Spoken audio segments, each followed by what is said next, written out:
from the south side kind, all of it now interwoven visibly, pew to pew. Inside the church, I held tightly to Craig's elbow as he walked me down the aisle. As we reached the front, I caught my mother's gaze. She was sitting in the first row, looking regal in a floor-length black and white sequined dress we'd picked out together, her chin lifted and her eyes proud. We still ached for my father every day, though as he would have wanted, we were also continuing on. Barack had woken up that morning with a nasty head cold, but it had miraculously cleared as soon as he arrived at the church. He was now smiling at me, bright-eyed from his place at the altar, dressed in a rented tux and a buffed pair of new shoes. Marriage was still more mysterious to him than it was to me, but in the 14 months we'd been engaged, he'd been nothing but all in. We'd chosen everything about this day carefully. Barack, having initially declared he was not interested in wedding minutiae, had ended up lovingly, assertively and predictably, inserting his opinion into everything from the flower arrangements to the canapés that would get served at the South Shore Cultural Center in another hour or so. We'd picked our wedding song, which Santita would sing with her stunning voice, accompanied by a pianist. It was a Stevie Wonder tune called You and I, We Can Conquer the World. I'd first heard it as a kid in 3rd or 4th grade. When Southside gave me the Talking Book album as a gift, my first record album, utterly precious to me. I kept it at his house and was allowed to play it any time I came to visit. He'd taught me how to care for the vinyl, how to wipe the record's grooves clean of dust, how to lift the needle from the turntable and set it down delicately in the right spot. Usually he'd left me alone with the music, making himself scarce so that I could learn in privacy. It's everything that album had to teach, mostly by belting out the lyrics again and again with my little girl lungs. Well, in my mind, we can conquer the world / and love you and I, you and I, you and I. I was 9 years old at the time. I knew nothing about love and commitment or conquering the world. All I could do was conjure for myself shimmery ideas about what love might be like and who might come along someday to make me feel that strong. Would it be Michael Jackson? Jose Cardinal from the Cubs, someone like my dad? I couldn't even begin to imagine him, really, the person who would become the you to my I. But now here we were. Trinity Church had a dynamic and soulful reputation. Barack had first started going there during his days as an organizer, and more recently the two of us had formally become members, following the lead of many of our young, professional African-American friends in town. The church's pastor, the Reverend Jeremiah Wright, was known as a sensational preacher with a passion for social justice and was now officiating at our wedding. He welcomed our friends and family and then held up our wedding bands for all to see. He spoke eloquently of what it meant to form a union and have it witnessed by a caring community. These people who collectively knew every dimension of Barack and every dimension of me. I felt it then, the power of what we were doing, the significance of the ritual, as we stood there with our future still unwritten, with every unknown still utterly unknown, just gripping each other's hands as we said our vows. Whatever was out there, we'd step into it together. I'd poured myself into planning this day. The elegance of the entire affair had somehow mattered to me, but I understood now that what really mattered, what I'd remember forever, was the grip. It settled me like nothing else ever had. I had faith in this union. Faith in this man. To declare it was the easiest thing in the world. Looking at Barack's face, I knew for sure that he felt the same. Neither one of us cried that day. Nobody's voice quavered. If anything, we were a little giddy. From here, we'd gather up all several hundred of our witnesses and roll on over to the reception. We'd eat and drink and dance until we'd exhausted ourselves with our joy. Our honeymoon was meant to be restful, a low-key road trip in Northern California, involving wine, sleep, mud baths, and good food. The day after the wedding, we flew to San Francisco, spent several days in Napa, and then drove down Highway 1 to Big Sur to read books, stare at the blue bowl of ocean, and clear our minds. It was glorious, despite the fact that Barack's head cold managed to return in full force, and also despite the mud baths, which we deemed to be unsoothing and kind of icky. After a busy year, we were more than ready to kick back. Barack had originally planned to spend the months leading up to our wedding finishing his book and working at his new law firm, but he'd ended up putting most of it on an abrupt hold. Sometime early in 1992, he'd been approached by the leaders of a national nonpartisan organization called Project Vote, which spearheaded efforts to register new voters in states where minority turnout was traditionally low. They asked if Barack would run the process in Illinois, opening a field office in Chicago to enroll Black voters ahead of the November elections. It was estimated that about 400,000 African Americans in the state were eligible to vote but still unregistered, the majority in and around Chicago. The pay was abysmal, but the job appealed to Barack's core beliefs. In 1983, a similar voter registration drive in Chicago had helped propel Harold Washington into office. In 1992, the stakes again felt high. Another African American candidate, Carol Moseley Braun, had surprised everyone by narrowly winning the Democratic nomination for the U.S. Senate race and was locked in what would become a tight race in the general election. Bill Clinton, meanwhile, would be running against George H.W. Bush for president. It was no time for minority voters to be sitting out. To say that Barack threw himself into the job would be an understatement. The goal of Project Vote was to sign up new Illinois voters at a staggering pace of 10,000 per week. The work was similar to what he'd done as a grassroots organizer. Over the course of the spring and summer, he and his staff had tromped through plenty of church basements, gone house to house to talk with unregistered voters.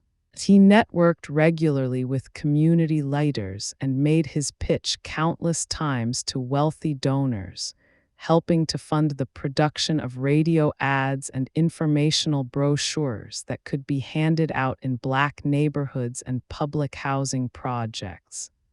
The organization's message was unwavering and clear, and a straight reflection of what I knew Barack felt in his heart. There was power in voting. If you wanted change, you couldn't stay home on election day. In the evenings, Barack came home to our place on Euclid Avenue and often flopped on the couch, reeking of the cigarettes he still smoked when he was out of my sight. He appeared tired but never depleted. He kept careful track of the registration tallies. They were averaging an impressive 7,000 a week in midsummer, but were still falling short of the goal. He strategized about how to get the message across, how to wrangle more volunteers and find pockets of people who remained unfound. He seemed to view the challenges as a Rubik's Cube-like puzzle that could be solved if only he could swivel the right blocks in the right order. The hardest people to reach, he told me, were the younger folks, the 18 to 30-year-olds who seemed to have no faith in government at all. I, meanwhile, was fully steeped in government.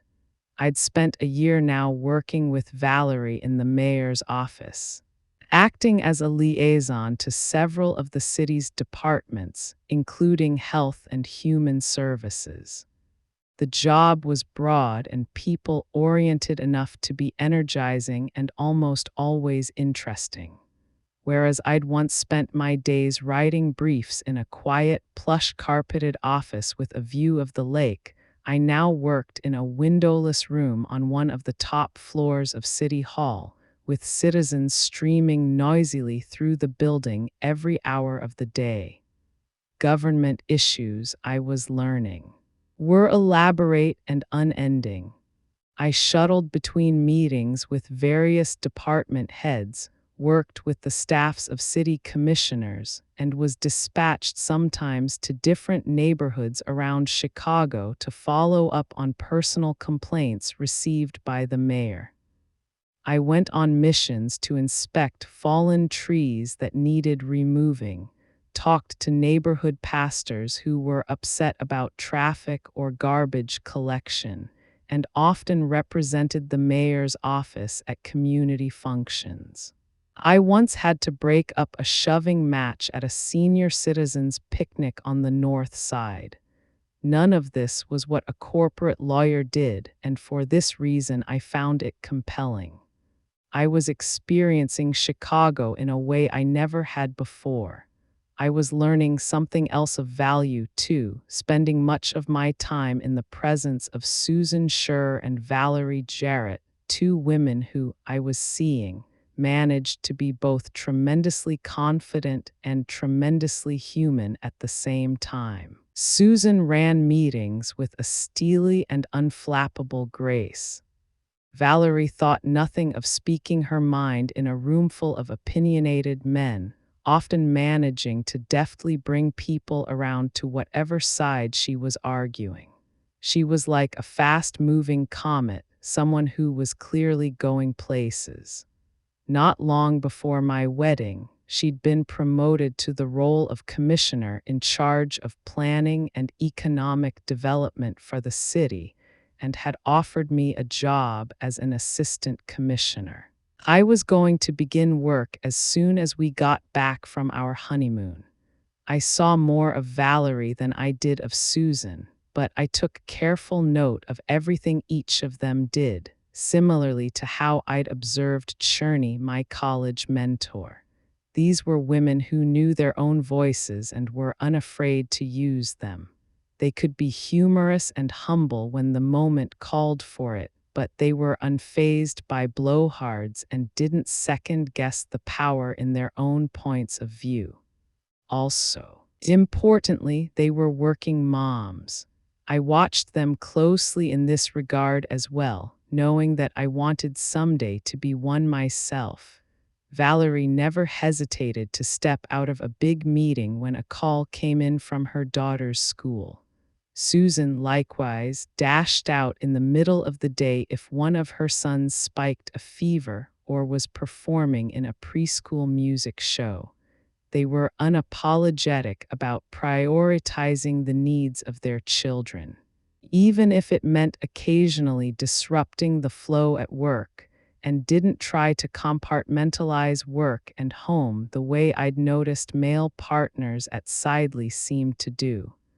I'm not sure compartmentalization was even a choice for Valerie and Susan, given that they were juggling the expectations unique to mothers and were also both divorced, which came with its own emotional and financial challenges. They weren't striving for perfect, but managed somehow to be always excellent, the two of them bound in a deep and mutually helpful friendship, which also made a real impression on me.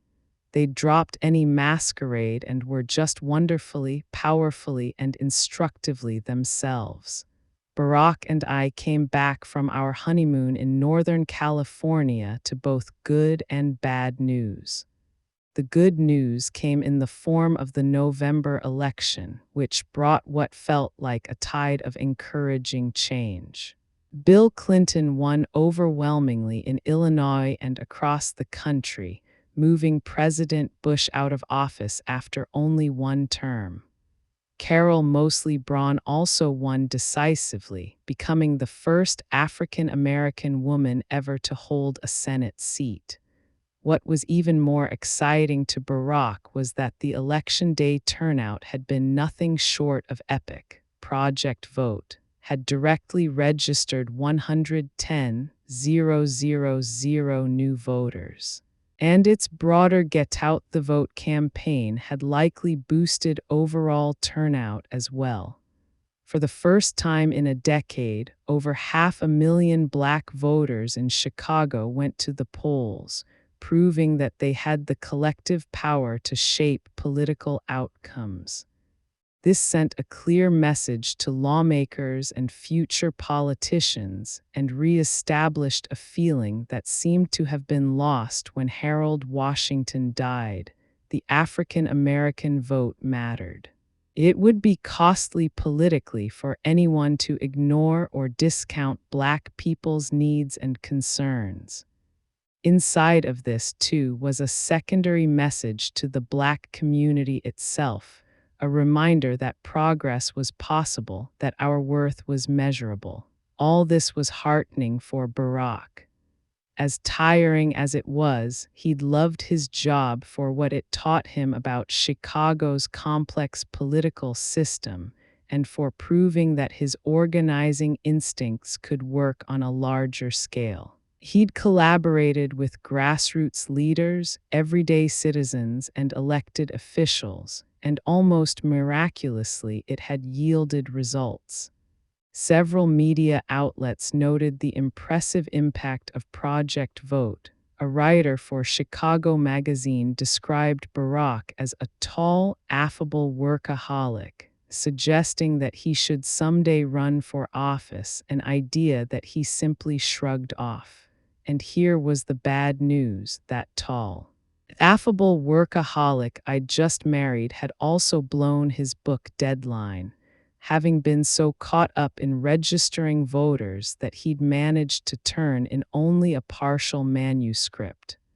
We got home from California to learn that the publisher had canceled his contract, sending word through his literary agent that Barack was now on the hook to pay back his $40,000 advance. If he panicked, he didn't do it in front of me. I was busy enough shifting into my new role at City Hall, which entailed going to more zoning board meetings and fewer senior citizen picnics than my previous job had. Though I was no longer working corporate lawyer hours, the city's everyday fracas left me spent in the evenings, less interested in processing any stresses at home and more ready to pour a glass of wine, switch my brain off, and watch TV on the couch. As if I'd learned anything from Barack's obsessive involvement with Project Vote, anyway, it was that it wasn't helpful for me to worry about his worries, in part because I seemed to find them more overwhelming than he ever did. Chaos agitated me, but it seemed to invigorate Barack. He was like a circus performer who liked to set plates spinning. If things got too calm, he took it as a sign that there was more to do.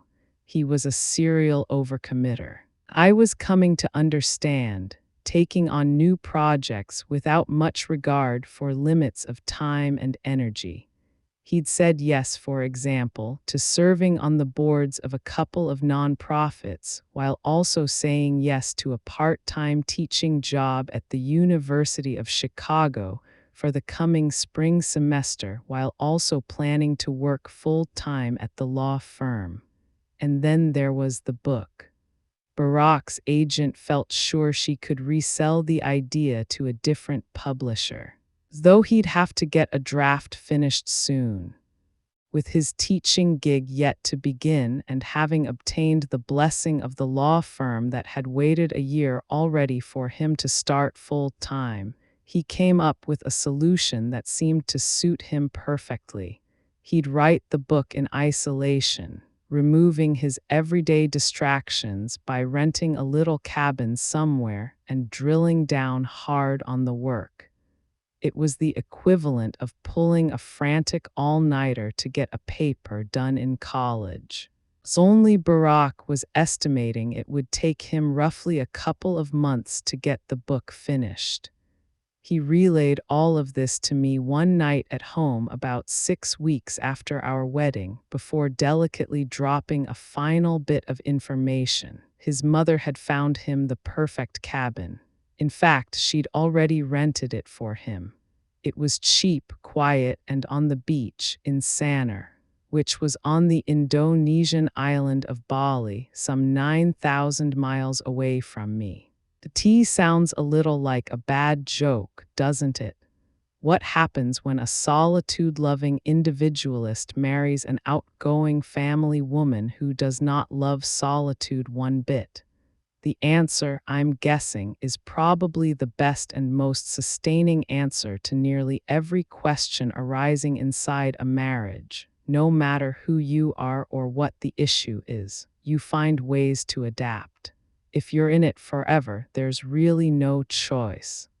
Which is to say that at the start of 1993, Barack flew to Bali and spent about 5 weeks living alone with his thoughts while working on a draft of his book Dreams from My Father, filling yellow legal pads with his fastidious handwriting, distilling his ideas during languid daily walks amid the coconut palms and lapping tide.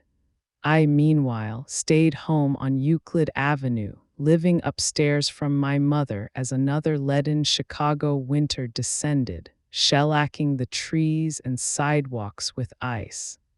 I kept myself busy, seeing friends and hitting workout classes in the evenings. In my regular interactions at work or around town, I'd find myself casually uttering this strange new term, my husband. My husband and I are hoping to buy a home. My husband is a writer finishing a book. It was foreign and delightful and conjured memories of a man who simply wasn't there. I missed Barack terribly, but I rationalized our situation as I could, understanding that even if we were newlyweds, this interlude was probably for the best. He had taken the chaos of his unfinished book and shipped himself out to do battle with it. Possibly this was out of kindness to me, a bid to keep the chaos out of my view. I'd married an outside-the-box thinker, I had to remind myself. He was handling his business in what struck him as the most sensible and efficient manner. Even if outwardly it appeared to be a beach vacation, a honeymoon with himself, I couldn't help but think in my lonelier moments to follow his honeymoon with me. You and I, we were learning to adapt, to knit ourselves into a solid and forever form of us. Even if we were the same two people we'd always been, the same couple we'd been for years, we now had new labels, a second set of identities to wrangle. He was my husband. I was his wife. We'd stood up at church and said it out loud to each other and to the world. It did feel as if we owed each other new things. For many women, including myself, wife can feel like a loaded word. It carries a history. If you grew up in the 1960s and 1970s as I did, wives seemed to be a genus of white women who lived inside television sitcoms, cheery, coiffed, corseted. They stayed at home, fussed over the children, and had dinner ready on the stove. They sometimes got into the sherry or flirted with the vacuum cleaner salesman, but the excitement seemed to end there. The irony, of course, was that I used to watch those shows in our living room on Euclid Avenue while my own stay-at-home mom fixed dinner without complaint and my own clean-cut dad recovered from a day at work. My parents' arrangement was as traditional as anything we saw on TV. Barack sometimes jokes, in fact, that my upbringing was like a black version of Leave It to Beaver, with the South Shore Robinsons as steady and fresh-faced as the Cleaver family of Mayfield, USA. Though of course we were a poorer version of the Cleavers, with my dad's Blue City Workers uniform subbing for Mr. Cleaver's suit. Barack makes this comparison with a touch of envy because his own childhood was so different, but also as a way to push back on the entrenched stereotype that African Americans primarily live in broken homes, that our families are somehow incapable of living out the same stable, middle-class dream as our white neighbors. Personally, as a kid, I preferred the Mary Tyler Moore Show, which I absorbed with fascination. Mary had a job, a snappy wardrobe, and really great hair. She was independent and funny, and unlike those of the other ladies on TV. Her problems were interesting. She had conversations that weren't about children or homemaking. She didn't let Lou Grant boss her around, and she wasn't fixated on finding a husband. She was youthful and at the same time grown up. In the pre-internet landscape, when the world came packaged almost exclusively through 3 channels of network TV, this stuff mattered. If you were a girl with a brain and a dawning sense that you wanted to grow into something more than a wife, Mary Tyler Moore was your goddess. And here I was now, 29 years old, sitting in the very same apartment where I'd watched all that TV and consumed all those meals dished up by the patient and selfless Marion Robinson. I had so much: an education, a healthy sense of self, a deep arsenal of ambition, and I was wise enough to credit my mother in particular with instilling it in me.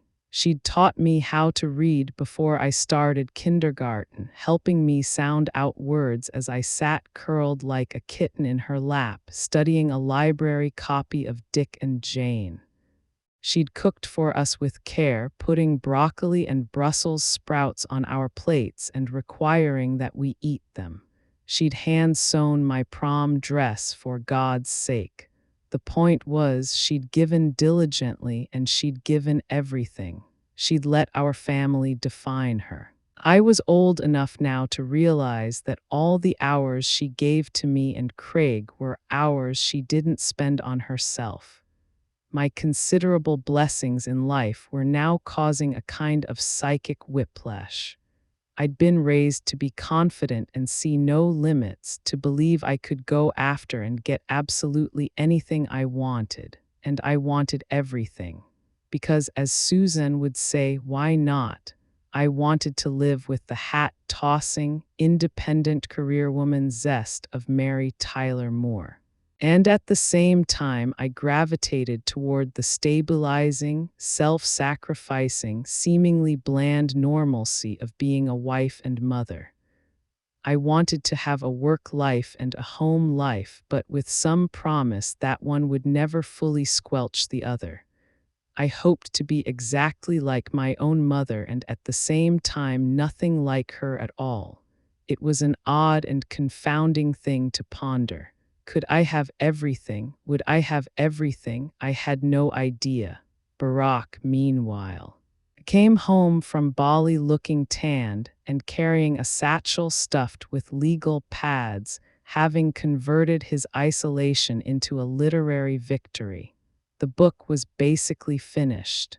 Within a matter of months, his agent had resold it to a new publisher, paying off his debt and securing a plan for publication. More important to me was the fact that within a matter of hours we'd returned to the easy rhythm of our newlywed life. Barak was here, done with his solitude. Landed back in my world, my husband. He was smiling at the jokes I made, wanting to hear about my day, kissing me to sleep at night. As the months went by, we cooked, worked, laughed, and planned. Later that spring, we had our finances in order enough to buy a condo, moving out of 7436 South Euclid Avenue and into a pretty railroad-style apartment in Hyde Park with hardwood floors and a tiled fireplace. It's a new launchpad for our life. With Barak's encouragement, I took another risk and switched jobs again, this time saying goodbye to Valerie and Susan at City Hall in order to finally explore the kind of nonprofit work that had always intrigued me, finding a leadership role that would give me a chance to grow. There was still plenty I hadn't figured out about my life. The riddle of how to be both a Mary and a Marian remained unsolved. But for now, all those deeper questions drifted out to the margins of my mind, where they'd sit dormant and unattended for the time being. Any worries could wait, I figured, because we were an us now and we were happy. And happy seemed like a starting place for everything. Barak and I got married on a sunny October Saturday in 1992, the two of us standing before more than 300 of our friends and family at Trinity United Church of Christ on the South Side. It was a big wedding, and big was how it needed to be. If we were having the wedding in Chicago, there was no trimming the guest list. My roots went too deep.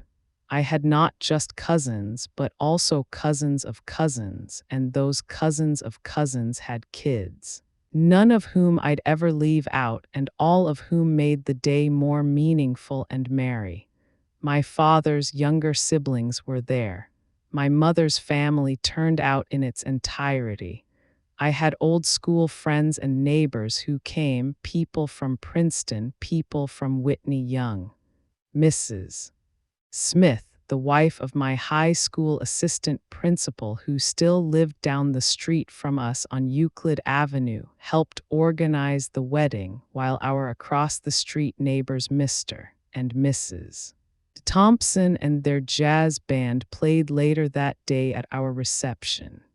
Santita Jackson, ebullient in a black dress with a plunging neckline, was my maid of honor. I'd invited old colleagues from Sidley and new colleagues from City Hall. The law partners from Barak's firm were there, as were his old organizer friends. Barak's rowdy Hawaiian high school guy posse mingled happily with a handful of his Kenyan relatives who wore brightly colored East African hats. Sadly, we'd lost Gramps, Barak's grandfather, the previous winter to cancer, but his mother and grandmother had made the trip to Chicago, as had Alma and Maya, half-sisters from different continents, united in their affection for Barak. It was the first time our two families had met, and the feeling was joyful. We were surrounded by love, the eclectic, multicultural Obama kind, and the anchoring Robinsons from the South Side kind, all of it now interwoven visibly, pew to pew. Inside the church, I held tightly to Craig's elbow as he walked me down the aisle. As we reached the front, I caught my mother's gaze. She was sitting in the first row, looking regal in a floor-length black and white sequined dress we'd picked out together, her chin lifted and her eyes proud. We still ached for my father every day, though as he would have wanted, we were also continuing on. Barak had woken up that morning with a nasty head cold, but it had miraculously cleared as soon as he arrived at the church. He was now smiling at me, bright-eyed, from his place at the altar, dressed in a rented tux and a buffed pair of new shoes. Marriage was still more mysterious to him than it was to me, but in the 14 months we'd been engaged, he'd been nothing but all in. We'd chosen everything about this day carefully. Barack, having initially declared he was not interested in wedding minutiae, had ended up lovingly, assertively and predictably, inserting his opinion into everything from the flower arrangements to the canapés that would get served at the South Shore Cultural Center in another hour or so. We'd picked our wedding song, which Santita would sing with her stunning voice, accompanied by a pianist. It was a Stevie Wonder tune called You and I, We Can Conquer the World. I'd first heard it as a kid in 3rd or 4th grade. When Southside gave me the Talking Book album as a gift, my first record album, utterly precious to me, I kept it at his house and was allowed to play it any time I came to visit. He'd taught me how to care for the vinyl, how to wipe the record's grooves clean of dust, how to lift the needle from the turntable and set it down delicately in the right spot. Usually he'd left me alone with the music, making himself scarce so that I could learn in privacy. It's everything that album had to teach, mostly by belting out the lyrics again and again with my little girl lungs. Well, in my mind, we can conquer the world / and love you and I, you and I, you and I. I was 9 years old at the time. I knew nothing about love and commitment or conquering the world.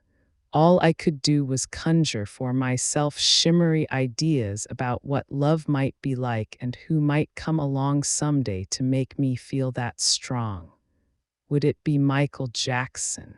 Jose Cardinal from the Cubs, someone like my dad? I couldn't even begin to imagine him really the person who would become the you to my I.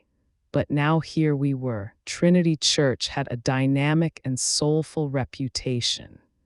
Barack had first started going there during his days as an organizer, and more recently the two of us had formally become members, following the lead of many of our young, professional African American friends in town.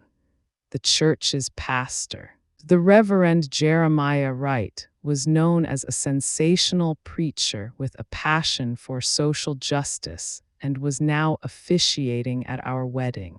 He welcomed our friends and family and then held up our wedding bands for all to see. He spoke eloquently of what it meant to form a union and have it witnessed by a caring community. These people who collectively knew every dimension of Barack and every dimension of me. I felt it then, the power of what we were doing, the significance of the ritual, as we stood there with our future still unwritten, with every unknown still utterly unknown, just gripping each other's hands as we said our vows. Whatever was out there, we'd step into it together. I'd poured myself into planning this day. The elegance of the entire affair had somehow mattered to me, but I understood now that what really mattered, what I'd remember forever, was the grip. It settled me like nothing else ever had. I had faith in this union.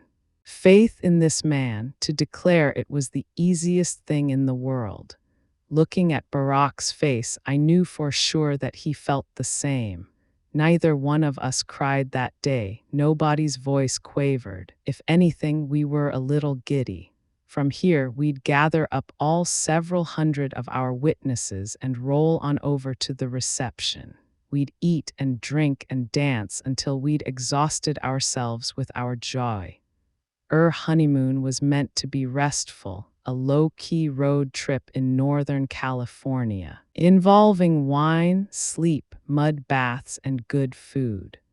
The day after the wedding, we flew to San Francisco, spent several days in Napa, and then drove down Highway 1 to Big Sur to read books, stare at the blue bowl of ocean, and clear our minds. It was glorious, despite the fact that Barack's head cold managed to return in full force, and also despite the mud baths which we deemed to be unsoothing and kind of icky. After a busy year, we were more than ready to kick back. Barack had originally planned to spend the months leading up to our wedding finishing his book and working at his new law firm, but he'd ended up putting most of it on an abrupt hold. Sometime early in 1992, he'd been approached by the leaders of a national nonpartisan organization called Project Vote, which spearheaded efforts to register new voters in states where minority turnout was traditionally low. They asked if Barack would run the process in Illinois, opening a field office in Chicago to enroll Black voters ahead of the November elections. It was estimated that about 400,000 African Americans in the state were eligible to vote but still unregistered, the majority in and around Chicago. The pay was abysmal, but the job appealed to Barack's core beliefs. In 1983, a similar voter registration drive in Chicago had helped propel Harold Washington into office. In 1992, the stakes again felt high. Another African American candidate, Carol Moseley Braun, had surprised everyone by narrowly winning the Democratic nomination for the U.S. Senate race and was locked in what would become a tight race in the general election. Bill Clinton, meanwhile, would be running against George H.W. Bush for president. It was no time for minority voters to be sitting out. To say that Barack threw himself into the job would be an understatement. The goal of Project Vote was to sign up new Illinois voters at a staggering pace of 10,000 per week. The work was similar to what he'd done as a grassroots organizer. Over the course of the spring and summer, he and his staff had tromped through plenty of church basements, gone house to talk with unregistered voters. He networked regularly with community leaders and made his pitch countless times to wealthy donors, helping to fund the production of radio ads and informational brochures that could be handed out in Black neighborhoods and public housing projects. The organization's message was unwavering and clear, and a straight reflection of what I knew Barack felt in his heart. There was power in voting. If you wanted change, you couldn't stay home on election day. In the evenings, Barack came home to our place on Euclid Avenue and often flopped on the couch, reeking of the cigarettes he still smoked when he was out of my sight. He appeared tired but never depleted. He kept careful track of the registration tallies.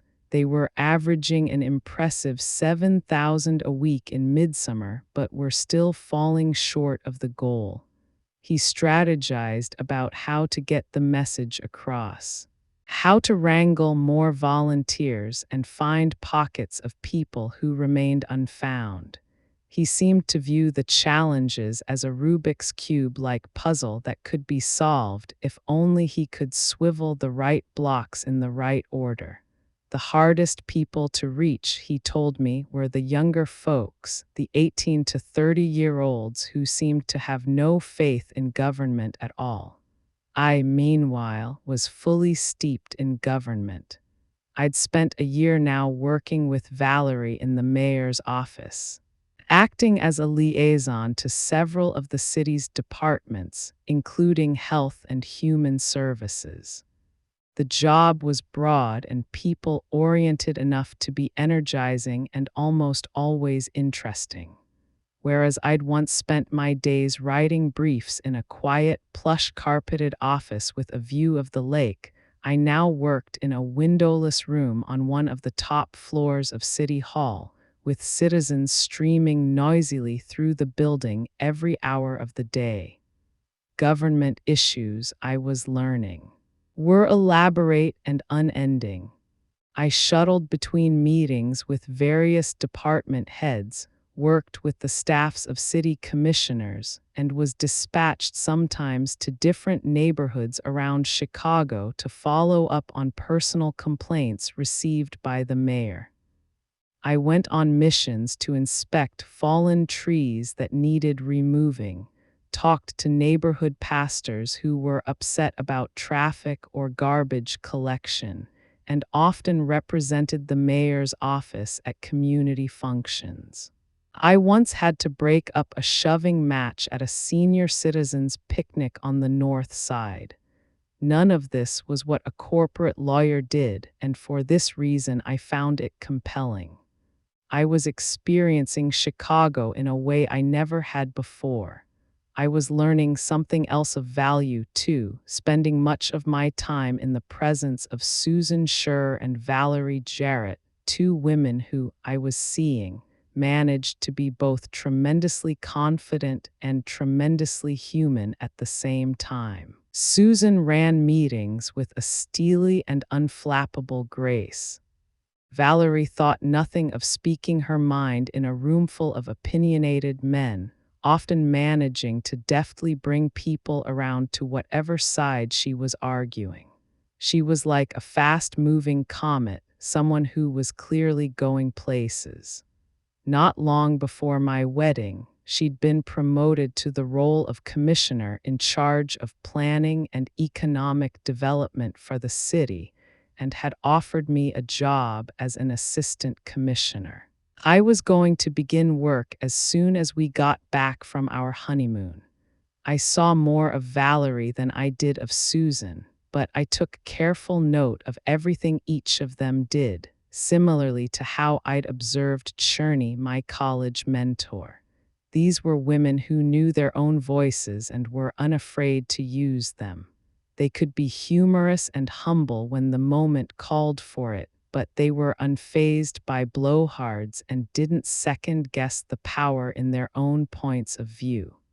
Also, importantly, they were working moms.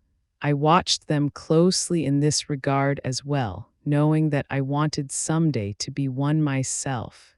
Valerie never hesitated to step out of a big meeting when a call came in from her daughter's school. Susan, likewise, dashed out in the middle of the day if one of her sons spiked a fever or was performing in a preschool music show. They were unapologetic about prioritizing the needs of their children, even if it meant occasionally disrupting the flow at work, and didn't try to compartmentalize work and home the way I'd noticed male partners at Sidley seemed to do. I'm not sure compartmentalization was even a choice for Valerie and Susan, given that they were juggling the expectations unique to mothers and were also both divorced, which came with its own emotional and financial challenges. They weren't striving for perfect, but managed somehow to be always excellent, the two of them bound in a deep and mutually helpful friendship, which also made a real impression on me. They dropped any masquerade and were just wonderfully, powerfully, and instructively themselves. Barack and I came back from our honeymoon in Northern California to both good and bad news. The good news came in the form of the November election, which brought what felt like a tide of encouraging change.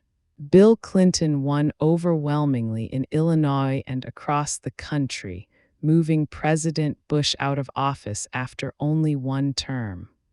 Carol Moseley Braun also won decisively, becoming the first African American woman ever to hold a Senate seat. What was even more exciting to Barack was that the election day turnout had been nothing short of epic. Project Vote had directly registered 110,000 new voters. And its broader Get Out the Vote campaign had likely boosted overall turnout as well. For the first time in a decade, over 500,000 Black voters in Chicago went to the polls, proving that they had the collective power to shape political outcomes. This sent a clear message to lawmakers and future politicians and re-established a feeling that seemed to have been lost when Harold Washington died. The African American vote mattered. It would be costly politically for anyone to ignore or discount Black people's needs and concerns. Inside of this, too, was a secondary message to the Black community itself, a reminder that progress was possible, that our worth was measurable. All this was heartening for Barack. As tiring as it was, he'd loved his job for what it taught him about Chicago's complex political system and for proving that his organizing instincts could work on a larger scale. He'd collaborated with grassroots leaders, everyday citizens, and elected officials, and almost miraculously it had yielded results. Several media outlets noted the impressive impact of Project Vote.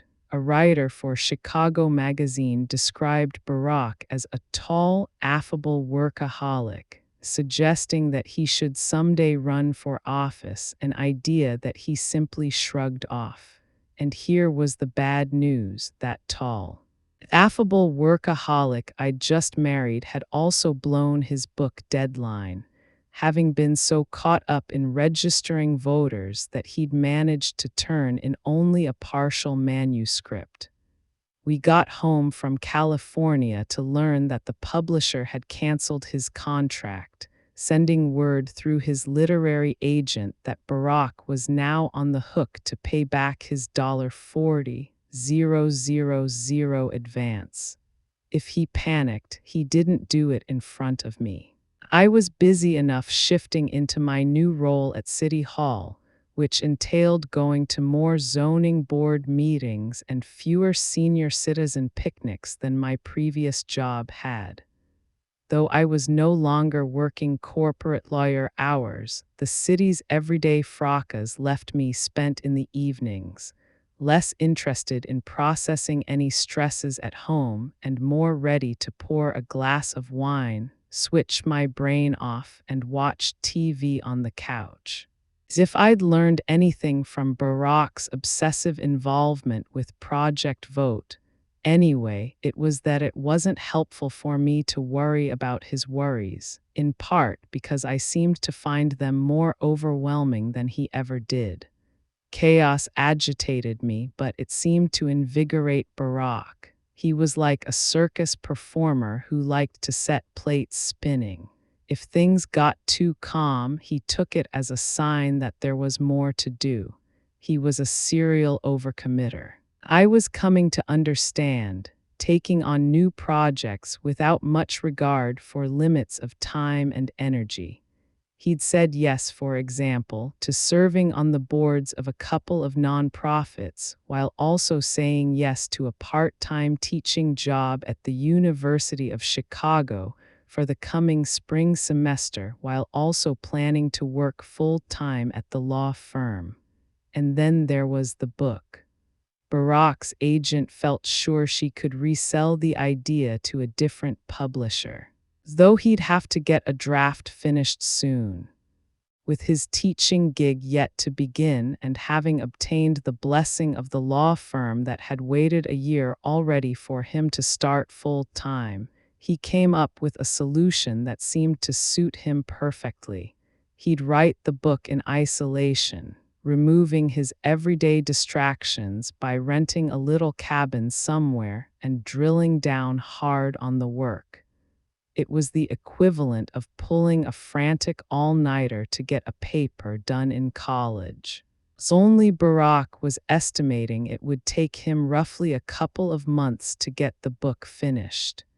He relayed all of this to me one night at home about 6 weeks after our wedding, before delicately dropping a final bit of information. His mother had found him the perfect cabin. In fact, she'd already rented it for him.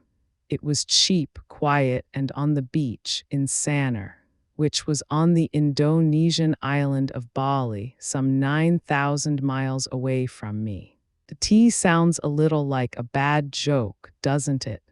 What happens when a solitude-loving individualist marries an outgoing family woman who does not love solitude one bit? The answer, I'm guessing, is probably the best and most sustaining answer to nearly every question arising inside a marriage. No matter who you are or what the issue is, you find ways to adapt. If you're in it forever, there's really no choice.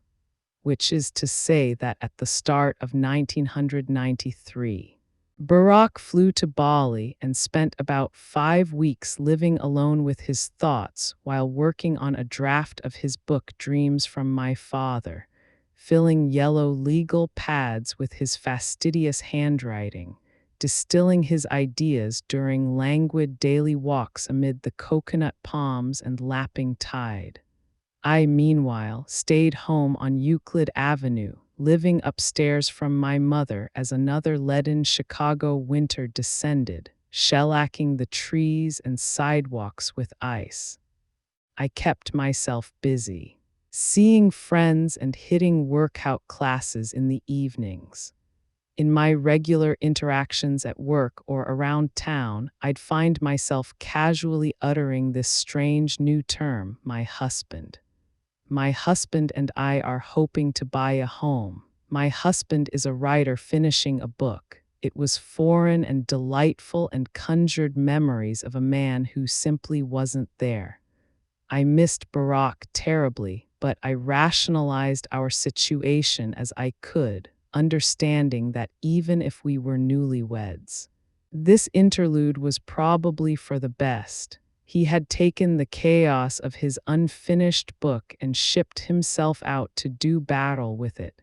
Possibly this was out of kindness to me, a bid to keep the chaos out of my view. I'd married an outside-the-box thinker, I had to remind myself. He was handling his business in what struck him as the most sensible and efficient manner. Even if outwardly it appeared to be a beach vacation, a honeymoon with himself, I couldn't help but think in my lonelier moments to follow his honeymoon with me.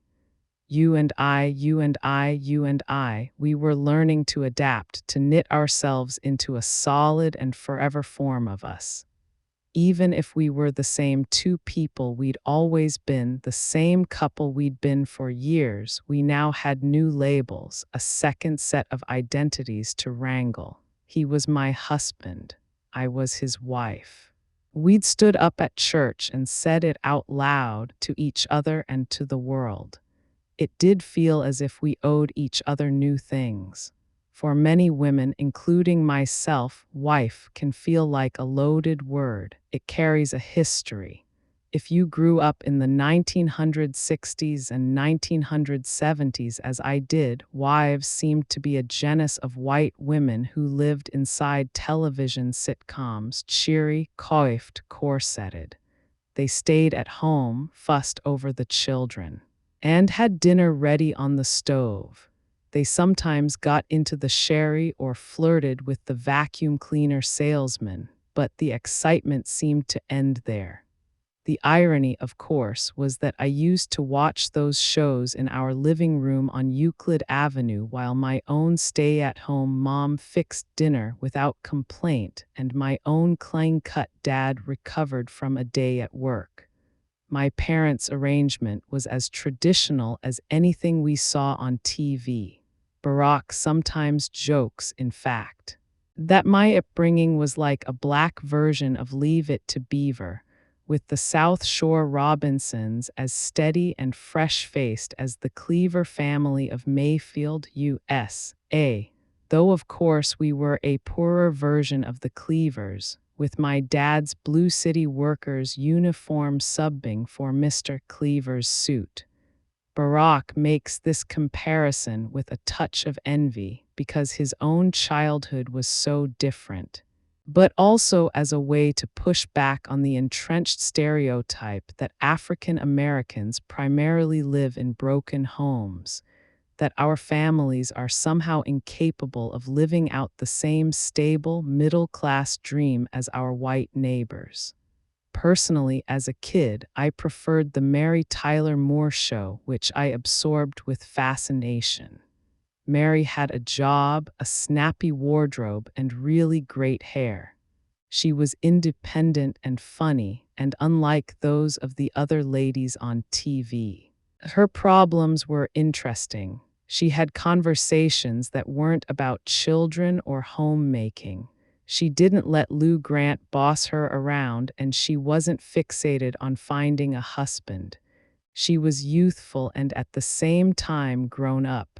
In the pre-internet landscape, when the world came packaged almost exclusively through 3 channels of network TV, this stuff mattered. If you were a girl with a brain and a dawning sense that you wanted to grow into something more than a wife, Mary Tyler Moore was your goddess. And here I was now, 29 years old, sitting in the very same apartment where I'd watched all that TV and consumed all those meals dished up by the patient and selfless Marion Robinson.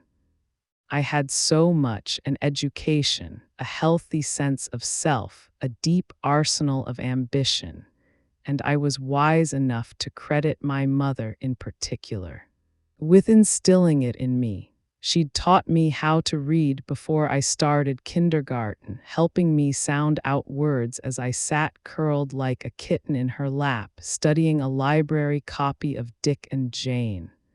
She'd cooked for us with care, putting broccoli and Brussels sprouts on our plates and requiring that we eat them. She'd hand-sewn my prom dress for God's sake. The point was, she'd given diligently and she'd given everything. She'd let our family define her. I was old enough now to realize that all the hours she gave to me and Craig were hours she didn't spend on herself. My considerable blessings in life were now causing a kind of psychic whiplash. I'd been raised to be confident and see no limits, to believe I could go after and get absolutely anything I wanted, and I wanted everything. Because, as Susan would say, why not? I wanted to live with the hat-tossing, independent career-woman zest of Mary Tyler Moore.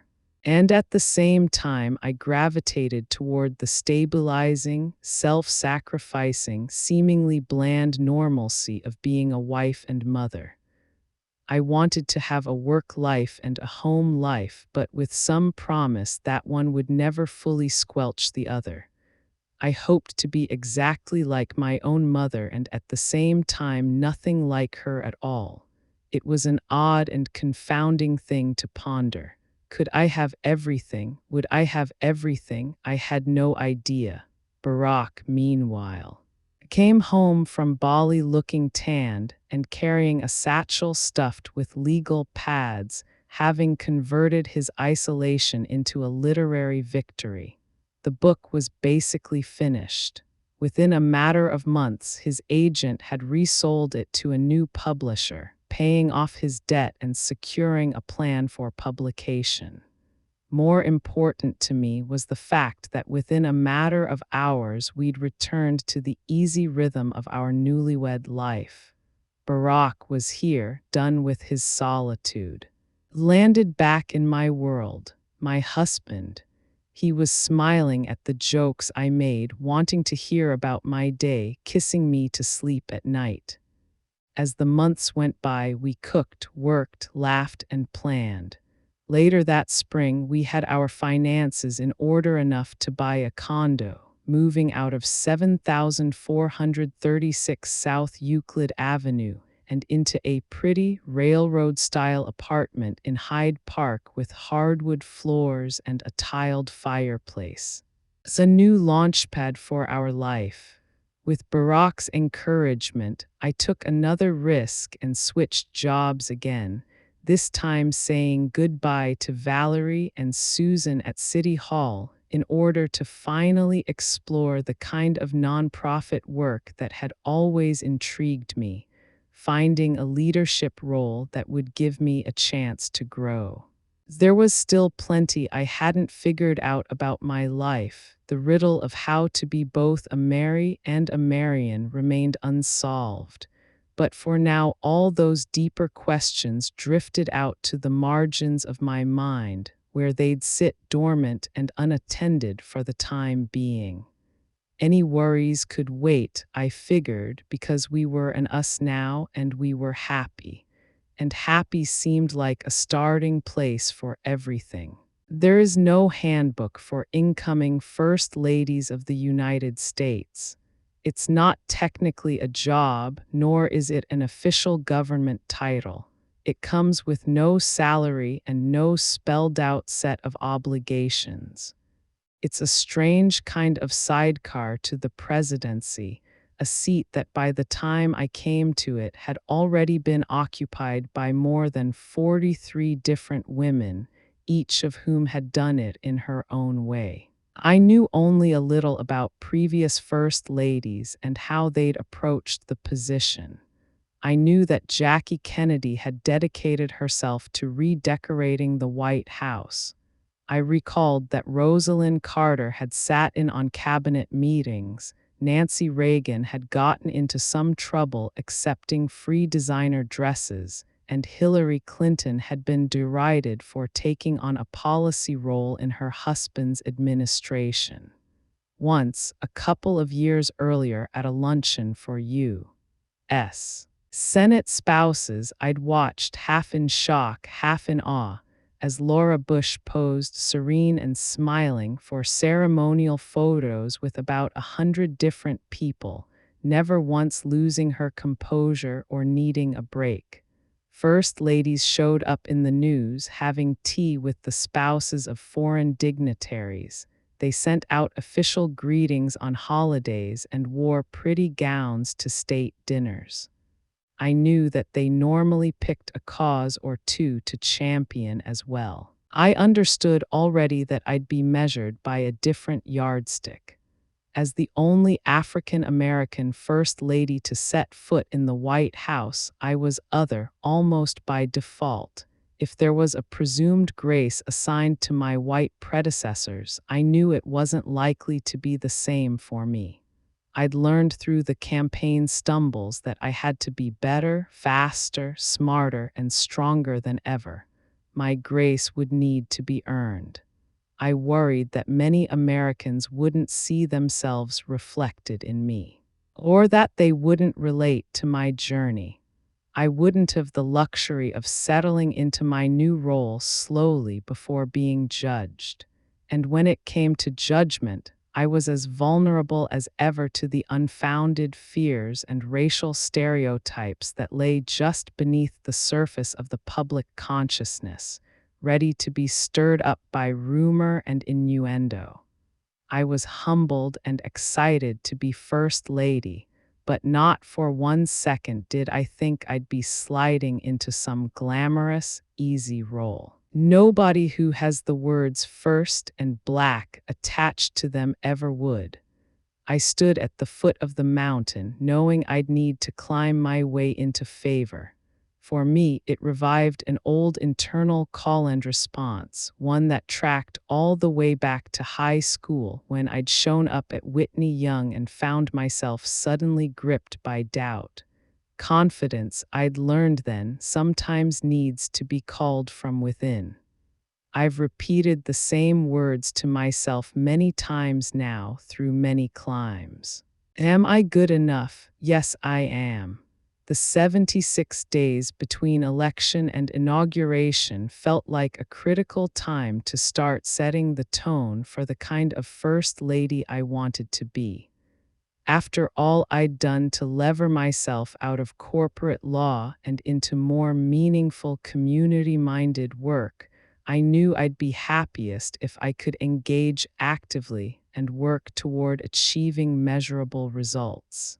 I intended to make good on the promises I'd made to the military spouses I'd met while campaigning, to help share their stories and find ways to support them. And then there were my ideas for planting a garden and looking to improve children's health and nutrition on a larger scale. I didn't want to go about any of it casually. I intended to arrive at the White House with a carefully thought out strategy and a strong team backing me. As if I'd learned anything from the ugliness of the campaign, from the myriad ways people had sought to write me off as angry or unbecoming, it was that public judgment sweeps in to fill any void. If you don't get out there and define yourself, you'll be quickly and inaccurately defined by others. I wasn't interested in slotting myself into a passive role, waiting for Barack's team to give me direction.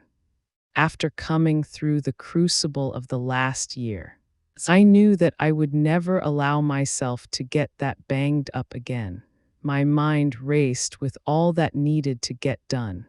There had been no way to plan for this transition. Doing anything ahead of time would have been viewed as presumptuous. For a planner like me, it had been hard to sit back, so now we went into overdrive. My top priority was looking out for Sasha and Malia. I wanted to get them settled as quickly and comfortably as possible, which meant nailing down the details of our move and finding them a new school in Washington, a place where they'd be happy. 6 days after the election, I flew to D.C., having set up meetings with administrators at a couple of different schools. Under normal circumstances, I'd have focused solely on the academics and culture of each place, but we were far past the possibility of normal now.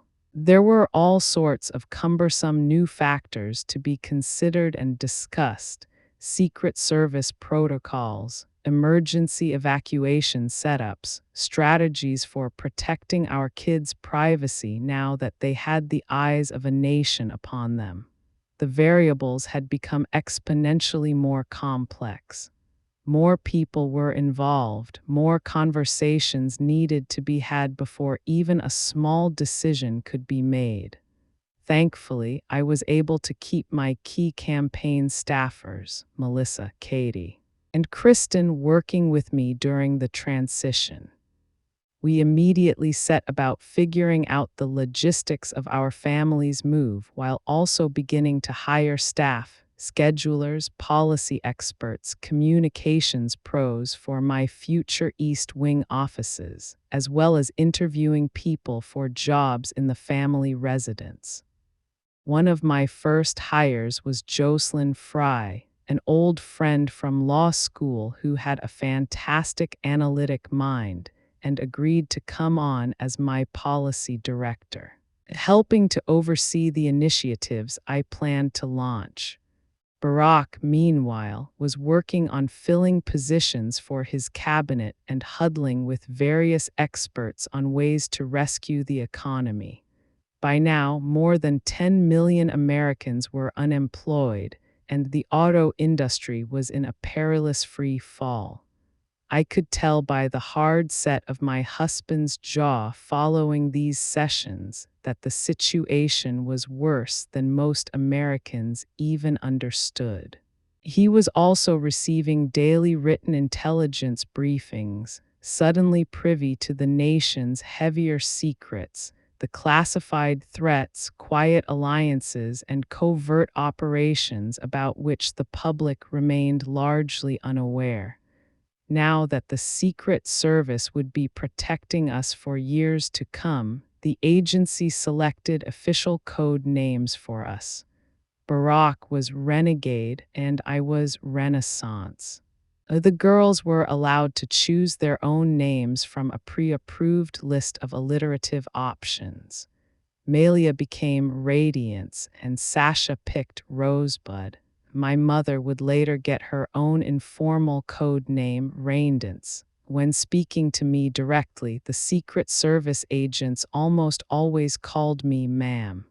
As in, "This way, ma'am, please step back, ma'am," and "Ma'am, your car will be here shortly." Who's ma'am? I'd wanted to ask at first. Ma'am sounded to me like an older woman with a proper purse, good posture, and sensible shoes who was maybe sitting somewhere nearby. but I was Ma'am. Ma'am was me. It was part of this larger shift, this crazy transition we were in. All this was on my mind the day I traveled to Washington to visit schools. After one of my meetings, I went back to Reagan National Airport to meet Barack, who was due in on a chartered flight from Chicago. As was protocol for the president-elect, we'd been invited by President and Mrs. Bush to drop by for a visit to the White House and had scheduled it to coincide with my trip to look at schools. I stood waiting at the private terminal as Barack's plane touched down. Next to me was Cornelius Southall, one of the agents heading my security detail. Cornelius was a square-shouldered former college football player who'd previously worked as a part of President Bush's security team. Like all of my detail leaders, he was smart, trained to be hyper-aware at every moment, a human sensor. Even then, as the two of us watched Barack's plane taxi and come to a stop maybe 20 yards away on the tarmac, he was picking up on something before I did. Ma'am, he said as some new piece of information arrived via his earpiece, your life is about to change forever. When I looked at him quizzically, he added, just wait. He then pointed to the right and I turned to look. Exactly on cue, something massive came around the corner, a snaking vehicular army that included a phalanx of police cars and motorcycles, a number of black SUVs, 2 armored limousines with American flags mounted on their hoods, a hazmat mitigation truck, a counter-assault team riding with machine guns visible, an ambulance, a signals truck equipped to detect incoming projectiles, several passenger vans, and another group of police escorts. The presidential motorcade. It was at least 20 vehicles long, moving in orchestrated formation, car after car after car, before finally the whole fleet rolled to a quiet halt and the limos stopped directly in front of Barack's parked plane. I turned to Cornelius. Is there a clown car? I said, seriously, this is what he's going to travel with now? He smiled. Every day for his entire presidency, yes, he said, it's going to look like this all the time. I took in the spectacle, thousands and thousands of pounds of metal, a squad of commandos, bulletproof everything. I had yet to grasp that Barack's protection was still only half visible. I didn't know that he'd also, at all times, have a nearby helicopter ready to evacuate him, that sharpshooters would position themselves on rooftops along the routes he traveled, that a personal physician would always be with him in case of a medical problem, or that the vehicle he rode in contained a store of blood of the appropriate type in case he ever needed a transfusion. In a matter of weeks, just ahead of Barack's inauguration, the presidential limo would be upgraded to a newer model, aptly named the Beast, a 7-ton tank disguised as a luxury vehicle, tricked out with hidden tear gas cannons, rupture-proof tires, and a sealed ventilation system meant to get him through a biological or chemical attack. I was now married to one of the most heavily guarded human beings on Earth. It was simultaneously relieving and distressing. I looked to Cornelius, who waved me forward in the direction of the limo. You can head over now, ma'am, he said. Dee been inside the White House just once before, a couple of years earlier. Through Barack's office at the Senate, I'd signed myself and Malia and Sasha up for a special tour being offered during one of our visits to Washington, figuring it'd be a fun thing to do. White House tours are generally self-guided, but this one involved being taken around by a White House curator. who walked a small group of us through its grand hallways and various public rooms. We stared at the cut glass chandeliers that dangled from the high ceiling of the East Room, where opulent balls and receptions were historically held, and inspected George Washington's red cheeks and sober expression in the massive, gilt-framed portrait that hung on one wall. We learned, courtesy of our guide, that in the late 18th century First Lady Abigail Adams had used the giant space to hang her laundry, and that decades later, during the Civil War, Union troops had temporarily been quartered there. A number of first daughters' weddings had taken place in the East Room. Abraham Lincoln's and John F. Kennedy's caskets had also lain there for viewing. I could feel my mind sifting through all the various presidents that day, trying to match what I remembered from history classes with visions of the families who'd walked these actual halls. Malia, who was about 8 at the time, seemed mostly awestruck by the size of the place, while Sasha, at 5, was doing her best not to touch the many things that weren't supposed to be touched. She gamely held it together as we moved from the East Room to the Green Room, which had delicate emerald silk walls and came with a story about James Madison and the War of 1812, and the Blue Room, which had French furniture and came with a story about Grover Cleveland's wedding. But when our guide asked if we'd now please follow him to the Red Room, Sasha looked up at me and blurted in the unquiet voice of an aggrieved kindergartner, "Oh no, not another room." I quickly shushed her and gave her the mother look that said, "Do not embarrass me." But who, honestly, could blame her? It's a huge place, the White House, with 132 rooms, 35 bathrooms, and 28 fireplaces spread out over 6 floors, all of it stuffed with more history than any single tour could begin to cover. It was frankly hard to imagine real life happening there. Somewhere on the level below, government employees flowed in and out of the building, while somewhere above, the President and First Lady lived with their Scottish terriers in the family residence. But we were standing then in a different area of the house, the frozen in time, museum-like part of the place where symbolism lived and mattered, where the country's old bones were on display. 2 years later, I was arriving all over again, this time through a different door and with Barack. We were now going to see the place as our soon-to-be home. President and Mrs. Bush greeted us at the diplomatic reception room just off the south lawn. The First Lady clasped my hand warmly.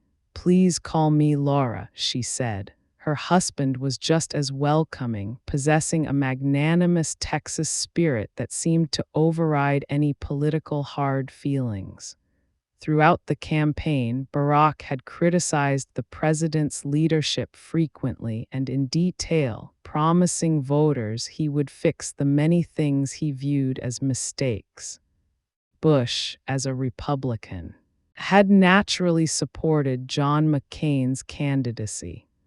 But he'd also vowed to make this the smoothest presidential transition in history, instructing every department in the executive branch to prepare briefing binders for the incoming administration. Even on the First Lady's side, staffers were putting together contact lists, calendars, and sample correspondence to help me find my footing when it came to the social obligations that came with the title. There was kindness running beneath all of it, a genuine love of country that I will always appreciate and admire.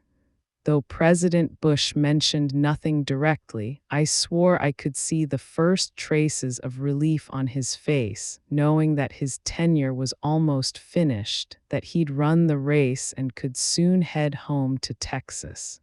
It was time to let the next president through the door, while our husbands walked off to the Oval Office to have a talk.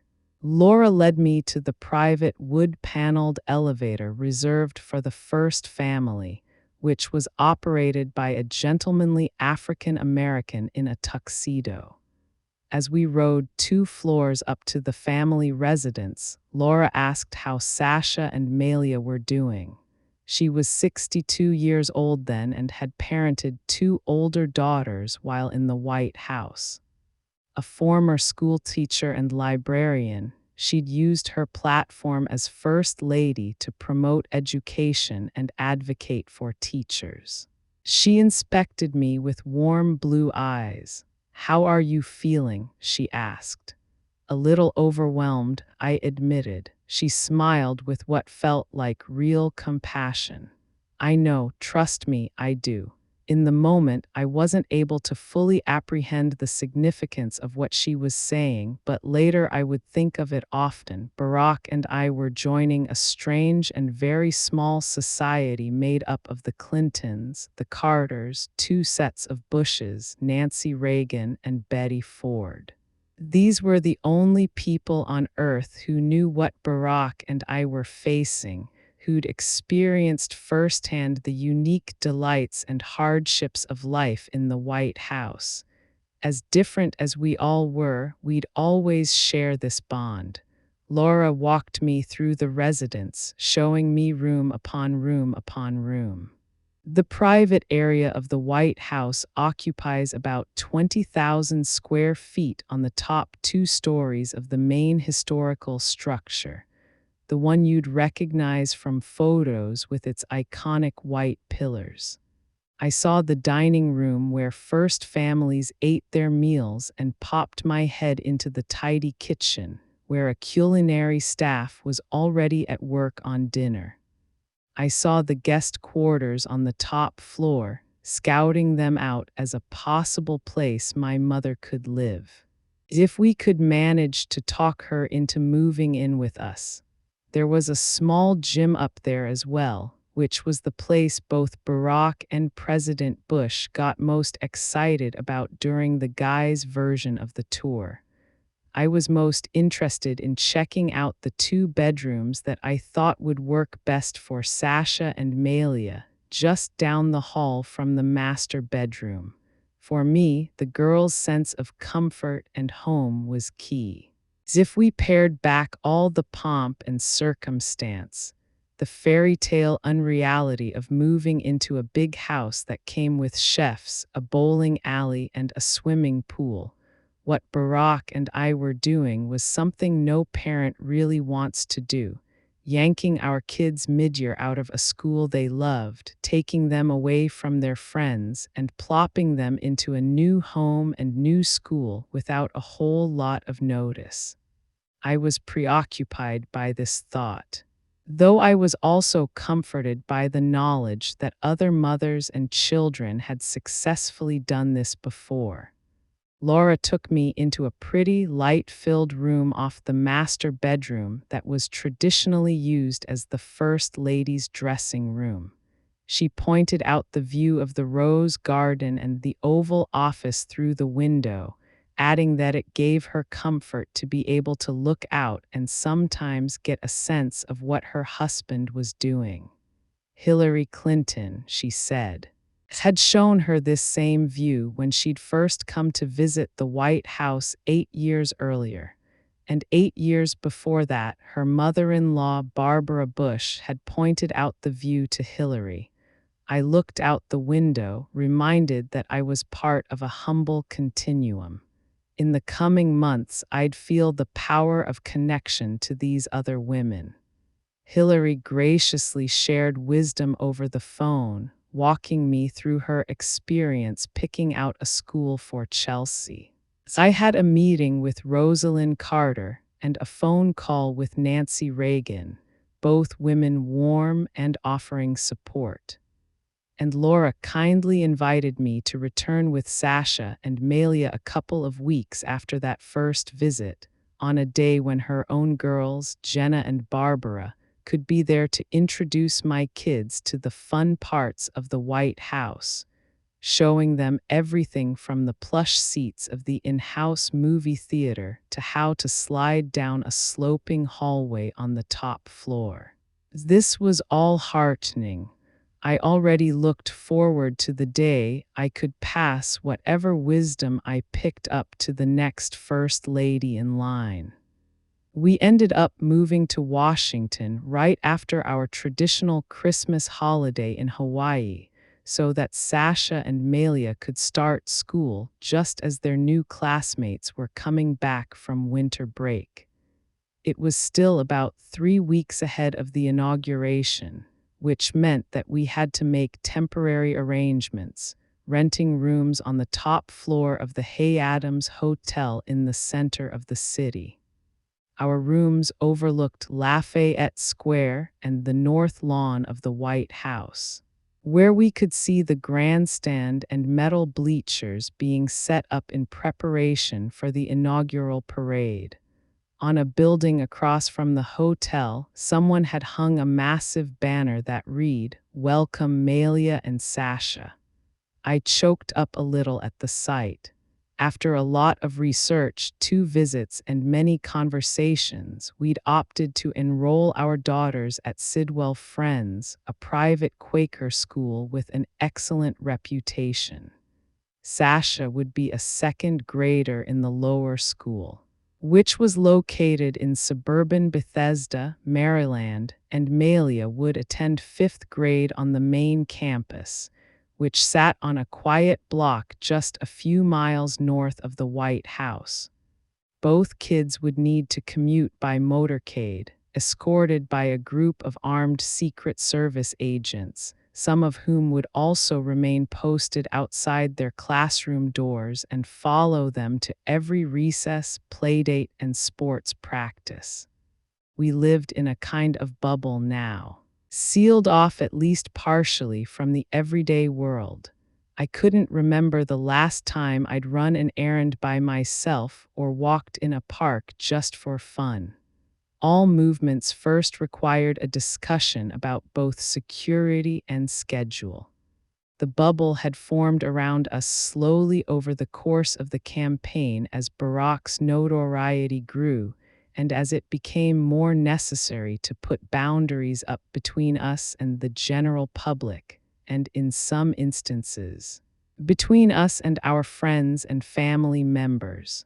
It was odd being in the bubble and not a feeling I particularly enjoyed, but I also understood it was for the best. With a regular police escort, our vehicles no longer stopped at traffic lights. We rarely walked in or out of a building's front door when we could be rushed through a service entrance or loading dock on a side street. From the Secret Service's point of view, the less visible we could be, the better. I held on to a hope that Sasha and Malia's bubble might be different, that they could remain safe but not contained, that their range would be greater than ours. I wanted them to make friends, real friends, to find kids who liked them for reasons other than that they were Barack Obama's daughters. I wanted them to learn, to have adventures, to make mistakes and bounce back. I hoped that school for them would be a kind of shelter, a place to be themselves. Sidwell Friends appealed to us for a lot of reasons, including the fact that it was the school Chelsea Clinton had attended when her father was president. The staff knew how to safeguard the privacy of high-profile students and had already made the sorts of security accommodations that would now be needed for Malia and Sasha, which meant we wouldn't be too big a drain on the school's resources. Above all, I liked the feel of the place. The Quaker philosophy was all about community, built around the idea that no one individual should be prized over another, which seemed to me like a healthy counterbalance to the big fuss that now surrounded their father. On the first day of school, Barack and I ate an early breakfast in our hotel suite with Malia and Sasha, before helping them into their winter coats. Barack couldn't help but to offer bits of advice about surviving a first day at a new school. Keep smiling. Be kind, listen to your teachers, adding finally as the two girls donned their purple backpacks, and definitely don't pick your noses. My mother joined us in the hallway and we took an elevator downstairs. Outside the hotel, the Secret Service had erected a security tent meant to keep us out of sight of the photographers and television crews who'd posted themselves by the entrance, hungry for images of our family in transition. Having arrived only the night before from Chicago, Barack was hoping to ride all the way to school with the girls, but he knew it would create too much of a scene. His motorcade was too big, he'd become too heavy. I could read the pain of this in his face as Sasha and Malia hugged him goodbye.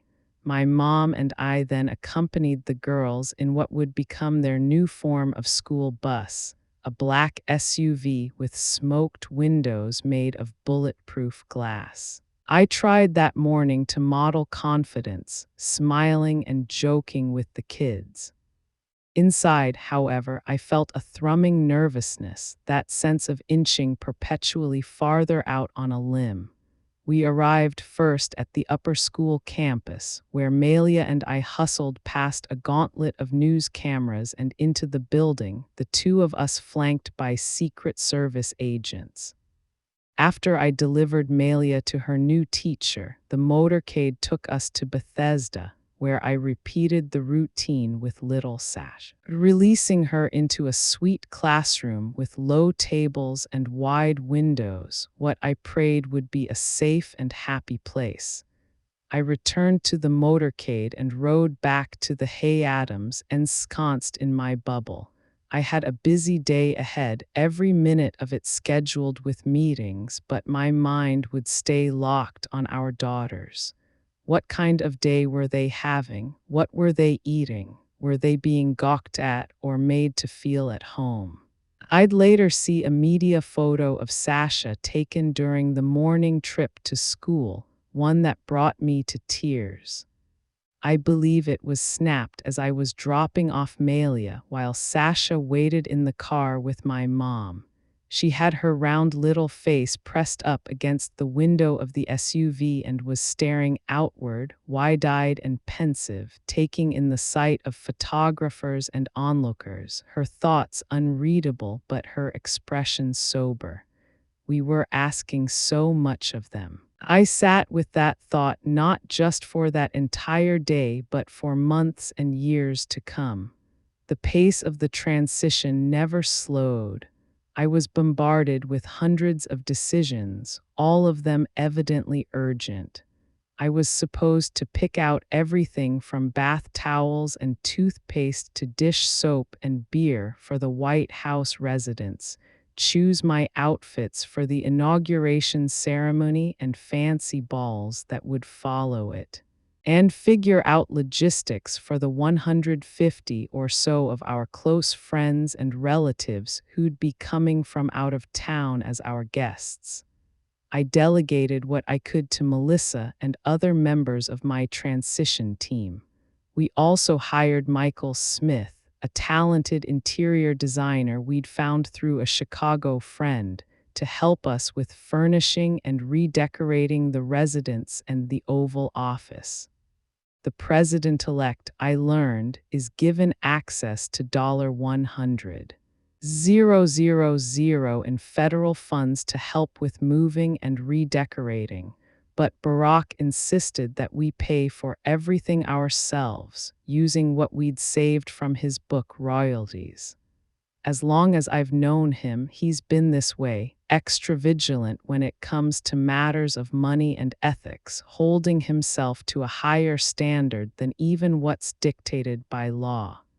There's an age-old maxim in the Black community: you've got to be twice as good to get half as far. As the first African-American family in the White House, we were being viewed as representatives of our race. Any error or lapse in judgment we knew would be magnified, read as something more than what it was. In general, I was less interested in the redecorating and inauguration planning than I was in figuring out what I could do with my new role. As I saw it, I didn't actually have to do anything. No job description meant no job requirements.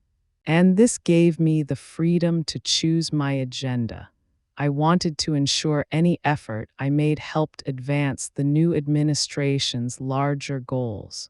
To my great relief, both our kids came home happy after the first day of school and the second and the third. Sasha brought back homework which she'd never had before. Malia was already signed up to sing in a middle school choral concert. They reported that kids in other grades sometimes did a double take when they saw them. But everyone was nice. Each day afterward, the motorcade ride to Sidwell Friends felt a little more routine. After about a week, the girls felt comfortable enough to start traveling to school without me, swapping my mother in as their regular escort, which automatically made drop-offs and pickups a bit less of a production, involving fewer agents, vehicles, and guns.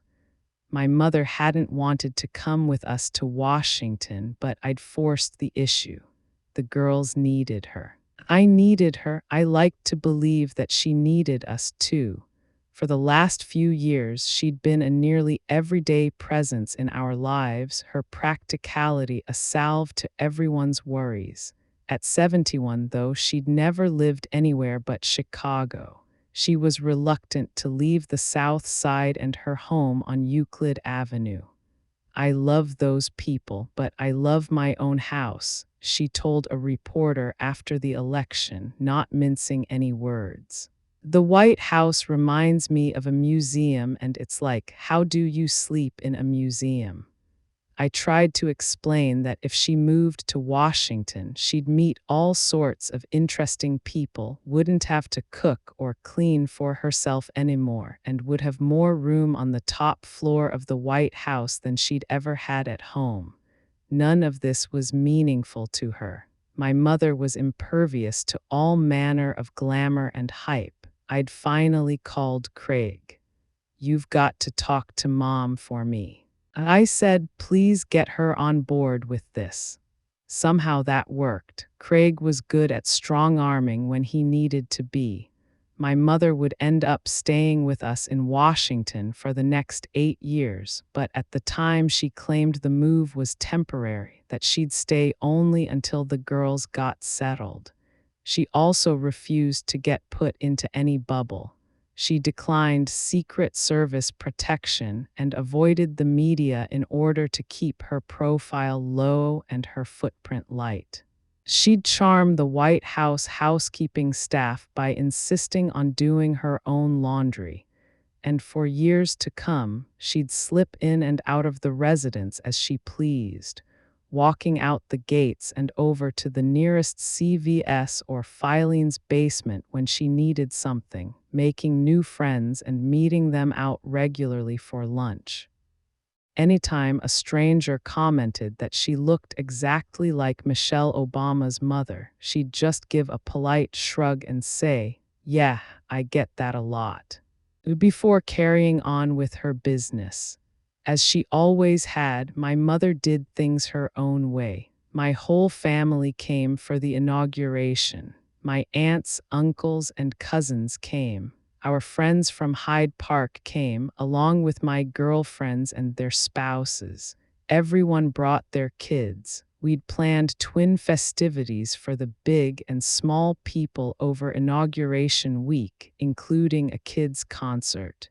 A separate lunch for kids to take place during the traditional luncheon at the Capitol right after the swearing-in, and a scavenger hunt and children's party at the White House that would go on while the rest of us went to inaugural balls. One of the surprise blessings of the final few months of campaigning had been an organic and harmonious merging of our family with Joe Biden's. Though they'd been political rivals only months earlier, Barack and Joe had a natural rapport. Both of them able to slide with ease between the seriousness of their work and the lightness of family. I liked Jill, Joe's wife, right away, admiring her gentle fortitude and her work ethic. She'd married Joe and become stepmother to his two sons in 1977, 5 years after his first wife and baby daughter were tragically killed in a car accident. Later, they'd had a daughter of their own. Jill had recently earned her doctorate in education and had managed to teach English at a community college in Delaware not just through Joe's years as a senator, but also through his two presidential campaigns. Like me, she was interested in finding new ways to support military families. Unlike me, she had a direct emotional connection to the issue. Beau Biden, Joe's older son, was serving in Iraq with the National Guard. He'd been granted a short leave to travel to Washington and see his dad get sworn in as vice president. And then there were the Biden grandkids, 5 altogether, all of them as outgoing and unassuming as Joe and Jill themselves. They'd shown up at the Democratic National Convention in Denver and swept Sasha and Malier right into their boisterous fold, hosting our girls for a sleepover in Joe's hotel suite. All too happy to ignore the politics happening around them in favor of making new friends. We were grateful always to have the Biden kids around. Inauguration Day was bitingly cold, with temperatures never going above freezing and the wind making it feel more like 15 degrees. That morning, Barack and I went to church with the girls, my mom, Craig and Kelly, Meyer and Conrad, and Mama Kay. All the while, we were hearing that people had begun forming lines at the National Mall before dawn, bundled up as they waited for the inaugural activities to begin. As cold as I would eventually get that day, I'd forever remember how many people stood outside for many more hours than I did, convinced it was worth it to endure the chill. We'd learn later that nearly 2 million people had flooded the mall, arriving from all parts of the country, a sea of diversity, energy, and hope stretching for more than a mile from the U.S. Capitol past the Washington Monument. After church, Barack and I headed to the White House to join up with Joe and Jill, along with President Bush, Vice President Dick Cheney, and their wives, all of us gathering for coffee and tea before motorcading together to the Capitol for the swearing-in. At some point earlier, Barack had received the authorization codes that would allow him to access the country's nuclear arsenal and a briefing on the protocols for using them. From now on, wherever he went, he'd be closely trailed by a military aide carrying a 45-pound briefcase containing launch authentication codes and sophisticated communications devices, often referred to as the nuclear football. That, too, was heavy. For me, the ceremony itself would become another one of those strange, slowed-down experiences where the scope was so enormous I couldn't fully process what was going on. We were ushered to a private room in the Capitol ahead of the ceremony, so that the girls could have a snack and Barack could take a few minutes with me to practice putting his hand on the small red Bible that had belonged 150 years earlier to Abraham Lincoln. At that same moment, many of our friends, relatives, and colleagues were finding their seats on the platform outside. It occurred to me later that this was probably the first time in history that so many people of color had sat before the public and a global television audience, acknowledged as VIPs at an American inauguration. Barack and I both knew what this day represented to many Americans, especially those who'd been a part of the civil rights movement. He'd made a point of including the Tuskegee Airmen, the history-making African American pilots and ground crews who fought in World War II, among his guests. He'd also invited the group known as the Little Rock Nine, the 9 black students who in 1957 had been among the first to test the Supreme Court's Brown v. Board of Education decision by enrolling at an all-white high school in Arkansas, enduring many months of cruelty and abuse in the name of a higher principle. All of them were senior citizens now, their hair graying and shoulders curving, a sign of the decades and maybe also the weight they'd carried for future generations. Barack had often said that he aspired to climb the steps of the White House because the Little Rock Nine had dared to climb the steps of Central High School. Of every continuum we belonged to, this was perhaps the most important. Almost exactly at noon that day, we stood before the country with our 2 girls. I remember really only the smallest things, how brightly the sun fell across Barack's forehead just then, how a respectful hush came over the crowd as the Supreme Court Chief Justice John Roberts began the proceedings. I remember how Sasha, too small for her presence to register amid a sea of adults, stood proudly on a footstool in order to stay visible. I remember the crispness of the air. I lifted Lincoln's Bible and Barack placed his left hand on it, vowing to protect the U.S. Constitution with a couple of short sentences, solemnly agreeing to take on the country's every concern. It was weighty and at the same time it was joyful, a feeling mirrored in the inaugural speech Barack would then deliver. On this day, he said, we gather because we have chosen hope over fear, unity of purpose over conflict and discord. I saw that truth mirrored again and again in the faces of the people who stood shivering in the cold to witness it. There were people in every direction as far back as I could see. They filled every inch of the National Mall and the parade route. I felt as if our family were almost falling into their arms now. We were making a pact, all of us. You've got us, we've got you. Malia and Sasha were quickly learning what it meant to be watched publicly. I realized this once we climbed into the presidential limo and began our slow crawl to the White House, leading the inaugural parade. By then, Barack and I had said goodbye to George and Laura Bush, waving as they lifted off from the Capitol in a Marine helicopter. We'd also had lunch.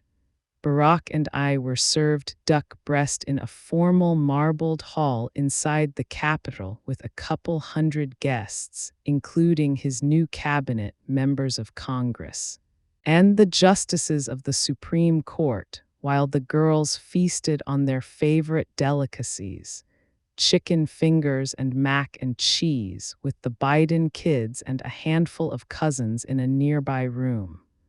I marveled at how our daughters had managed themselves perfectly throughout the inauguration, never fidgeting, slouching, or forgetting to smile. We still had many thousands of people watching from the sides of the road and on television as the motorcade made its way up Pennsylvania Avenue, though the darkened windows made it difficult for anyone to see inside. When Barack and I stepped out to walk a short stretch of the parade route and waved to the public, Malia and Sasha stayed behind inside the warm cocoon of the moving limo. It seemed to hit them then that they were finally relatively alone and out of sight. By the time Barack and I climbed back in, the 2 girls were breathless and laughing, having released themselves from all ceremonial dignity. They'd shucked off their hats and messed up each other's hair and were thrashing around, engaged in a sisterly tickle fight. Tired out, finally, they sprawled across the seats and rode the rest of the way with their feet kicked up, blasting Beyoncé on the car stereo as if it were just any old day. Barack and I both felt a kind of sweet relief just then. We were the first family now, but we were also still ourselves. As the sun began to set on Inauguration Day, the air temperature dropped further. Barack and I, along with the indefatigable Joe Biden, spent the next 2 hours in an outdoor reviewing stand in front of the White House, watching bands and floats from all 50 states pass by us on Pennsylvania Avenue. At some point, I stopped feeling my toes, even after someone passed me a blanket to wrap around my legs and feet. One by one, our guests in the stand excused themselves to go get ready for the evening balls. It was nearly 7:00 p.m. when the last marching band finished and Barack and I walked through the dark and into the White House, arriving for the first time as residents.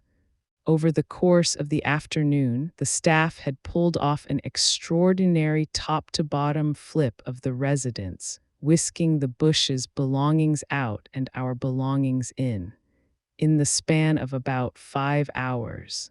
The carpets had been steamed to help keep Malia's allergies from being activated by traces of the former president's dogs. Furniture was brought in and arranged, floral decorations set out. By the time we rode the elevator upstairs, our clothes were organized neatly in the closets. The kitchen pantry had been stocked with our favorite foods. The White House butlers who staffed the residence, mostly African American men who were our age or older, stood poised to help us with anything we needed. I was almost too cold to take anything in. We were due at the first of 10 inaugural balls in less than an hour. I remember seeing very few people upstairs beyond the butlers who were strangers to me. I remember, in fact, feeling a little lonely as I moved down a long hallway past a bunch of closed doors. For the last 2 years, I'd been constantly surrounded by people, with Melissa, Katie, and Kristen always right by my side. Now, suddenly, I felt very much on my own. The kids had already headed to another part of the house for their evening of fun. My mom, Craig, and Maya were staying with us in the residence but had been packed into cars and shuttled off already to the night's festivities. A hairdresser waited to style me, my gown hung on a rack. Barack had disappeared to take a shower and put on his tux. It had been an incredible, symbolic day for our family and I hoped for the country, but it was also a kind of ultramarathon. I had only about 5 minutes alone to soak in a warm bath and reboot myself for what came next. Afterward, I'd have a few bites of steak and potatoes that Sam Cass had prepared. I'd have my hair touched up and makeup redone, and then I'd slip into the ivory silk chiffon gown I'd picked for the night ahead, specially made for me by a young designer named Jason Wu. The dress had a single shoulder strap and delicate organza flowers sewn across it, each one with a tiny crystal at its center, and a full skirt that cascaded richly to the floor. In my life so far, I'd worn very few gowns, but Jason Wu's creation performed a potent little miracle, making me feel soft and beautiful and open again, just as I began to think I had nothing of myself left to show. The dress resurrected the dreaminess of my family's metamorphosis, the promise of this entire experience, transforming me, if not into a full-blown ballroom princess, then at least into a woman capable of climbing onto another stage. I was now FLOTUS, First Lady of the United States, to Barack's POTUS. It was time to celebrate. That night, Barack and I went to the neighborhood ball. The first inaugural ball ever to be broadly accessible and affordable to the general public, and where Beyoncé, real-life Beyoncé, sang a stunning, full-throated rendition of the R&B classic At Last, which we'd chosen as our first dance song. From there, we moved on to a home states ball, and after that to the Commander-in-Chief ball, then onward to the youth ball, and 6 more beyond that.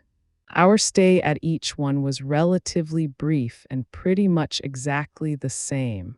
A band played Hail to the Chief. Barack made a few remarks. We tried to beam our appreciation to those who'd come, and as everyone stood and watched, we slow danced yet another time to At Last. I held on to my husband each time, my eyes finding the calm in his. We were still the same seesawing yin and yang duo we'd been for 20 years now, and still connected by a visceral and grounding love. This was one thing I was always content to show. As the hour got late, however, I could feel myself starting to sag. The best part of the evening was supposed to be what came last, a private party being held for a couple hundred of our friends back at the White House. It was there that we'd finally be able to let down, have some champagne, and stop worrying about how we appeared. For sure, I'd be taking off my shoes. It was close to 2:00 a.m. by the time we got ourselves there. Barack and I walked across the marble floors leading to the East Room to find the party in full swing, drinks flowing and elegantly dressed people swirling beneath the sparkling chandeliers. Wynton Marsalis and his band were playing jazz on a small stage at the back of the room.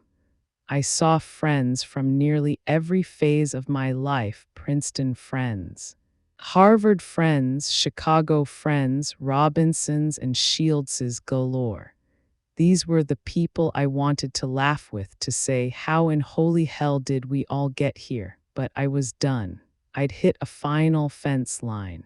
I was also thinking ahead, knowing that the next morning, really just a matter of hours from now, we'd be going to the National Prayer Service, and after that we'd stand and greet 200 members of the public who were coming to visit the White House.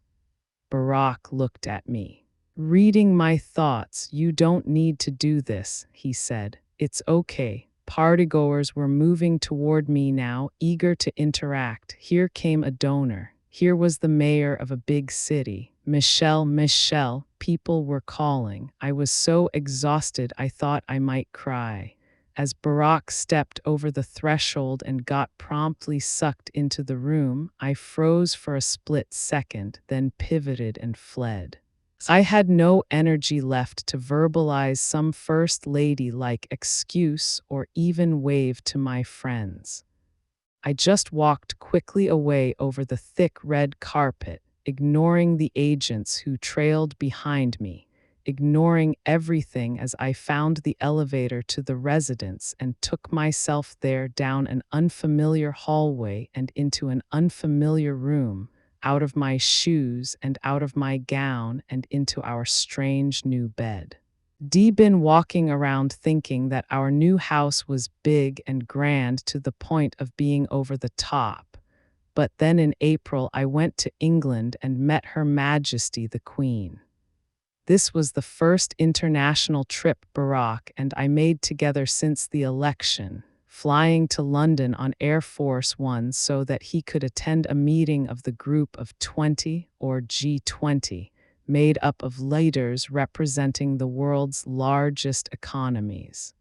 It was a critical moment for such a gathering. The economic crisis in the United States had created devastating ripples across the globe, sending world financial markets into a tailspin. The G20 summit also marked Barack's debut as president on the world stage. And as was often the case during those first months in office, his main job was to clean up a mess. In this case, absorbing the frustration of other world leaders who felt the United States had missed important opportunities to regulate reckless bankers and prevent the disaster with which all of them were now dealing. Beginning to feel more confident that Sasha and Malia were comfortable in their routines at school, I'd left my mother in charge for the few days I'd be abroad. Knowing that she'd immediately relax all my regular rules about getting to bed early and eating every vegetable served at dinner. My mom relished being a grandmother, most especially the part where she got to throw over all my rigidity in favor of her own looser and lighter style, which was markedly more lax than when Craig and I had been the kids under her care. The girls were always thrilled to have Grandma in charge. Gordon Brown, Britain's Prime Minister, was hosting the G20 summit, which included a full day of economic meetings at a conference center in the city. But as often happened when world leaders showed up in London for official events, the Queen would also have everyone over to Buckingham Palace for a ceremonial hello. Because of America and Great Britain's close relationship, and also, I suppose, because we were new on the scene, Barack and I were invited to arrive at the palace early for a private audience with the Queen ahead of the larger reception. Needless to say, I had no experience meeting royalty. I was given to understand that I could either curtsy or shake the Queen's hand.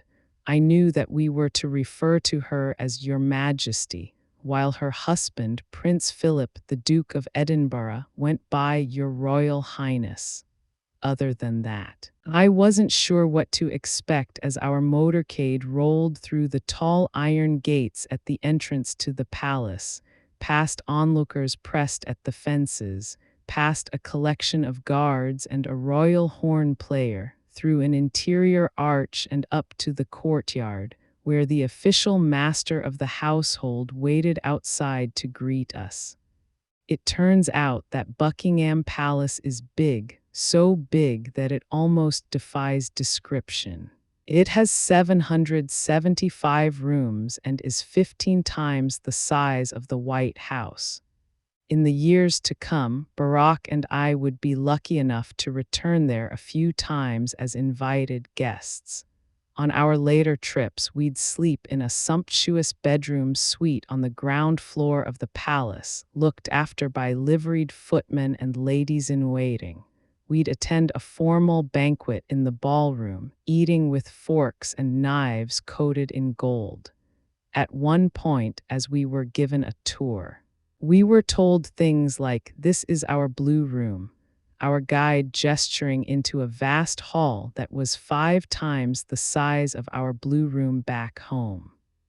The Queen's head usher one day would take me, my mother, and the girls through the palace rose garden, which contained thousands of flawlessly blooming flowers and occupied nearly an acre of land, making the few rose bushes we so proudly kept outside the Oval Office suddenly seem a tad less impressive. I found Buckingham Palace breathtaking and incomprehensible at the same time. On that first visit, we were escorted to the Queen's private apartment and shown into a sitting room where she and Prince Philip stood waiting to receive us. Queen Elizabeth Roman II was 82 years old then, diminutive and graceful with a delicate smile, and her white hair curled regally away from her forehead. She wore a pale pink dress and a set of pearls and kept a black purse draped properly over one arm. We shook hands and posed for a photo. The Queen politely inquired about our jet lag and invited us to sit down. I don't remember exactly what we talked about after that. A little bit about the economy and the state of affairs in England, the various meetings Barack had been having. There's an awkwardness that comes with just about any formally arranged meeting. But in my experience, it's something you need to consciously work your way past. Sitting with the Queen, I had to will myself out of my own head, to stop processing the splendor of the setting and the paralysis I felt coming face to face with an honest-to-goodness icon. I'd seen Her Majesty's face dozens of times before in history books, on television, and on currency, but here she was in the flesh, looking at me intently and asking questions. She was warm and personable, and I tried to be the same. The Queen was a living symbol and well practiced at managing it, but she was as human as the rest of us. I liked her immediately. Later that afternoon, Barack and I floated around at the palace reception, eating canapés with the other G20 leaders and their spouses. I chatted with Angela Merkel of Germany and Nicolas Sarkozy of France. I met the King of Saudi Arabia, the President of Argentina, the Prime Ministers of Japan and Ethiopia. I did my best to remember who came from which nation and which spouse went with whom, careful not to say too much for fear of getting anything wrong. Overall, it was a dignified, friendly affair and a reminder that even heads of state are capable of talking about their children and joking about the British weather. At some point toward the end of the party, I turned my head to find that Queen Elizabeth had surfaced at my elbow. The two of us suddenly alone together in the otherwise crowded room. She was wearing a pair of pristine white gloves and appeared just as fresh as she'd been hours earlier when we first met. She smiled up at me. "You're so tall," she remarked, cocking her head. "Well," I said, chuckling, "the shoes give me a couple of inches, but yes, I'm tall." The Queen then glanced down at the pair of black Jimmy Choos I was wearing. She shook her head. "These shoes are unpleasant, are they not?" She said. She gestured with some frustration at her own black pumps. I confessed then to the Queen that my feet were hurting. She confessed that hers hurt too. We looked at each other then with identical expressions like, when is all this standing around with world leaders going to finally wrap up? And with this she busted out with a fully charming laugh. Forget that she sometimes wore a diamond crown and that I'd flown to London on the presidential jet. We were just two tired ladies oppressed by our shoes. I then did what's instinctive to me anytime I feel connected to a new person, which is to express my feelings outwardly. I laid a hand affectionately across her shoulder. I couldn't have known it in the moment, but I was committing what would be deemed an epic faux pas. I'd touched the Queen of England, which I'd soon learn was apparently not done. Our interaction at the reception was caught on camera. And in the coming days, it would be reproduced in media reports all over the world. A breach in protocol. Michelle Obama dares to hug the Queen. It revived some of the campaign-era speculation that I was generally uncouth and lacking the standard elegance of a first lady, and worried me somewhat too, thinking I'd possibly distracted from Barack's efforts abroad. But I tried not to let the criticism rattle me. If I hadn't done the proper thing at Buckingham Palace, I had at least done the human thing. I dare say that the Queen was okay with it too, because when I touched her, she only pulled closer, resting a gloved hand lightly on the small of my back. The following day, while Barack went off for a marathon session of meetings on the economy, I went to visit a school for girls. It was a government-funded inner-city secondary school in the Islington neighborhood, not far from a set of council estates, which is what public housing projects are called in England. More than 90% of the school's 900 students were Black or from an ethnic minority. A fifth of them were the children of immigrants or asylum seekers. I was drawn to it because it was a diverse school with limited financial resources and yet had been deemed academically outstanding.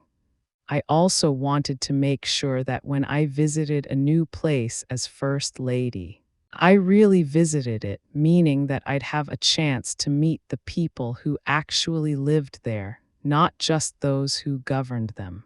Traveling abroad, I had opportunities that Barack didn't. I could escape the stage-managed multilateral meetings and sit-downs with leaders and find new ways to bring a little extra warmth to those otherwise staid visits. I aimed to do it with every foreign trip beginning in England. I wasn't fully prepared, though, to feel what I did when I set foot inside the Elizabeth Garrett Anderson School and was ushered to an auditorium where about 200 students had gathered to watch some of their peers perform and then hear me speak. The school was named after a pioneering doctor who also became the first female mayor elected in England. The building itself was nothing special, a boxy brick building on a nondescript street. But as I settled into a folding chair onstage and started watching the performance, which included a Shakespeare scene, a modern dance, and a chorus singing a beautiful rendition of a Whitney Houston song, something inside me began to quake. I almost felt myself falling backward into my own past. You had only to look around at the faces in the room to know that despite their strengths, these girls would need to work hard to be seen. There were girls in hijab, girls for whom English was a second language, girls whose skin made up every shade of brown. I knew they'd have to push back against the stereotypes that would get put on them, all the ways they'd be defined before they'd had a chance to define themselves. They'd need to fight the invisibility that comes with being poor, female, and of color. They'd have to work to find their voices and not be diminished to keep themselves from getting beaten down. They would have to work just to learn. But their faces were hopeful, and now so was I.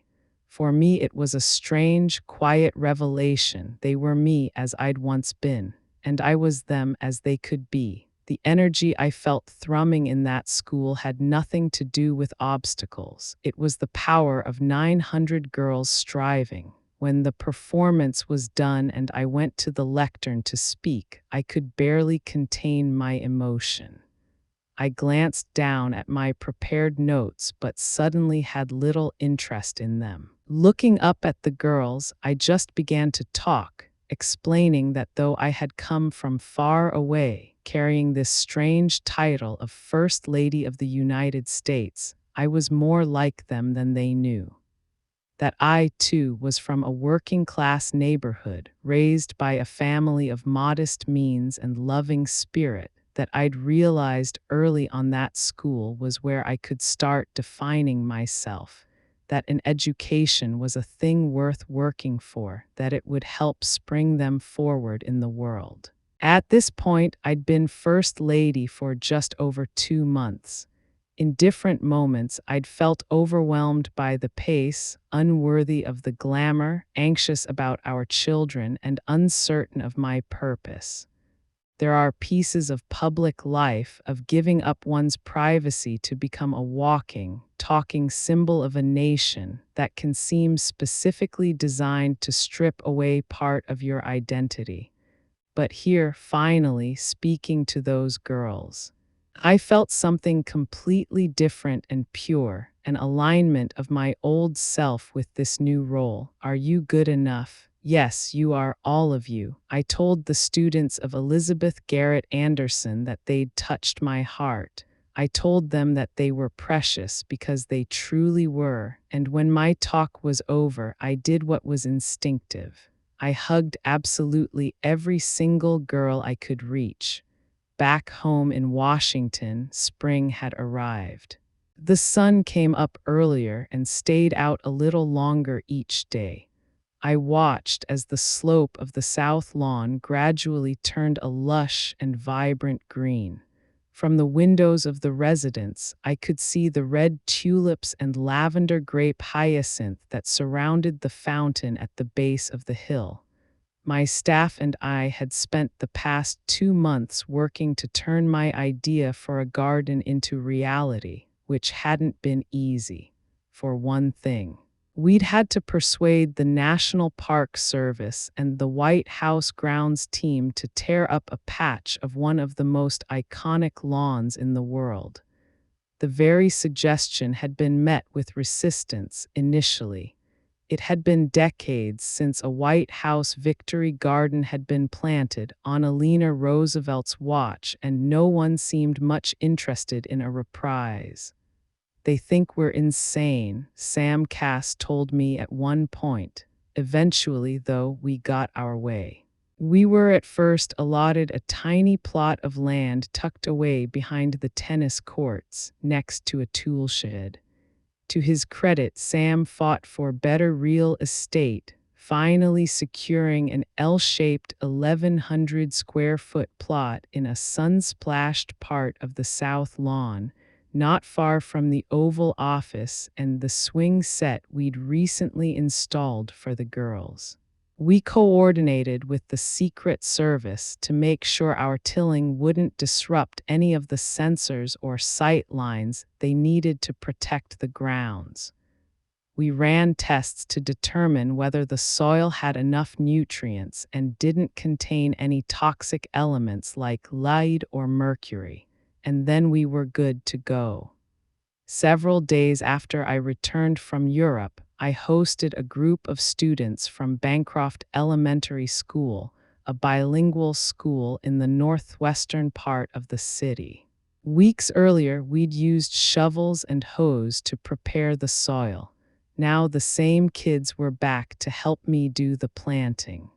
Our patch of dirt sat not far from the southern fence along E Street, where tourists often congregated to gaze up at the White House. I was glad that this would now be a part of their view, or at least I hoped to be glad at some point, because with a garden you never know for sure what will or won't happen, whether anything in fact will grow. We'd invited the media to cover the planting. We'd invited all the White House chefs to help us, along with Tom Vilsack, Barack's Secretary of Agriculture.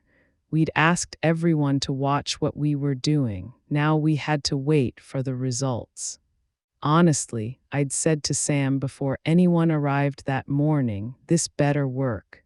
That day, I knelt with a bunch of fifth graders as we carefully put seedlings into the ground, patting the dirt into place around the fragile stalks. After being in Europe and having my every outfit dissected in the press, I'd worn a cardigan sweater to meet the Queen, which was almost as scandalous as touching her had been. I was relieved to be kneeling in the dirt in a light jacket and a pair of casual pants.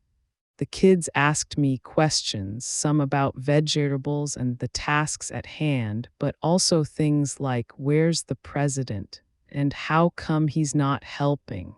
It took only a little while, though, before most of them seemed to lose track of me. Their focus centered instead on the fit of their garden gloves and the worms in the soil. I loved being with children.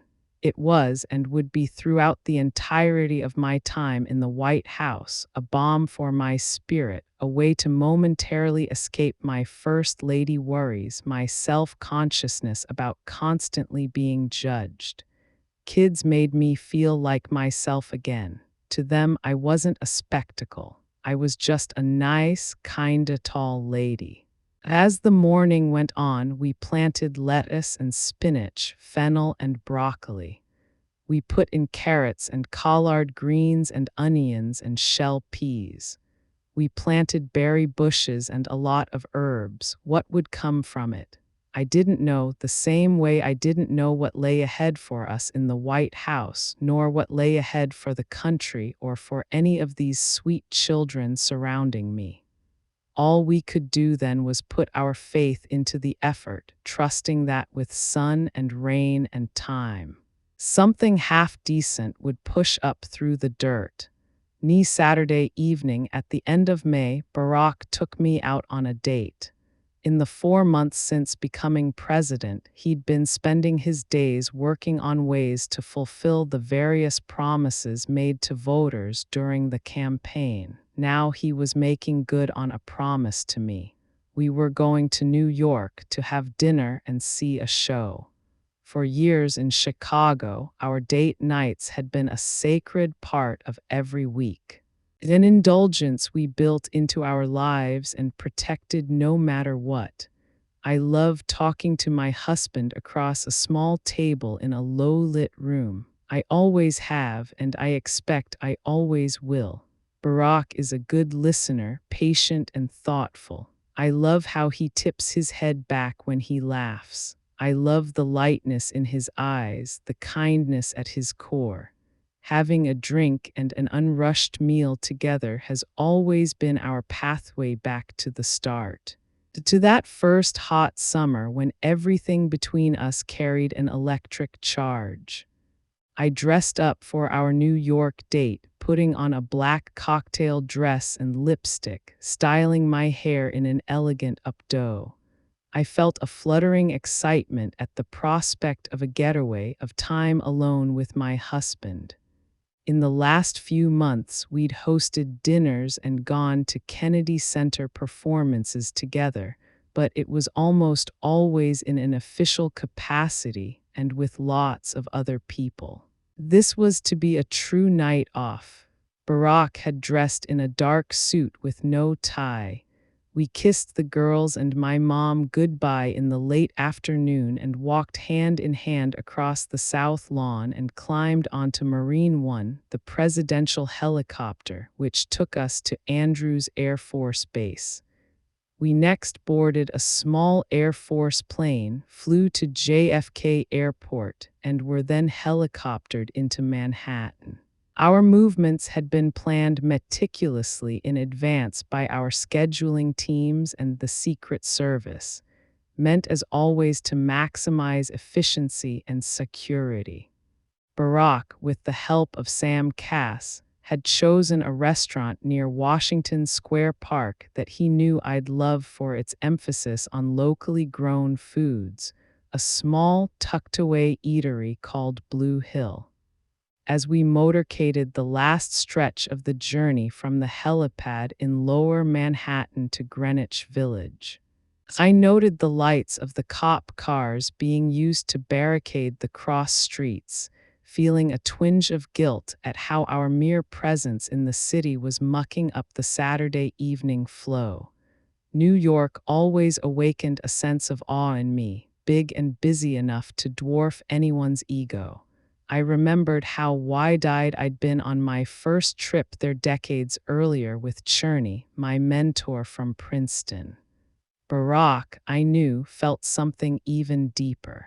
The wild energy and diversity of the city had proven the perfect hatching place for his intellect and imagination years back when he was a student at Columbia. At the restaurant, we were shown to a table in a discreet corner of the room as around us people tried not to gawk, but there was no hiding our arrival. Anyone who came in after we did would have to get swept with a magnetometer wand by a Secret Service team. A process that was usually quick but still an inconvenience. For this, I felt another twinge.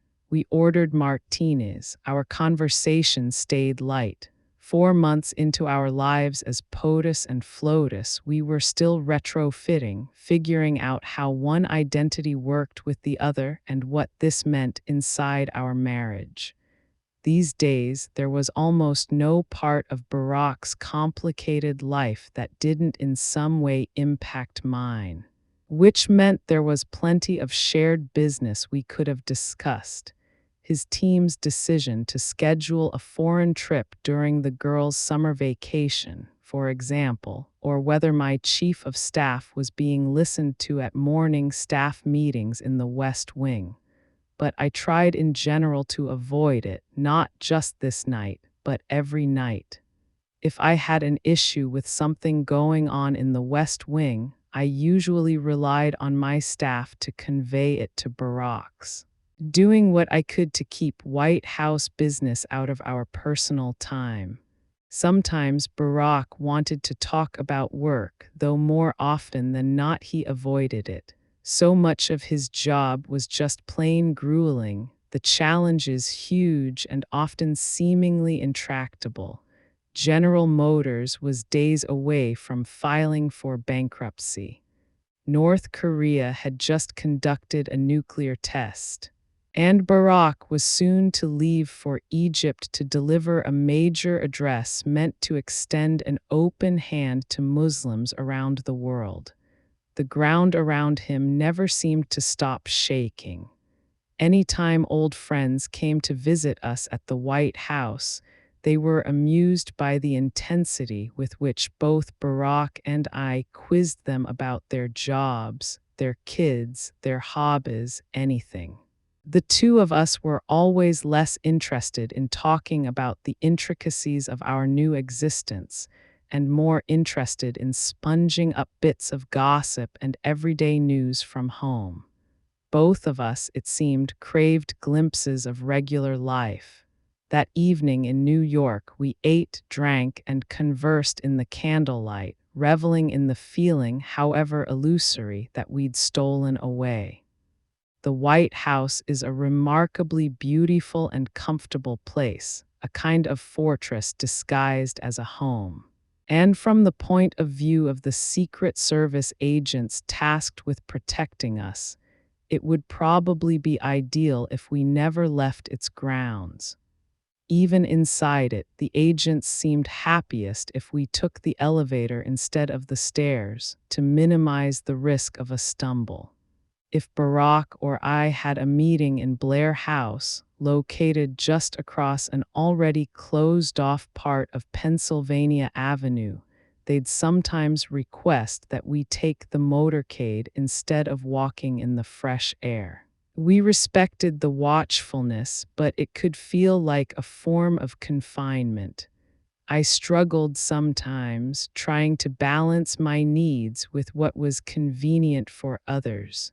If anyone in our family wanted to step outside onto the Truman balcony, the lovely arcing terrace that overlooked the south lawn, and the only semi-private outdoor space we had at the White House, we needed to first alert the Secret Service so that they could shut down the section of E Street that was in view of the balcony, clearing out the flocks of tourists who gathered outside the gates there at all hours of the day and night. There were many times when I thought I'd go out to sit on the balcony, but then reconsidered, realizing the hassle I would cause, the vacations I'd be interrupting. It's all because I thought it would be nice to have a cup of tea outdoors. With our movements so controlled, the number of steps Barack and I took in a day had plummeted. As a result, both of us had grown fiercely dependent on the small gym on the top floor of the residence. Barack ran on the treadmill about an hour every day, trying to beat back his physical restlessness. I was working out every morning as well, often with Cornell, who'd been our trainer in Chicago and now lived part-time in Washington on our behalf, coming over at least a few times a week to push us with plyometrics and weights. Setting aside the business of the country, Barack and I never lacked for things to discuss. We talked that night over dinner about Malia's flute lessons, Sasha's ongoing devotion to her perilously frayed blankie, which she kept draped over her head as she slept at night. When I told a funny story about how a makeup artist recently tried and failed to put false eyelashes on my mom before a photo shoot, Barack tipped his head and laughed, exactly the way I knew he would. And we had a new and entertaining baby in the house to talk about as well, a 7-month-old, completely rambunctious Portuguese water dog we'd named Bo. A gift to our family from Senator Ted Kennedy and a fulfillment of the promise we'd made to the girls during the campaign. The girls had taken to playing a hide-and-seek game with him on the south lawn, crouching behind trees and shouting his name as he scampered across the open grass, following their voices. All of us loved Bo. When we finally finished our meal and stood up to leave, the diners around us rose to their feet and applauded, which struck me as both kind and unnecessary. It's possible that some of them were glad to see us go. We were a nuisance, Barack and I, a disruption to any normal scene. There was no getting around that fact. We felt it acutely as our motorcade zipped us up 6th Avenue and over toward Times Square, where hours earlier police had cordoned off an entire block in front of the theater, where our fellow theatergoers were now waiting in line to pass through metal detectors that normally weren't there, and the performers would need to wait an extra 45 minutes to start the show due to the security checks. The play, when it finally began, was marvelous. A drama by August Wilson set inside a Pittsburgh boarding house during the Great Migration, when millions of African Americans left the South and flooded into the Midwest. Just as my relatives on both sides had done. Sitting in the dark next to Barack, I was riveted, a little emotional, and for a short while able to get lost in the performance and the sense of quiet contentment that came with just being off duty and out in the world. As we flew back to Washington late that night, I already knew it would be a long time before we did anything like this again. Barack's political opponents would criticize him for taking me to New York to see a show. The Republican Party would put out a press release before we'd even gotten home, saying that our date had been extravagant and costly to taxpayers, a message that would get picked up and debated on cable news. Barack's team would quietly reinforce the point, urging us to be more mindful of the politics, making me feel guilty and selfish for having stolen a rare moment out and alone with my husband. But that wasn't even it. The critics would always be there. The Republicans would never let up. Optics would always rule our lives. It was as if with our date Barack and I had tested a theory and proven both the best and the worst parts of what we'd suspected all along. The nice part was that we could step away for a romantic evening the way we used to years earlier. Before his political life took over, we could, as first couple, feel close and connected, enjoying a meal and a show in a city we both loved. The harder part was seeing the selfishness inherent in making that choice, knowing that it had required hours of advance meetings between security teams and local police. It had involved extra work for our staffers, for the theater, for the waiters at the restaurant, for the people whose cars had been diverted off 6th Avenue, for the police on the street. It was part of the new heaviness we lived with, There were just too many people involved, too many affected for anything to feel light. From the Truman balcony, I could see the fullness of the garden taking shape on the southwest corner of the lawn. For me, it was a gratifying sight, a miniature Eden in progress, made up of spiraling young tendrils and half-grown shoots, carrot and onion stalks just beginning to rise, the patches of spinach dense and green, with bright red and yellow flowers blooming around the edges. We were growing food. In late June, our original garden helper crew from Bancroft Elementary joined me for our first harvest, kneeling together in the dirt to tear off lettuce leaves and strip pea pods from their stems. This time they were also entertained by Bo, our puppy, who proved to be a great lover of the garden himself, bounding in circles around the trees before sprawling belly up in the sun between the raised beds. After our harvest that day, Sam and the school kids made salads with their fresh-picked lettuce and peas in the kitchen, which we then ate with baked chicken, followed by cupcakes topped with garden berries. In 10 weeks, the garden had generated over 90 pounds of produce from only about $200 worth of seeds and mulch. The garden was popular and the garden was wholesome, but I also knew that for some people it wouldn't feel like enough. I understood that I was being watched with a certain kind of anticipation, especially by women, maybe especially by professional working women, who wondered whether I'd bury my education and management experience to fold myself into some prescribed first lady pigeonhole, a place lined with tea leaves and pink linen. People seemed worried that I wasn't going to show my full self. Regardless of what I chose to do, I knew I was bound to disappoint someone. The campaign had taught me that my every move and facial expression would be read a dozen different ways. I was either hard driving and angry, or with my garden and messages about healthy eating, I was a disappointment to feminists, lacking a certain stridency. Several months before Barack was elected, I'd told a magazine interviewer that my primary focus in the White House would be to continue my role as mom-in-chief in our family. I'd said it casually, but the phrase caught hold and was amplified across the press. Some Americans seemed to embrace it, understanding all too well the amount of organization and drive it takes to raise children.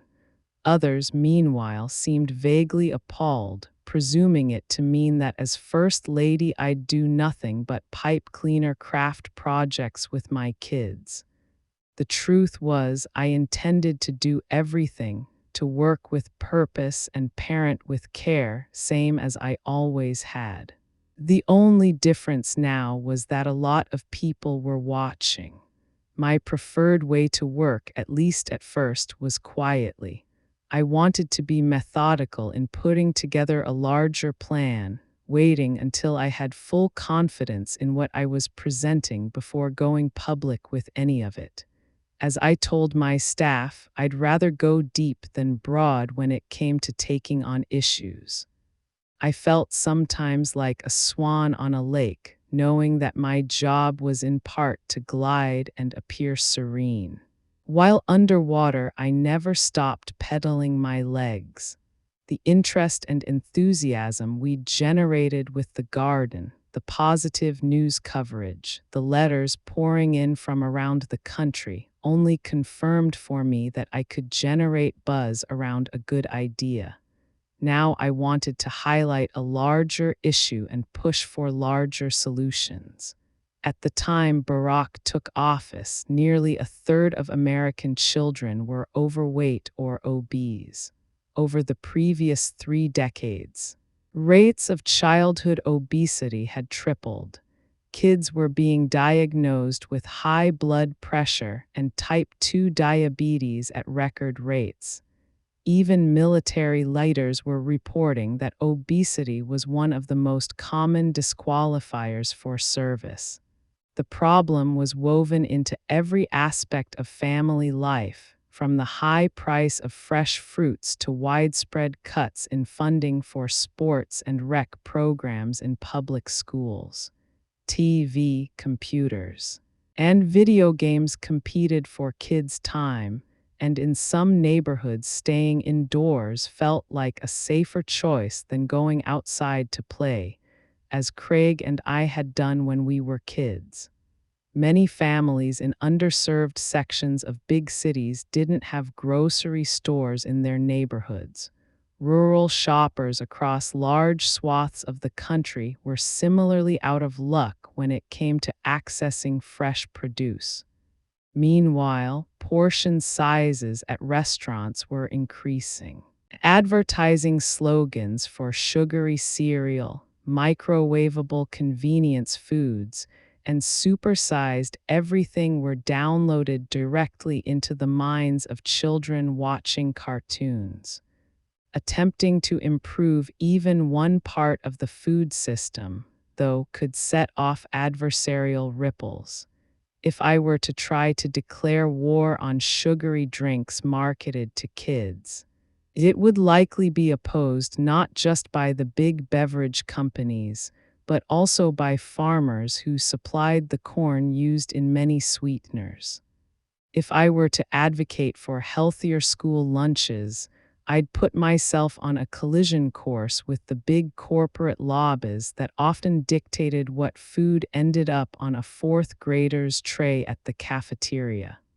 For years, public health experts and advocates had been outmatched by the better organized, better funded food and beverage industrial complex. School lunches in the United States were a $6 billion a year business. Still, it felt to me like the right time to push for change. I was neither the first nor the only person to be drawn to these issues. Across America, a nascent healthy food movement was gaining strength. Urban farmers were experimenting in cities across the country. Republicans and Democrats alike had tackled the problem at state and local levels, investing in healthy living, building more sidewalks and community gardens, a proof point that there was common political ground to be explored. Midway through 2009, my small team and I began coordinating with West Wing policy people and meeting with experts inside and outside government to formulate a plan. We decided to keep our work focused on children. It's tough and politically difficult to get grown-ups to change their habits. We felt certain we'd stand a better chance if we tried to help kids think differently about food and exercise from an early age. And who could take issue with us if we were genuinely looking out for kids? My own kids were by then out of school for the summer. I'd committed myself to spending 3 days a week working in my capacity as First Lady while reserving the rest of my time for family. Rather than put the girls in day camps, I decided to run what I called Camp Obama, where we'd invite a few friends and make local excursions, getting to know the area in which we now lived. We went to Monticello and Mount Vernon and explored caves in the Shenandoah Valley.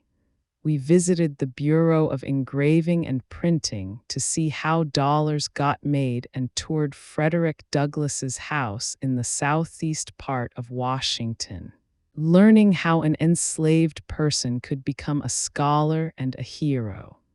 For a while, I required the girls to write up a little report after each visit, summarizing what they had learned, though eventually they started protesting and I let the idea go.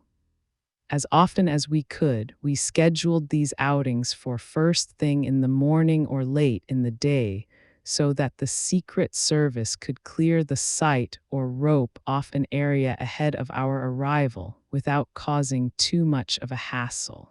We were still a nuisance, I knew, though without Barack along we were at least somewhat less of a nuisance.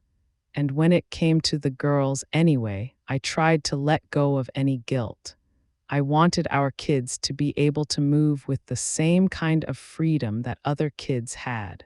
One day earlier in the year, I'd had a dust-up with the Secret Service when Malia had been invited to join a group of school friends who were making a spur-of-the-moment trip to get some ice cream. Because for security reasons she wasn't allowed to ride in another family's car, and because Barack and I had our daily schedules diced down to the minute and set weeks in advance, Malia was told she'd have to wait an hour while the leader of her security detail was summoned from the suburbs, which of course then merited a bunch of apologetic phone calls and delayed everyone involved. This was exactly the kind of heaviness I didn't want for my daughters. I couldn't contain my irritation. To me, it made no sense. We had agents standing in practically every hallway of the White House. I could look out the window and see Secret Service vehicles parked in the circular drive. But for some reason, she couldn't just get my permission and head off to join her friends. Nothing could be done without her detail leader. This isn't how families work or how ice cream runs work, I said. If you're going to protect a kid, you've got to be able to move like a kid. I went on to insist that the agents revise their protocols so that in the future Malia and Sasha could leave the White House safely and without some massive advance planning effort. For me, it was another small test of the boundaries. Barack and I had by now let go of the idea that we could be spontaneous. We'd surrendered to the idea that there was no longer room for impulsiveness and whimsy in our own lives, but for our girls. We'd fight to keep that possibility alive. Time during Barack's campaign, people had begun paying attention to my clothes. Or at least the media paid attention, which led fashion bloggers to pay attention, which seemed then to provoke all manner of commentary across the internet. I don't know why this was exactly, possibly because I'm tall and unafraid of bold patterns, but so it seemed to be. When I wore flats instead of heels, it got reported in the news. My pearls, my belts, my cardigans, my off-the-rack dresses from J. Crew, my apparently brave choice of white for an inaugural gown, all seemed to trigger a slew of opinions and instant feedback. I wore a sleeveless aubergine dress to Barack's address to the joint session of Congress and a sleeveless black sheath dress for my official White House photo. And suddenly my arms were making headlines. Late in the summer of 2009, we went on a family trip in the Grand Canyon, and I was lambasted for an apparent lack of dignity when I was photographed getting off Air Force One in 106-degree heat, I might add dressed in a pair of shorts. It seemed that my clothes mattered more to people than anything I had to say. In London, I'd stepped off stage after having been moved to tears while speaking to the girls at the Elizabeth Garrett Anderson School, only to learn that the first question directed to one of my staffers by a reporter covering the event had been who made her dress. This stuff got me down, but I tried to reframe it as an opportunity to learn, to use what power I could find inside a situation I'd never have chosen for myself. If people flipped through a magazine primarily to see the clothes I was wearing, I hoped they'd also see the military spouse standing next to me or read what I had to say about children's health. When Vogue proposed putting me on the cover of the magazine shortly after Barack was elected, my team had debated whether it would make me seem frivolous or elitist during a time of economic worry, but in the end, we decided to go ahead with it. It mattered every time a woman of color showed up on the cover of a magazine. Also, I insisted on choosing my own outfits, wearing dresses by Jason Wu and Narciso Rodriguez, a gifted Latino designer, for the photo shoot. I knew a little about fashion, but not a lot. As a working mother, I'd really been too busy to put much thought into what I wore. During the campaign, I'd done most of my shopping at a boutique in Chicago where I'd had the good fortune of meeting a young sales associate named Meredith Coop. Meredith, who'd been raised in St. Louis, was sharp and knowledgeable about different designers and had a playful sense of color and texture. After Barack's election, I was able to persuade her to move to Washington and work with me as a personal aide and wardrobe stylist.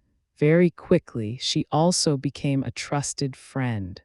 A couple of times a month, Meredith would roll several big racks of clothing into my dressing room in the residence, and we'd spend an hour or two trying things on, pairing outfits with whatever was on my schedule in the coming weeks. I paid for all my own clothes and accessories, with the exception of some items like the couture-level gowns I wore to formal events, which were lent to me by the designers and would later be donated to the National Archives, thus adhering to White House ethics guidelines. When it came to my choices, I tried to be somewhat unpredictable to prevent anyone from ascribing any sort of message to what I wore. It was a thin line to walk. I was supposed to stand out without overshadowing others, to blend in but not fade away. As a Black woman, too, I knew I'd be criticized if I was perceived as being showy and high-end, and I'd be criticized also if I was too casual, so I mixed it up. I'd match a high-end Michael Kors skirt with a t-shirt from Gap. I wore something from Target one day and Diane von Furstenberg the next. I wanted to draw attention to and celebrate American designers, most especially those who were less established, even if it sometimes frustrated old guard designers, including Oscar de la Renta, who was reportedly displeased that I wasn't wearing his creations. For me, my choices were simply a way to use my curious relationship with the public gaze to boost a diverse set of up-and-comers. Optics governed more or less everything in the political world, and I factored this into every outfit. It required time, thought, and money, more money than I'd spent on clothing ever before. It also required careful research by Meredith, particularly on foreign trips. She'd often spend hours making sure the designers, colors, and styles we chose paid proper respect to the people and countries we visited. Meredith also shopped for Sasha and Malia ahead of public events, which added to the overall expense, but they, too, had the gaze upon them. I sighed sometimes, watching Barack pull the same dark suit out of his closet and head off to work without even needing a comb. His biggest fashion consideration for a public moment was whether to have his suit jacket on or off. Tie or no tie, we were careful, Meredith and I, to always be prepared. In my dressing room, I'd put on a new dress and then squat, lunge, and pinwheel my arms just to be sure I could move. Anything too restrictive I put back on the rack. When I traveled, I brought backup outfits, anticipating shifts in weather and schedule, not to mention nightmare scenarios involving spilled wine or broken zippers. I learned, too, that it was important to always, no matter what, pack a dress suitable for a funeral, because Barack sometimes got called with little notice to be there, as soldiers, senators, and world leaders were laid to rest. I came to depend heavily on Meredith, but also equally on Johnny Wright, my fast-talking, hard-laughing hurricane of a hairdresser, and Carl Ray, my soft-spoken and meticulous makeup artist. Together, the three of them, dubbed by my larger team the trifecta, gave me the confidence I needed to step out in public each day, all of us knowing that a slip-up would lead to a flurry of ridicule and nasty comments. I never expected to be someone who hired others to maintain my image, and at first the idea was discomforting. But I quickly found out a truth that no one talks about. Today, virtually every woman in public life, politicians, celebrities, you name it, has some version of Meredith, Johnny, and Carl. It's all but a requirement, a built-in fee for our societal double standard. How had other first ladies managed their hair, makeup, and wardrobe challenges? I had no idea. Several times over the course of that first year in the White House, I found myself picking up books either by or about previous first ladies, but each time I'd lay them down again. I almost didn't want to know what was the same and what was different about any of us. I did, in September, have a pleasant overdue lunch with Hillary Clinton, the two of us sitting in the residence dining room. After his election, and a little to my surprise, Barack had chosen Hillary as his Secretary of State, both of them managing to set aside the battle wounds of the primary campaign and build a productive working relationship. She was candid with me about how she'd misjudged the country's readiness to have a proactive professional woman in the role of First Lady. As First Lady of Arkansas, Hillary had kept her job as a law partner while also helping with her husband's efforts to improve health care and education. Arriving in Washington with the same sort of desire and energy to contribute, though she'd been roundly spurned, pilloried for taking on a policy role in the White House's work on health care reform. The message had been delivered with a resounding, brutal frankness. Voters had elected her husband and not her. First ladies had no place in the West Wing. She'd tried to do too much too quickly, it seemed, and had run straight into a wall. I myself tried to be mindful of that wall, learning from other First Ladies' experience, taking care not to directly or overtly insert myself into West Wing business. I relied instead on my staff to communicate daily with Barack's, exchanging advice, syncing our schedules, and reviewing every plan. The president's advisors, in my opinion, could be overly fretful about appearances. At one point, several years later, when I decided to get bangs cut into my hair, my staff would feel the need to first run the idea past Barack's staff, just to make sure there wouldn't be a problem. With the economy in rough shape, Barack's team was constantly guarding against any image coming out of the White House that might be seen as frivolous or light, given the somberness of the times. This didn't always sit well with me. I knew from experience that even during hard times, maybe especially during hard times, it was still okay to laugh. For the sake of children in particular, you had to find ways to have fun. On this front, my team had been wrangling with Barack's communications staff over an idea. I'd had to host a Halloween party for kids at the White House.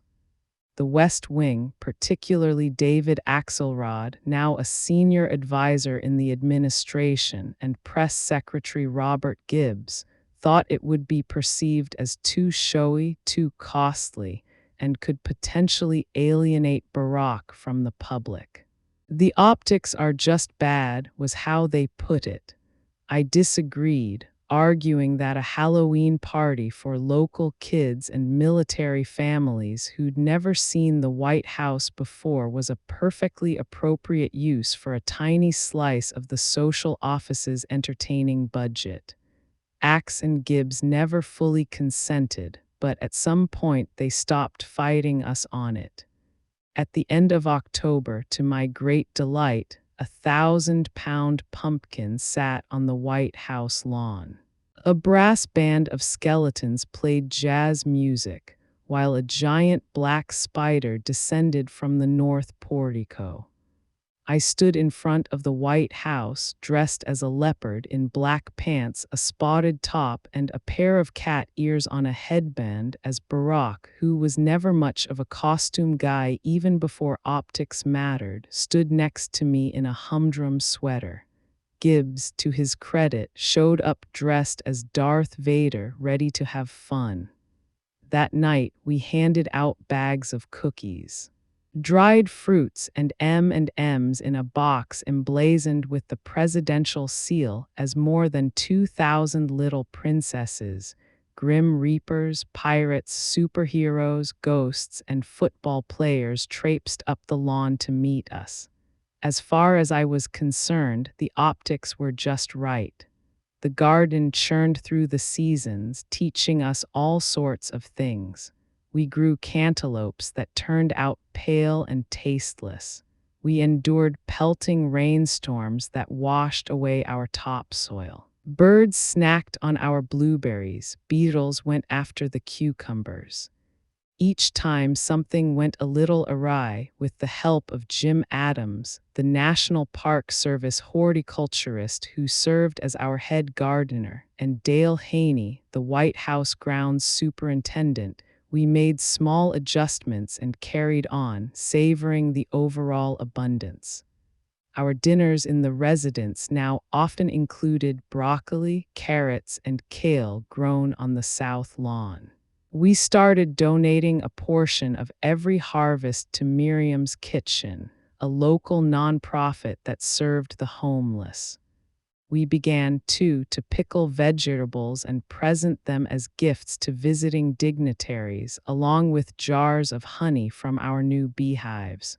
Among the staff, the garden became a source of pride. Its early skeptics had quickly become fans. For me, the garden was simple, prosperous, and healthy, a symbol of diligence and faith. It was beautiful while also being powerful, and it made people happy. Over the previous few months, my East Wing staff and I had spoken with children's health experts and advocates to help us develop the pillars on which our larger effort would be built. We'd give parents better information to help them make healthy choices for their families. We'd work to create healthier schools. We'd try to improve access to nutritious food.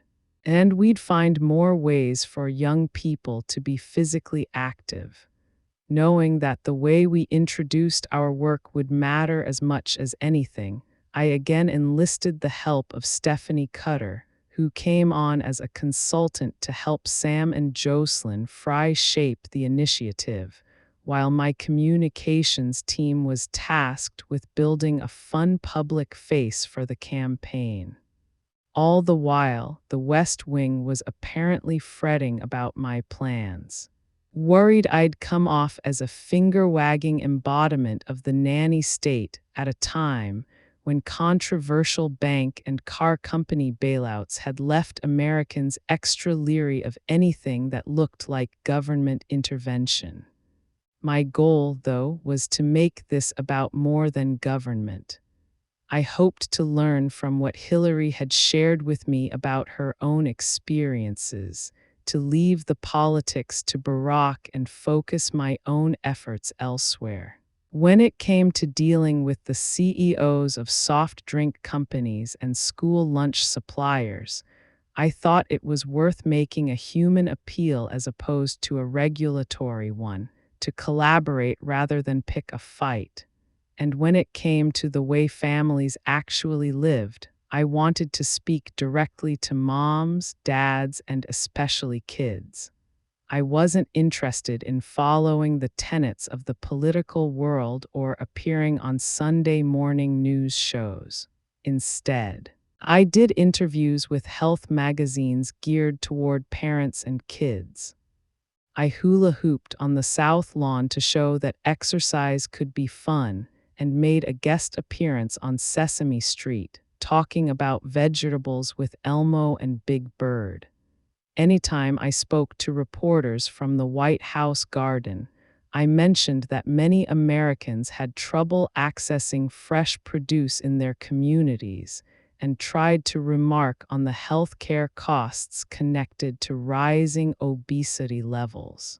I wanted to make sure we had buy-in from everyone we'd need to make the initiative a success, to anticipate any objections that might be raised. With this in mind, we spent weeks and weeks quietly holding meetings with business and advocacy groups as well as members of Congress. We conducted focus groups to test market our branding for the project, enlisting the pro bono help of PR professionals to fine-tune the message. In February 2010, I was finally ready to share my vision. On a cold Tuesday afternoon and with D.C. still digging out from a historic blizzard, I stood at a lectern in the state dining room at the White House, surrounded by kids and cabinet secretaries, sports figures, and mayors, along with leaders in medicine, education, and food production, plus a bevy of media, to proudly announce our new initiative, which we'd decided to name Let's Move. It centered on one goal: ending the childhood obesity epidemic within a generation. What was important to me was that we weren't just announcing some pie-in-the-sky set of wishes. The effort was real, and the work was well underway. Not only had Barack signed a memorandum earlier that day to create a first-of-its-kind federal task force on childhood obesity, but the three major corporate suppliers of school lunches had announced that they would cut the amount of salt, sugar, and fat in the meals they served. The American Beverage Association had promised to improve the clarity of its ingredient labeling. We'd engaged the American Academy of Pediatrics to encourage doctors to make body mass index measurements a standard of care for children, and we'd persuaded Disney, NBC, and Warner Bros. To air public service announcements and invest in special programming that encouraged kids to make healthy lifestyle choices. Leaders from 12 different professional sports leagues, too, had agreed to promote a 60 minutes of play a day campaign to help get kids moving more. And that was just the start. We had plans to help bring greengrocers into urban neighborhoods and rural areas known as food deserts, to push for more accurate nutritional information on food packaging, and to redesign the aging food pyramid to be more accessible and in line with current research on nutrition. Along the way, we'd work to hold the business community accountable for its decision-making around issues impacting children's health. It would take commitment and organization to make all this happen, I knew, but that was exactly the kind of work I liked. We were taking on a huge issue, but now I had the benefit of operating from a huge platform. I was beginning to realize that all the things that felt odd to me about my new existence, the strangeness of fame, the hawkied attention paid to my image, the vagueness of my job description, could be marshaled in service of real goals. I was energized. Here finally was a way to show my full self. This was resilience. It was reflective of a larger spirit of self-sufficiency and pride I'd seen in all parts of the military. I sat one day with a man who'd gone off young and healthy to an overseas deployment, leaving behind a pregnant wife, and had come back quadriplegic, unable to move his arms or legs. As we talked, their baby, a tiny newborn with a pink face, lay swaddled in a blanket on his chest. I met another service member who'd had a leg amputated and asked me a lot of questions about the Secret Service. He explained cheerily that he'd once hoped to become an agent after leaving the military, but that given the injury, he was now figuring out a new plan. Then there were the families. I introduced myself to the wives and husbands, mothers and fathers, cousins and friends I found by the bedside. People who had often put the rest of their lives on hold in order to stay close. Sometimes they were the only ones I could talk to, as their loved one lay immobilized nearby, heavily sedated or asleep. These family members carried their own weight. Some came from generations of military service, while others were teenage girlfriends who'd become brides just ahead of a deployment, their futures now having taken a sudden, complicated turn. I can no longer count the number of mothers with whom I've cried, their distress so acute that all we could do was lace our hands together and pray silently through tears. What I saw of military life left me humbled. As long as I'd been alive, I'd never encountered the kind of fortitude and loyalty that I found in those rooms. One day in San Antonio, Texas, I noticed a minor commotion in the hallway of the military hospital I was visiting. Nurses shuffled urgently in and out of the room I was about to enter. "He won't stay in bed," I heard someone whisper. Inside, I found a broad-shouldered young man from rural Texas who had multiple injuries and whose body had been severely burned. He was in clear agony, tearing off the bedsheets and trying to slide his feet to the floor. It took us all a minute to understand what he was doing. Despite his pain, he was trying to stand up and salute the wife of his commander-in-chief. Time early in 2011, Barack mentioned Osama bin Laden. We'd just finished dinner and Sasha and Malia had run off to do their homework, leaving the two of us alone in the residence dining room. "We think we know where he is," Barack said. "We may go in and try to take him out, but nothing's sure." Bin Laden was the world's most wanted man and had eluded detection for years. Capturing or killing him had been one of Barack's top priorities when he took office. I knew it would mean something to the nation, to the many thousands of military service members who'd spent years trying to protect us from Al-Qaeda, and especially to all those who'd lost loved ones on September 11. I could tell from Barack's grim tone that there was much still to be resolved. The variables were clearly weighing heavily on him. Though I knew better than to ask too many follow-up questions or insist that he walk me through the particulars. He and I were sounding boards for each other professionally and always had been. But I also knew that he now spent his days surrounded by expert advisors. He had access to all manner of top-secret information, and as far as I was concerned, most especially on matters of national security, he needed no input from me. In general, I hoped that time with me and the girls would always be a respite, even though work was forever close by. After all, we literally lived above the shop. Barack, who's always been good at compartmentalizing, managed to be admirably present and undistracted when he was with us. It was something we'd learned together over time as our work lives had grown increasingly busy and intense. Fences needed to go up, boundaries required protecting.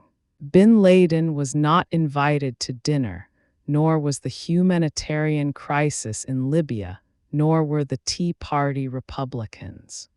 We had kids, and kids need room to speak and grow. Our family time was when big worries and urgent concerns got abruptly and mercilessly shrunk to nothing so that the small could rightly take over. Barack and I would sit at dinner, hearing tales from the Sidwell playground or listening to the details of Malia's research project on endangered animals, feeling as if these were the most important things in the world, because they deserved to be. Still, even as we ate, the work piled up.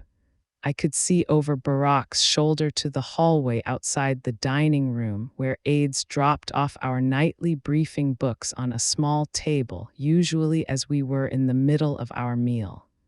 This was part of the White House ritual. 2 binders got delivered every evening, one for me and a much thicker, leather-bound one for Barack. Each contained papers from our respective offices, which we were meant to read overnight. After we tucked the kids into bed, Barack would normally disappear into the treaty room with his binder, while I took mine to the sitting area in my dressing room, where I'd spend an hour or two each night or early in the morning going through what was inside, usually memos from staff, drafts of upcoming speeches, and decisions to be made regarding my initiatives. A year after launching Let's Move, we were seeing results. We'd aligned ourselves with different foundations and food suppliers to install 6,000 salad bars in school cafeterias, and were recruiting local chefs to help schools serve meals that were not just healthy but tasty. Walmart, which was then the nation's largest grocery retailer, had joined our effort by pledging to cut the amount of sugar, salt, and fat in its food products and to reduce prices on produce. And we'd enlisted mayors from 500 cities and towns across the country to commit to tackling childhood obesity on the local level. Most important, over the course of 2010, I'd worked hard to help push a new child nutrition bill through Congress, expanding children's access to healthy, high-quality food in public schools, and increasing the reimbursement rate for federally subsidized meals for the first time in 30 years. As much as I was generally happy to stay out of politics and policy making, this had been my big fight, the issue for which I was willing to hurl myself into the ring. I'd spent hours making calls to senators and representatives, trying to convince them that our children deserved better than what they were getting. I'd talked about it endlessly with Barack, his advisors, anyone who would listen. The new law added more fresh fruits and vegetables, whole grains, and low-fat dairy to roughly 43 million meals served daily. It regulated the junk food that got sold to children via vending machines on school property, while also giving funding to schools to establish gardens and use locally grown produce. For me, it was a straightforward good thing, a potent, ground-level way to address childhood obesity. Barack and his advisors pushed hard for the bill, too. After Republicans won control of the House of Representatives in the midterm elections, he made the effort a priority in his dealings with lawmakers, knowing that his ability to make sweeping legislative change was about to diminish. In early December, before the new Congress was seated, the bill managed to clear its final hurdles. And I stood proudly next to Barack 11 days later as he signed it into law, surrounded by children at a local elementary school. Had I not been able to get this bill passed, he joked to reporters, I would be sleeping on the couch.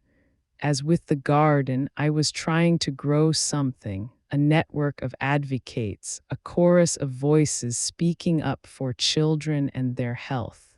I saw my work as complementing Barack's success in establishing the 2010 Affordable Care Act, which greatly increased access to health insurance for all Americans.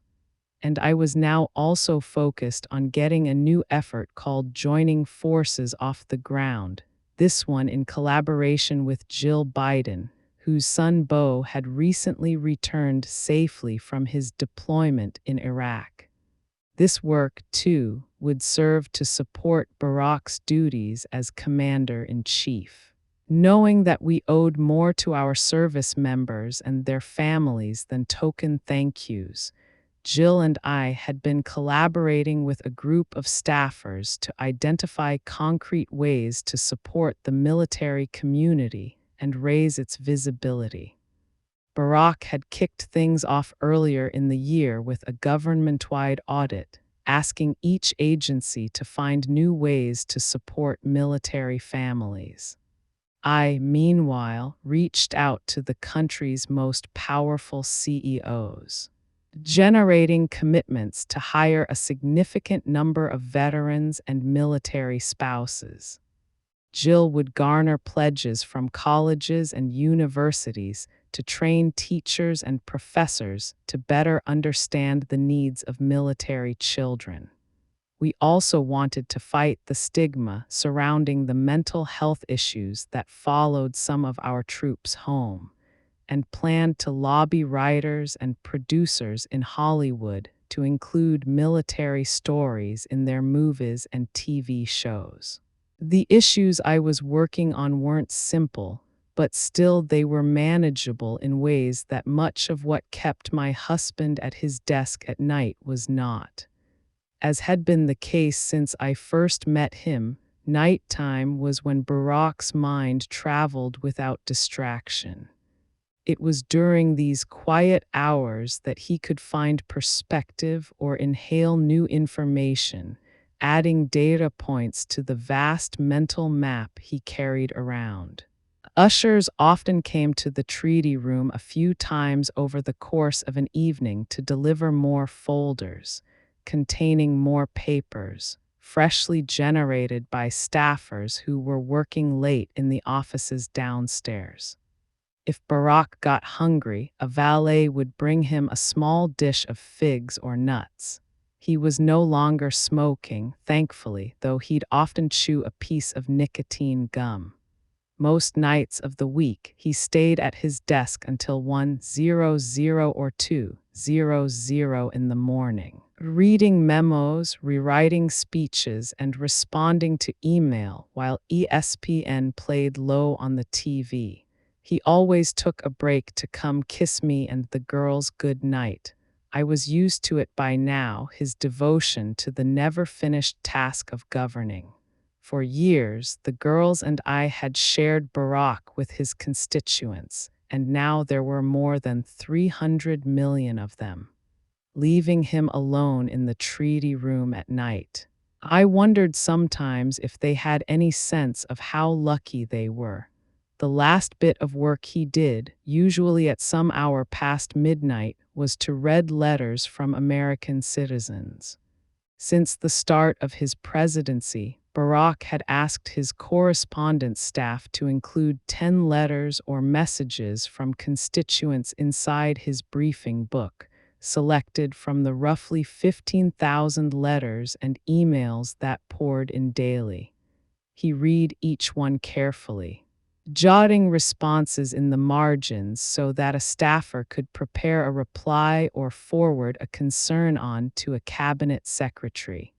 He read letters from soldiers, from prison inmates, from cancer patients struggling to pay health care premiums, and from people who'd lost their homes to foreclosure, from gay people who hoped to be able to legally marry, and from Republicans who felt he was ruining the country, from moms, grandfathers, and young children. He read letters from people who appreciated what he did and from others who wanted to let him know he was an idiot. He read all of it, seeing it as part of the responsibility that came with the oath. He had a hard and lonely job, the hardest and loneliest in the world, it often seemed to me, but he knew that he had an obligation to stay open, to shut nothing out. While the rest of us slept, he took down the fences and let everything inside. Then Monday and Wednesday evenings, Sasha, who was now 10, had swim team practice at the American University Fitness Center, a few miles from the White House. I went sometimes to watch her do her workouts, trying to slip unnoticed into the small room next to the pool where parents could sit and observe practice through a window. Navigating a busy athletic facility during peak workout hours posed a challenge for the agents on my security detail, but they managed it well. For my part, I'd become an expert at walking quickly and lowering my gaze when passing through public spaces, which helped keep things efficient. I zipped past university students busy with their weight workouts and Zumba classes in full swing. Sometimes nobody seemed to notice. Other times I'd feel the disturbance without even needing to look up, aware of the ripple I caused as people murmured or occasionally just shouted, "Hey, that's Michelle Obama." But it was never more than a ripple and it happened quickly. I was like an apparition, there and gone before the sight had really registered. On practice nights, the seats by the pool were generally empty, aside from a handful of other parents idly chatting or scrolling through their iPhones as they waited for their kids to be done. I'd find a quiet spot, sit down, and focus on the swimming. I loved any time I could glimpse my daughters in the context of their own worlds, free from the White House, free from their parents, in the spaces and relationships they'd forged for themselves. Sasha was a strong swimmer, enthusiastic about breaststroke and intent on mastering the butterfly. She wore a navy blue swim cap and a one-piece bathing suit and diligently motored through her laps, stopping once in a while to take advice from the coaches, chatting merrily with her teammates during the prescribed breaks. For me, there was nothing more gratifying than being a bystander in these moments, to sit barely noticed by the people around me and witness the miracle of a girl, our girl, growing independent and whole. We had thrust our daughters into all the strangeness and intensity of White House life, not knowing how it would impact them or what they'd take from the experience. I tried to make our daughters' exposure to the wider world as positive as possible, realizing that Barack and I had a unique opportunity to show them history up close. When Barack had foreign trips that coincided with school vacations, we traveled as a family, knowing it would be educational. In the summer of 2009, we'd brought them on a trip that included visits to the Kremlin in Moscow and the Vatican in Rome. In the span of 7 days, they'd met the Russian president, toured the Pantheon and the Roman Colosseum, and passed through the door of no return in Ghana, the departure point for untold numbers of Africans who'd been sold into slavery. Surely it was a lot for them to process, but I was learning that each child took in what she could and from her own perspective. Sasha had returned home from our summer travels to start 3rd grade, walking around her classroom at Sidwell's parents' night that fall. I'd come across a short "What I Did on My Summer Vacation" essay she'd authored, hanging alongside those of her classmates on one of the walls. "I went to Rome and I met the Pope," Sasha had written. "He was missing part of his thumb. I could not tell you what Pope Benedict Roman 16 thumb looks like, whether some part of it isn't there. But we'd taken an observant, matter-of-fact 80-year-old to Rome, Moscow, and Accra, and this is what she'd brought back. Her view of history was, at that point, waist-high. As much as we tried to create a buffer between them and the more fraught aspects of Barack's job, I knew that Sasha and Malia still had a lot to take in. They coexisted with world events in a way that few children did, living with the fact that news occasionally unfolded right under our roof, that their father got called away sometimes for national emergencies. And that always and no matter what, there'd be some part of the population that openly reviled him. For me, this was another version of the lions and cheetahs feeling sometimes very close by. Over the course of the winter of 2011, we'd been hearing news that the reality show host and New York real estate developer Donald Trump was beginning to make noise about possibly running for the Republican presidential nomination when Barack came up for re-election in 2012. Mostly, though, it seemed he was just making noise in general, surfacing on cable shows to offer yammering, inexpert critiques of Barack's foreign policy decisions and openly questioning whether he was an American citizen. The so-called birthers had tried during the previous campaign to feed a conspiracy theory, claiming that Barack's Hawaiian birth certificate was somehow a hoax, and that he'd in fact been born in Kenya. Trump was now actively working to revive the argument, making increasingly outlandish claims on television, insisting that the 1961 Honolulu newspaper announcements of Barack's birth were fraudulent and that none of his kindergarten classmates remembered him. All the while, in their quest for clicks and ratings, news outlets, particularly the more conservative ones, were gleefully pumping oxygen into his groundless claims. The whole thing was crazy and mean-spirited, of course, its underlying bigotry and xenophobia hardly concealed. But it was also dangerous, deliberately meant to stir up the wingnuts and kooks. I feared the reaction. I was briefed from time to time by the Secret Service on the more serious threats that came in and understood that there were people capable of being stirred. I tried not to worry, but sometimes I couldn't help it. What if someone with an unstable mind loaded a gun and drove to Washington? What if that person went looking for our girls? Donald Trump, with his loud and reckless innuendos, was putting my family's safety at risk.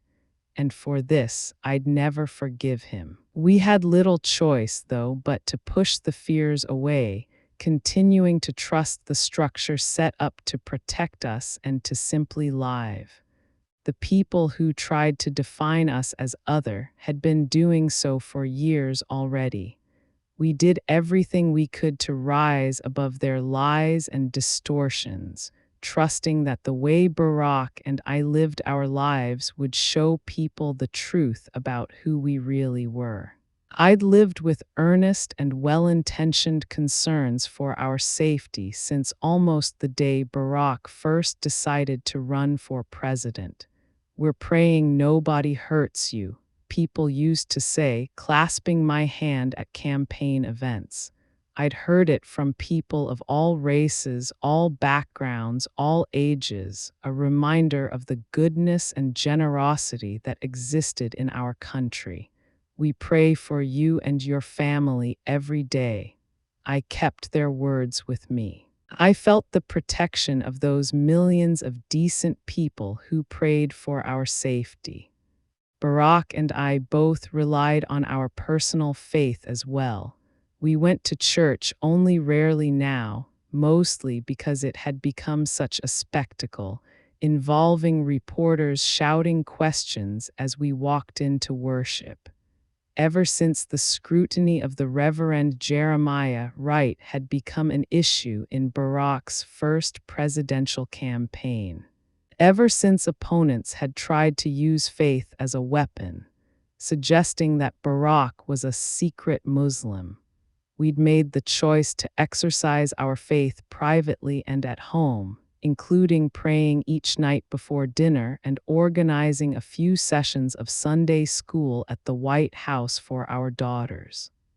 We didn't join a church in Washington because we didn't want to subject another congregation to the kind of bad faith attacks that had rained down on Trinity, our church in Chicago. It was a sacrifice, though. I missed the warmth of a spiritual community. Every night, I'd look over and see Barack lying with his eyes closed on the other side of the bed, quietly saying his prayers.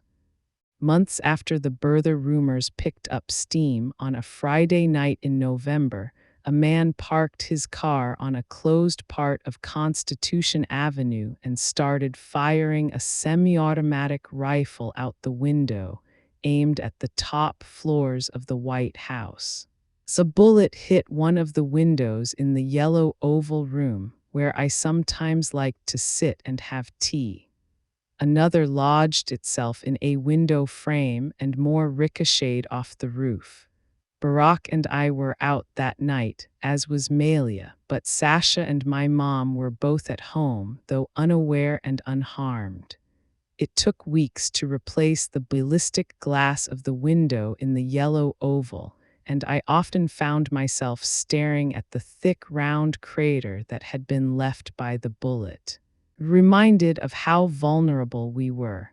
In general, I understood that it was better for all of us not to acknowledge the hate or dwell on the risk, even when others felt compelled to bring it up. Malia would eventually join the high school tennis team at Sidwell, which practiced on the school courts on Wisconsin Avenue. She was there one day when a woman, the mother of another student, approached her, gesturing at the busy road running past the courts. "Aren't you afraid out here?" She asked. My daughter, as she grew, was learning to use her voice, discovering her own ways to reinforce the boundaries she needed. "If you're asking me whether I ponder my death every day," she said to the woman, as politely as she could, "the answer is no." A couple of years later, that same mother would come up to me at a parent event at school and pass me a heartfelt note of apology, saying that she'd understood right away the error in what she'd done, having put worries on a child who could do nothing about them. It meant a lot to me that she'd thought so much about it. She'd heard in Malia's answer both the resilience and the vulnerability, an echo of all that we lived with and all we tried to keep at bay. She'd also understood that the only thing our girl could do that day and every day after it was get back on the court and hit another ball. Every challenge, of course, is relative. I knew my kids were growing up with more advantages and more abundance than most families could ever begin to imagine having. Our girls had a beautiful home, food on the table, devoted adults around them, and nothing but encouragement and resources when it came to getting an education. I put everything I had into Malia and Sasha and their development, but as First Lady I was mindful, too, of a larger obligation. I felt that I owed more to children in general, and in particular to girls. Some of this was spawned by the response people tended to have to my life story, the surprise that an urban black girl had vaulted through Ivy League schools and executive jobs and landed in the White House.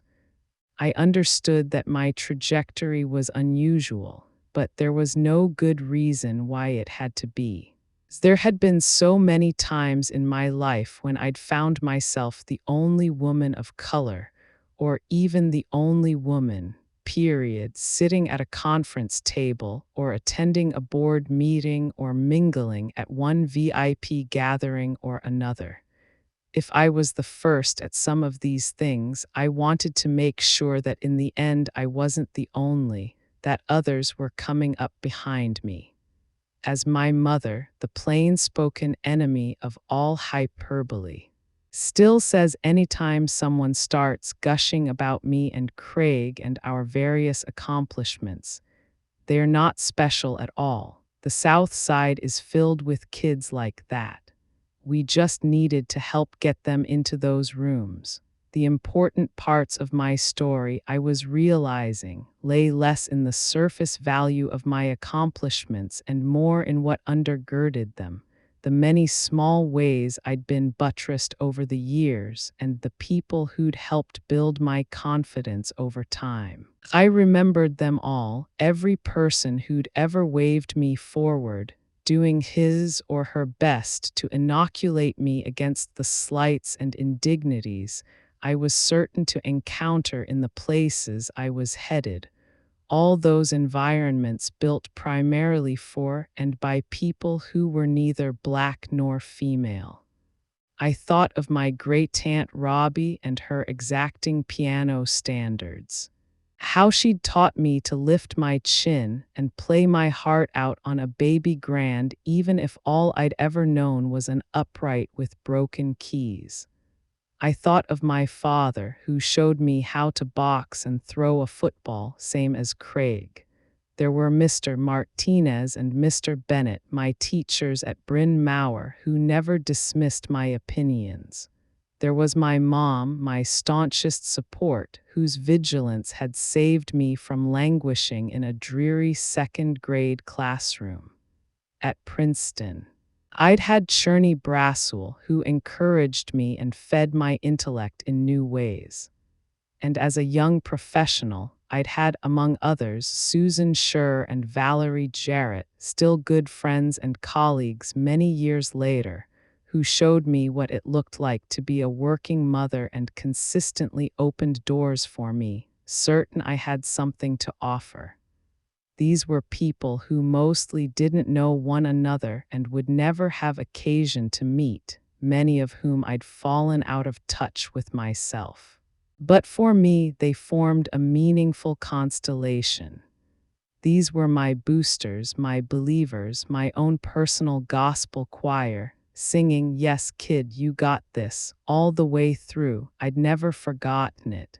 I'd tried, even as a junior lawyer, to pay it forward, encouraging curiosity when I saw it, drawing younger people into important conversations. If a paralegal asked me a question about her future, I'd open my office door and share my journey or offer some advice. As if someone wanted guidance or help making a connection, I did what I could to give it. Later, during my time at Public Allies, I saw the benefits of more formal mentoring firsthand. I knew from my own life experience that when someone shows genuine interest in your learning and development, even if only for 10 minutes in a busy day, it matters. It matters especially for women, for minorities, for anyone society is quick to overlook. With this in mind, I'd started a leadership and mentoring program at the White House, inviting 20 sophomore and junior girls from high schools around Greater D.C. to join us for monthly get-togethers that included informal chats, field trips, and sessions on things like financial literacy and choosing a career. We kept the program largely behind closed doors, rather than thrusting these girls into the media fray. We paired each teen with a female mentor who would foster a personal relationship with her, sharing her resources and her life story. Valerie was a mentor. Chris Comerford, the White House's first female executive chef, was a mentor. Jill Biden was too, as were a number of senior women from both the East and the West Wing staffs. The students were nominated by their principals or guidance counselors and would stay with us until they graduated. We had girls from military families, girls from immigrant families, a teen mom, a girl who'd lived in a homeless shelter. They were smart, curious young women, all of them, no different from me, no different from my daughters. I watched over time as the girls formed friendships, finding a rapport with one another and with the adults around them. I spent hours talking with them in a big circle, munching popcorn and trading our thoughts about college applications, body image. And boys, no topic was off limits. We ended up laughing a lot. More than anything, I hoped this was what they'd carry forward into the future, the ease, the sense of community, the encouragement to speak and be heard. My wish for them was the same one I had for Sasha and Malia, that in learning to feel comfortable at the White House, they'd go on to feel comfortable and confident in any room, sitting at any table, raising their voices inside any group. Bear with me here because this doesn't necessarily get easier. It would be one thing if America were a simple place with a simple story. If I could narrate my part in it only through the lens of what was orderly and sweet, if there were no steps backward, and if every sadness when it came turned out at least to be redemptive in the end. But that's not America, and it's not me either. I'm not going to try to bend this into any kind of perfect shape. Barack's second term would prove to be easier in many ways than his first. We'd learned so much in 4 years, putting the right people into place around us, building systems that generally worked. We knew enough now to avoid some of the inefficiencies and small mistakes that had been made the first time around, beginning on Inauguration Day in January 2013, when I requested that the viewing stand for the parade be fully heated this time so our feet wouldn't freeze. In an attempt to conserve our energy, we hosted only 2 inaugural balls that night, as opposed to the 10 we'd gone to in 2009. We had 4 years still to go, and if I'd learned anything, it was to relax and try to pace myself. Sitting next to Barack at the parade after he'd renewed his vows to the country, I watched the flow of floats and the marching bands moving in and out of snappy formation. Already able to savor more than I had our first time around. From my vantage point, I could barely make out the individual faces of the performers. There were thousands of them, each with his or her own story. Thousands of others had come to D.C. to perform in the many other events being held in the days leading up to the inauguration, and tens of thousands more had come to watch. Later, I'd wish almost frantically that I'd been able to catch sight of one person in particular, a willowy black girl wearing a sparkling gold headband and a blue majorette's uniform, who'd come with the King College Prep marching band from the south side of Chicago to perform at some of the side events. I wanted to believe that I somehow would have had the occasion to see her inside the great wash of people flowing through the city over those days. Hadia Pendleton, a girl in a scent. 15 years old and having a big moment, having ridden a bus all the way to Washington with her bandmates. At home in Chicago, Hadia lived with her parents and her little brother, about 2 miles from our house on Greenwood Avenue. She was an honor student at school who liked to tell people she wanted to go to Harvard someday. She'd begun planning her sweet 16 birthday party. She loved Chinese food and cheeseburgers and going for ice cream with friends. I learned these things several weeks later at her funeral. 8 days after the inauguration, Hattie Pendleton was shot and killed in a public park in Chicago, not far from her school. She and a group of friends had been standing under a metal shelter next to a playground, waiting for a rainstorm to pass.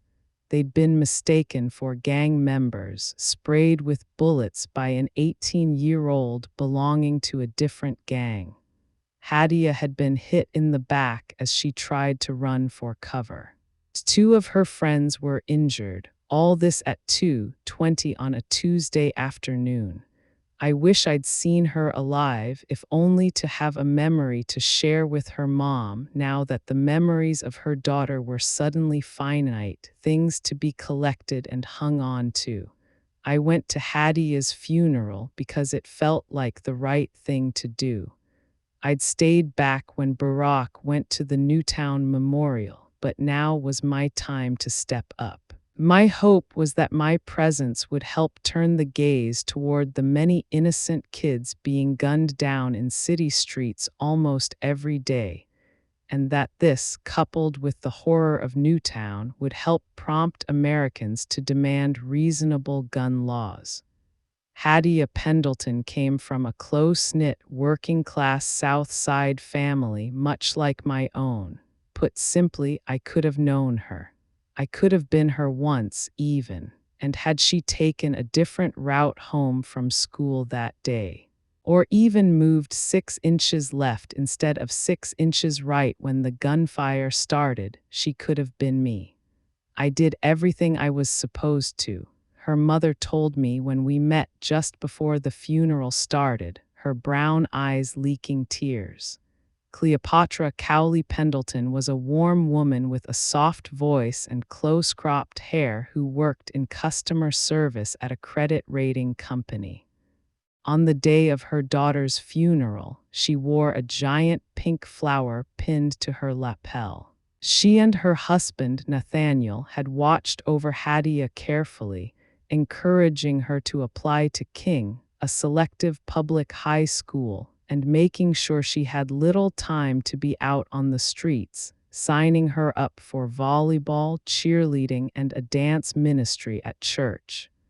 As my parents had once done for me, they'd made sacrifices so that she could be exposed to things outside her neighborhood. She was to have gone to Europe with the marching band that spring, and she'd apparently loved her visit to Washington. "It's so clean there, Mom," she'd reported to Cleopatra after returning. "I think I'm going to go into politics." Instead, Hadia Pendleton became one of 3 people who died in separate incidents of gun violence in Chicago on that one January day. She was the 36th person in Chicago killed in gun violence that year, and the year was at that point just 29 days old. It goes without saying that nearly all those victims were Black. For all her hopes and hard work, Hadia became a symbol of the wrong thing. Her funeral was filled with people, another broken community jammed into a church, this one working to handle the sight of a teenage girl in a casket lined with purple silk.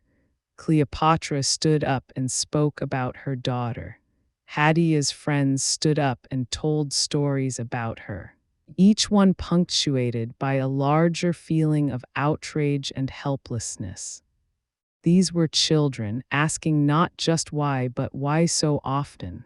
There were powerful adults in the room that day, not only me, but the mayor of the city, the governor of the state, Jesse Jackson SR, and Valerie Jarrett, among others, all of us packed into pews, left to reckon privately with our grief and guilt as the choir sang with such force that it shook the floor of the church.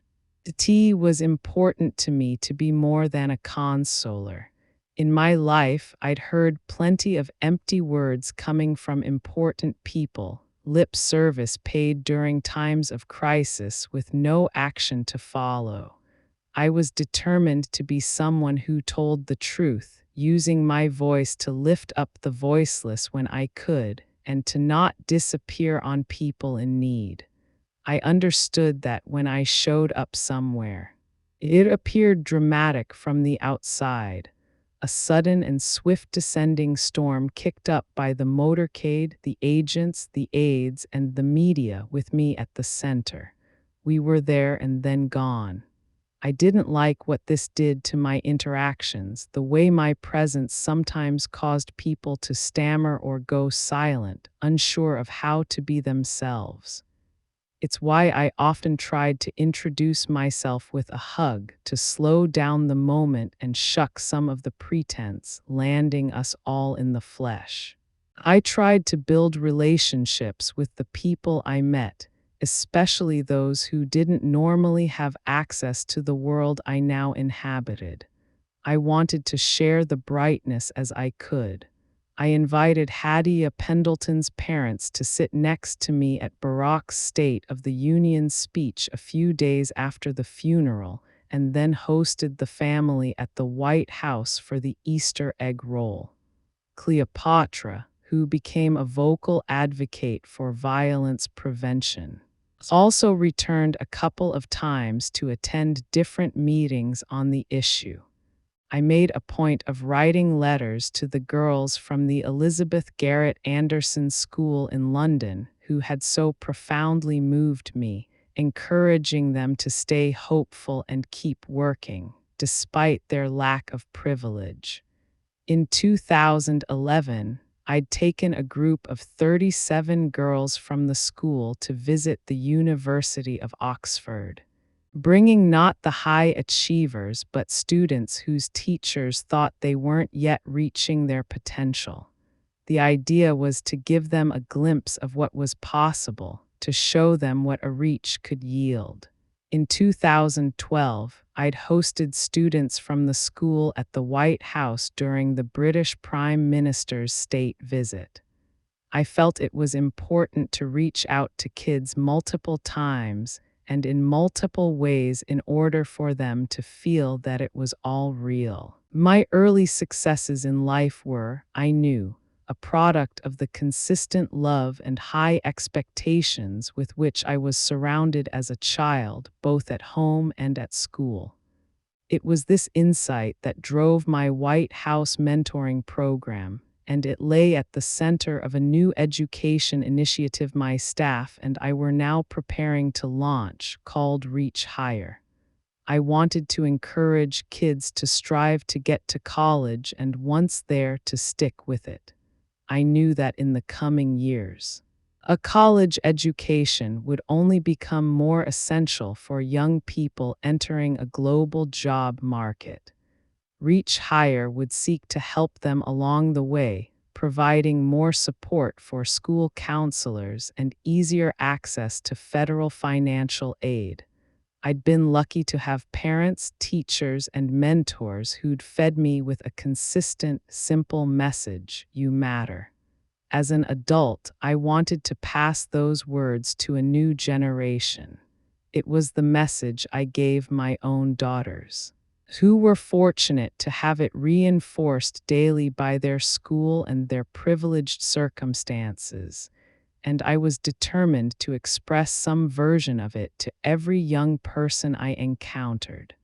I wanted to be the opposite of the guidance counselor I'd had in high school who'd blithely told me I wasn't Princeton material. All of us believe you belong here, I'd said to the Elizabeth Garrett Anderson girls as they sat, many of them looking a little awestruck, in the Gothic Old World dining hall at Oxford, surrounded by university professors and students who'd come out for the day to mentor them. I said something similar anytime we had kids visit the White House, teens we invited from the Standing Rock Sioux Reservation, children from local schools who showed up to work in the garden, high schoolers who came for our career days and workshops in fashion, music, and poetry. Even kids I only got to give a quick but emphatic hug to in a rope line. The message was always the same: you belong, you matter, I think highly of you.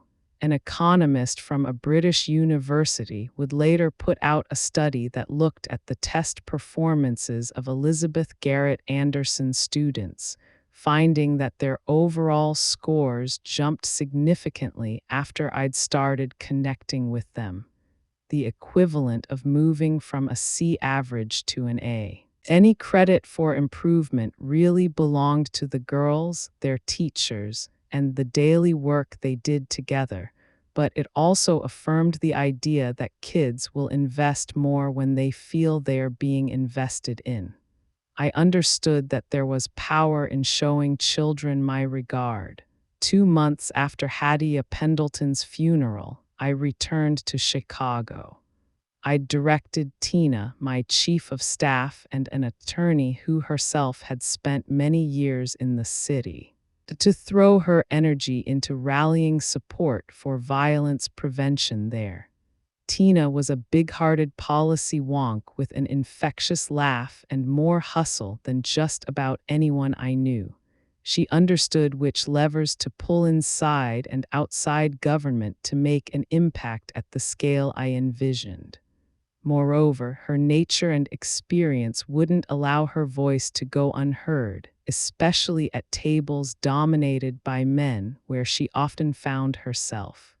Throughout Barack's second term, she would wrestle with the Pentagon and various state governors to clear away red tape so that veterans and military spouses could more efficiently build their careers. And she'd also help engineer a mammoth new administration-wide effort centered on girls' education worldwide. In the wake of Hattie's death, Tina had leveraged her local contacts, encouraging Chicago business leaders and philanthropists to work with Mayor Rahm Emanuel to expand community programs for at-risk youth across the city. Her efforts had helped yield $33 million in pledges in just a matter of weeks.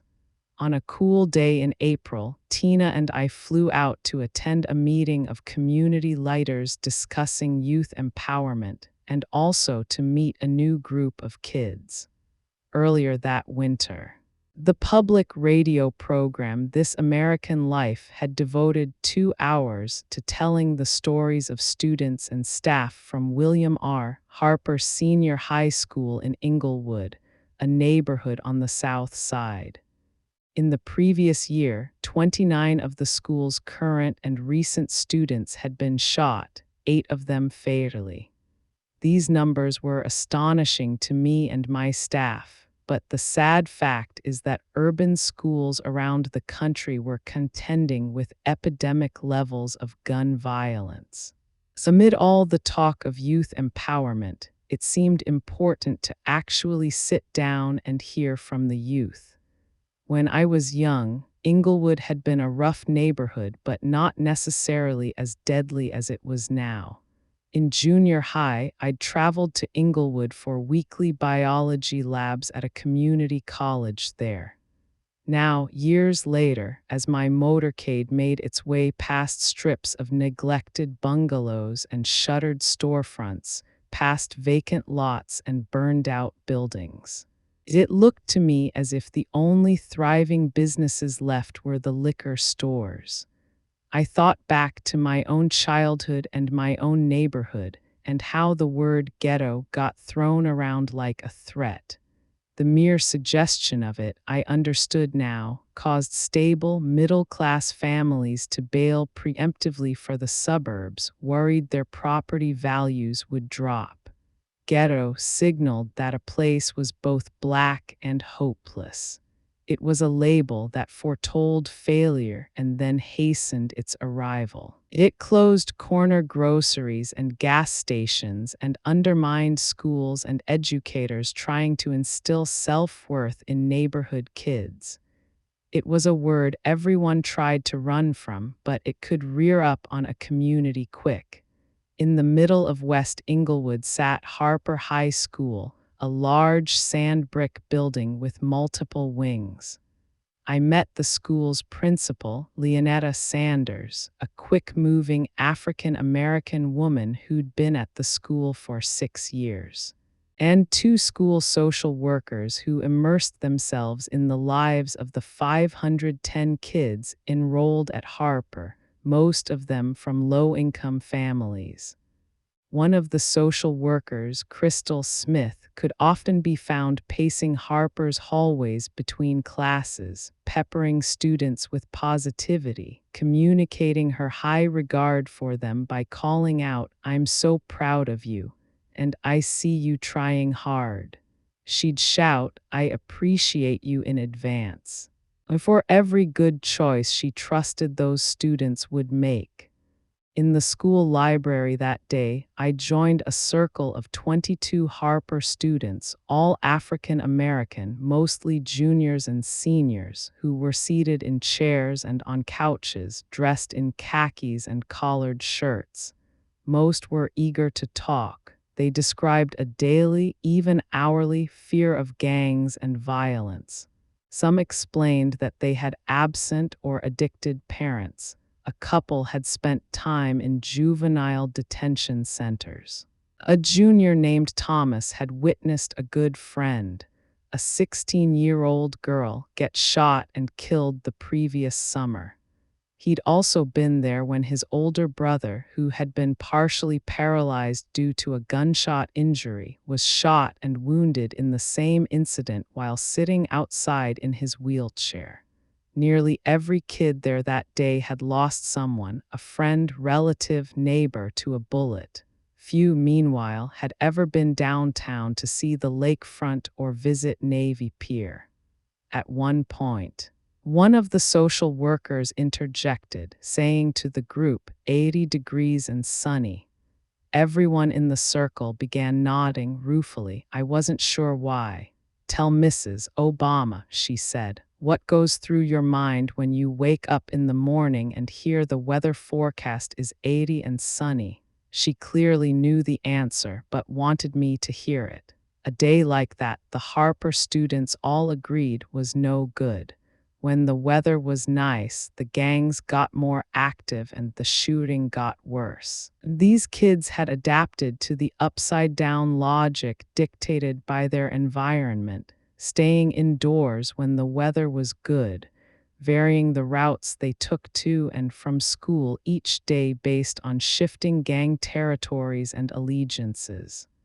Sometimes, they told me, taking the safest path home meant walking right down the middle of the street as cars sped past them on both sides.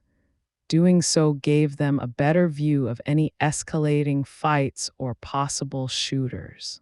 And it gave them more time to run. America is not a simple place. Its contradictions set me spinning. I'd found myself at Democratic fundraisers held in vast Manhattan penthouses, sipping wine with wealthy women who would claim to be passionate about education and children's issues, and then lean in conspiratorially to tell me that their Wall Street husbands would never vote for anyone who even thought about raising their taxes. And now I was at Harper, listening to children talking about how to stay alive. I admired their resilience, and I wished desperately that they didn't need it so much. One of them then gave me a candid look. "It's nice that you're here and all," he said with a shrug.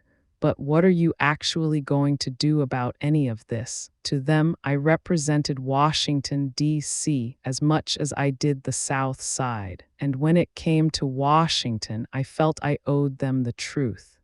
"Honestly," I began, "I know you're dealing with a lot here, but no one's going to save you anytime soon. Most people in Washington aren't even trying. A lot of them don't even know you exist." I explained to those students that progress is slow, that they couldn't afford to simply sit and wait for change to come. Many Americans didn't want their taxes raised, and Congress couldn't even pass a budget, let alone rise above petty partisan bickering. So there weren't going to be billion-dollar investments in education or magical turnarounds for their community. Even after the horror of Newtown, Congress appeared determined to block any measure that could help keep guns out of the wrong hands, with legislators more interested in collecting campaign donations from the National Rifle Association than they were in protecting kids. Politics was a mess, I said. On this front, I had nothing terribly uplifting or encouraging to say. I went on, though, to make a different pitch, one that came directly from my South Side self. "You school," I said. These kids had just spent an hour telling me stories that were tragic and unsettling, but I reminded them that those same stories also showed their persistence, self-reliance, and ability to overcome. I assured them that they already had what it would take to succeed. Here they were, sitting in a school that was offering them a free education, I said. And there were a whole lot of committed and caring adults inside that school who thought they mattered. About 6 weeks later, thanks to donations from local business people, a group of Harper students would come to the White House to visit with me and Barack personally, and also spend time at Howard University, learning what college was about. I hoped that they could see themselves getting there. I will never pretend that words or hugs from a first lady alone can turn somebody's life around, or that there's any easy path for students trying to navigate everything that those kids at Harper were dealing with. No story is that simple. And of course, every one of us sitting in the library that day knew this. But I was there to push back against the old and damning narrative about being a black urban kid in America, the one that foretold failure and then hastened its arrival. If I could point out those students' strengths and give them some glimpse of a way forward, then I would always do it. It was a small difference I could make. 24 and the spring of 2015, Malia announced that she'd been invited to the prom by a boy she kind of liked. She was 16 then, finishing her junior year at Sidwell. To us, she was still our kid, long-legged and enthusiastic as she'd always been. Though every day she seemed to become a little more adult. She was now nearly as tall as I was and starting to think about applying to college. She was a good student, curious and self-possessed, a collector of details much like her dad. She'd become fascinated by films and filmmaking, and the previous summer had taken it upon herself to seek out Steven Spielberg one evening when he'd come to the White House for a dinner party, asking him so many questions that he followed up with an offer to let her intern on a TV series he was producing. Our girl was finding her way. Normally, for security reasons, Malia and Sasha weren't allowed to ride in anyone else's car. Malia had a provisional license by then and was able to drive herself around town, though always with agents following in their own vehicle. But still, since moving to Washington at the age of 10, she'd never once ridden a bus or the metro or been driven by someone who didn't work for the Secret Service. For prom night, though, we were making an exception. On the appointed evening, her date arrived in his car, clearing security at the southeast gate of the White House, following the path up and around the south lawn by which heads of state and other visiting dignitaries normally arrived, and then gamely, bravely walking into the dip room dressed in a black suit. "Just be cool, please, okay," Malia had said to me and Barack, her embarrassment already beginning to smolder as we rode the elevator downstairs. I was barefoot and Barack was in flip-flops. Malia wore a long black skirt and an elegant bare-shouldered top. She looked beautiful and about 23 years old. By my reckoning, we did manage to play it cool, though Malia still laughs, remembering it all as a bit excruciating. Barack and I shook the young man's hand, snapped a few pictures, and gave our daughter a hug before sending them on their way. We took what was perhaps unfair comfort in the knowledge that Malia's security detail would basically ride the boys' bumper all the way to the restaurant where they were going for dinner before the dance and would remain on quiet duty throughout the night. From a parent's point of view, it wasn't a bad way to raise teenagers, knowing that a set of watchful adults was trailing them at all times, tasked with extricating them from any sort of emergency. From a teenager's standpoint, though, this was understandably a complete and total drag. As with many aspects of life in the White House, we were left to sort out what it meant for our family, where and how to draw the lines, how to balance the requirements of the presidency against the needs of two kids learning how to mature on their own. Once they got to high school, we gave the girls curfews, first 11:00 and eventually midnight, and enforced them, according to Malia and Sasha, with more vigor than many of their friends' parents did. If I was concerned about their safety or whereabouts, I could always check in with the agents, but I tried not to. It was important to me that the kids trusted their security team. Instead, I did what I think a lot of parents do and relied on a network of other parents for information. All of us pooling what we knew about where the flock of them was going and whether there'd be an adult in charge. Of course, our girls carried extra responsibility by virtue of who their father was, knowing that their screw-ups could make headlines. Barack and I both recognized how unfair this was. Both of us had pushed boundaries and done dumb things as teenagers, and we'd been fortunate to do it all without the eyes of a nation on us. Malia had been 8 when Barack sat on the edge of her bed in Chicago and asked if she thought it was okay for him to run for president.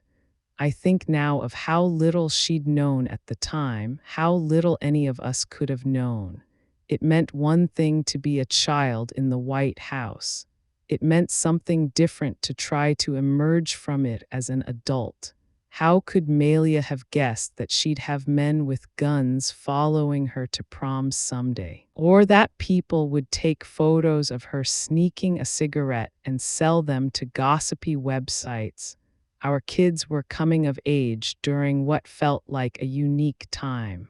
Apple had begun selling the iPhone in June 2007, about 4 months after Barack announced his candidacy for president.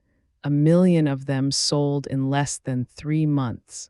1 billion of them sold before his second term was over.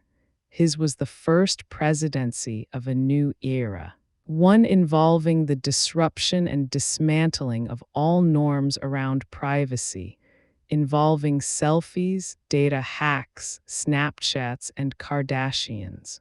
Our daughters lived more deeply inside it than we did, in part because social media governed teen life, and in part because their routines put them in closer contact with the public than ours did. As Malia and Sasha moved around Washington with their friends after school or on weekends, they'd catch sight of strangers pointing their phones in their direction, or contend with grown men and women asking, even demanding, to take a selfie with them. "You do know that I'm a child, right?" Malia would sometimes say when turning someone down. Barack and I did what we could to protect our kids from too much exposure, declining all media requests for them and working to keep their everyday lives largely out of sight. Their Secret Service escorts supported us by trying to be less conspicuous when following the girls around in public, wearing board shorts and t-shirts instead of suits, and swapping their earpieces and wrist microphones for earbud headsets in order to better blend in at the teenage hangouts they now frequented. We strongly disapproved of the publication of any photos of our children that weren't connected to an official event. And the White House press office made this clear to the media. Melissa and others on my team became my enforcers anytime an image of one of the girls surfaced on a gossip site, making haranguing phone calls to get it taken down. Guarding the girl's privacy meant finding other ways to satiate the public's curiosity about our family. Early in Barack's second term, we'd added a new puppy to the household, Sunny, a free-spirited rambler who seemed to see no point in being house-trained, given how big her new house was. The dogs added a lightness to everything. They were living, loafing proof that the White House was a home. Knowing that Malia and Sasha were basically off-limits, the White House communications teams began requesting the dogs for official appearances. In the evenings, I'd find memos in my briefing book asking me to approve a Bo and Sunny drop-by, allowing the dogs to mingle with members of the media or children coming for a tour. The dogs would get deployed when reporters came to learn about the importance of American trade and exports, or later, to hear Barack speak in favor of Merrick Garland, his pick for the Supreme Court. Bo starred in a promotional video for the Easter egg roll. He and Sunny posed with me for photos in an online campaign to urge people to sign up for healthcare coverage. They made excellent ambassadors, impervious to criticism and unaware of their own fame. Like all kids, Sasha and Malia outgrew things over time. Since the first year of Barack's presidency, they had joined him in front of reporters each fall while he performed what had to be the most ridiculous ritual of the office, pardoning a live turkey just ahead of the Thanksgiving holiday. For the first 5 years, they'd smiled and giggled as their dad cracked corny jokes. But by the 6th year, at 13 and 16, they were too old to even pretend it was funny. Within hours of the ceremony, photos of the two of them looking aggrieved appeared all over the internet, Sasha stone-faced, Malia with her arms crossed as they stood next to the president, his lectern, and the oblivious turkey. A USA Today headline summed it up fairly enough. Malia and Sasha Obama are so done with their dad's turkey pardon. Their attendance at the pardon, as well as at virtually every White House event, became entirely optional. These were happy, well-adjusted teens with lives that were accordingly rich with activities and social intrigue having nothing to do with their parents. As a parent, you're only sort of in control anyway. Our kids had their own agendas, which left them less impressed with even the more fun parts of ours. Don't you want to come downstairs tonight and hear Paul McCartney play? Mom, please, no. There was often music blasting from Malia's room. Sasha and her friends had taken a shine to cable cooking shows, and sometimes commandeered the residence kitchen to decorate cookies, or whip up elaborate multi-course meals for themselves. Both our daughters relished the relative anonymity they enjoyed when going on school trips or joining friends' families for vacations, their agents always in tow. Sasha loved nothing more than to pick out her own snacks at Dulles International Airport before boarding a packed commercial flight, for the simple fact that it was so different from the presidential rigmarole that went on at Andrews Air Force Base and had become our family's norm. Traveling with us did have its advantages. Before Barack's presidency was over, our girls would enjoy a baseball game in Havana, walk along the Great Wall of China, and visit the Christ the Redeemer statue in Rio one evening in magical, misty darkness. But it could also be a pain in the neck, especially when we were trying to tend to things unrelated to the presidency. Earlier in Malia's junior year, the two of us had gone to spend a day visiting colleges in New York City, for instance, setting up tours at New York University and Columbia. It had worked fine for a while. We'd moved through NYU's campus at a brisk pace, our efficiency aided by the fact that it was still early and many students were not yet up for the day.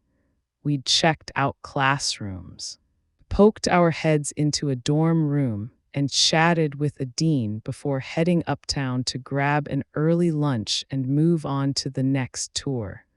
The problem is that there's no hiding a first lady-sized motorcade, especially on the island of Manhattan in the middle of a weekday. By the time we finished eating, about 100 people had gathered on the sidewalk outside the restaurant, the commotion only breeding more commotion. We stepped out to find dozens of cell phones hoisted in our direction as we were engulfed by a chorus of cheers. It was beneficent, this attention. Come to Columbia, Malia. People were shouting, but it was not especially useful for a girl who was trying quietly to imagine her own future. I knew immediately what I needed to do, and that was to bench myself, to let Malia go see the next campus without me, sending Kristen Jones, my personal assistant, as her escort instead. Without me there, Malia's odds of being recognized went down. She could move faster and with a lot fewer agents. Without me, she could possibly look like just another kid walking the quad. I at least owed her a shot at that. Kristen, in her late 20s and a California native, was like a big sister to both my girls anyway. She'd come to my office as a young intern and along with Kristen Jarvis, who until recently had been my trip director, was instrumental in our family's life, filling some of these strange gaps caused by the intensity of our schedules and the hindering nature of our fame. The Kristens, as we called them, stood in for us often. They served as liaisons between our family and Sidwell, setting up meetings and interacting with teachers, coaches, and other parents when Barack and I weren't able.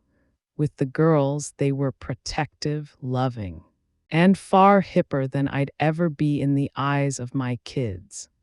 Malia and Sasha trusted them implicitly, seeking their counsel on everything from wardrobe and social media to the increasing proximity of boys. While Malia toured Columbia that afternoon, I was put into a secure holding area designated by the Secret Service, what turned out to be the basement of an academic building on campus, where I sat alone and unnoticed until it was time to leave, wishing I'd at least brought a book to read. It hurt a little to be down there, I'll admit. I felt a kind of loneliness that probably had less to do with the fact that I was by myself killing time in a windowless room, and more to do with the idea that, like it or not, the future was coming, that our first baby was going to grow up and leave. We weren't at the end yet, but already I was beginning to take stock. I found myself tallying the gains and losses, what had been sacrificed and what we could count as progress in our country, in our family. Had we done all we could? Were we going to come out of this intact? I tried to think back and remember how it was that my life had forked away from the predictable, control-freak fantasy existence I'd envisioned for myself, the one with the steady salary, a house to live in forever, a routine to my days. At what point had I chosen away from that? When had I allowed the chaos inside? Had it been on the summer night when I lowered my ice cream cone and leaned in to kiss Barack for the first time? Was it the day I'd finally walked away from my orderly piles of documents and my partner track career in law, convinced I'd find something more fulfilling? My mind sometimes landed back in the church basement in Roseland, on the far south side of Chicago, where I'd gone 25 years earlier to be with Barack as he spoke to a neighborhood group that was struggling to push back against hopelessness and indifference. Listening to the conversation that evening, I'd heard something familiar articulated in a new way. It was possible, I knew, to live on two planes at once, to have one's feet planted in reality but pointed in the direction of progress. It was what I'd done as a kid on Euclid Avenue. What my family and marginalized people more generally had always done. You got somewhere by building that better reality, if at first only in your own mind. Or as Barack had put it that night, you may live in the world as it is, but you can still work to create the world as it should be. I'd known the guy for only a couple of months then, but in retrospect, I see now that this was my swerve. In that moment, without saying a word, I'd signed on for a lifetime of us. And a lifetime of this. All these years later, I was thankful for the progress I saw. In 2015, I was still making visits to Walter Reed, but each time it seemed there were fewer wounded warriors to visit. The United States had fewer service members at risk overseas, fewer injuries needing care, fewer mothers with their hearts broken. This, to me, was progress. Progress was the Centers for Disease Control reporting that childhood obesity rates appeared to be leveling off, particularly among children ages 2 to 5. It was 2,000 high school students in Detroit showing up to help me celebrate college signing day, a holiday we'd helped expand as a part of Reach Higher, to mark the day when young people committed to their colleges. Progress was the Supreme Court's decision to reject a challenge to a key part of the country's new health care law, all but ensuring that Barack's signature domestic achievement, the security of health insurance for every American, would remain strong and intact once he left office.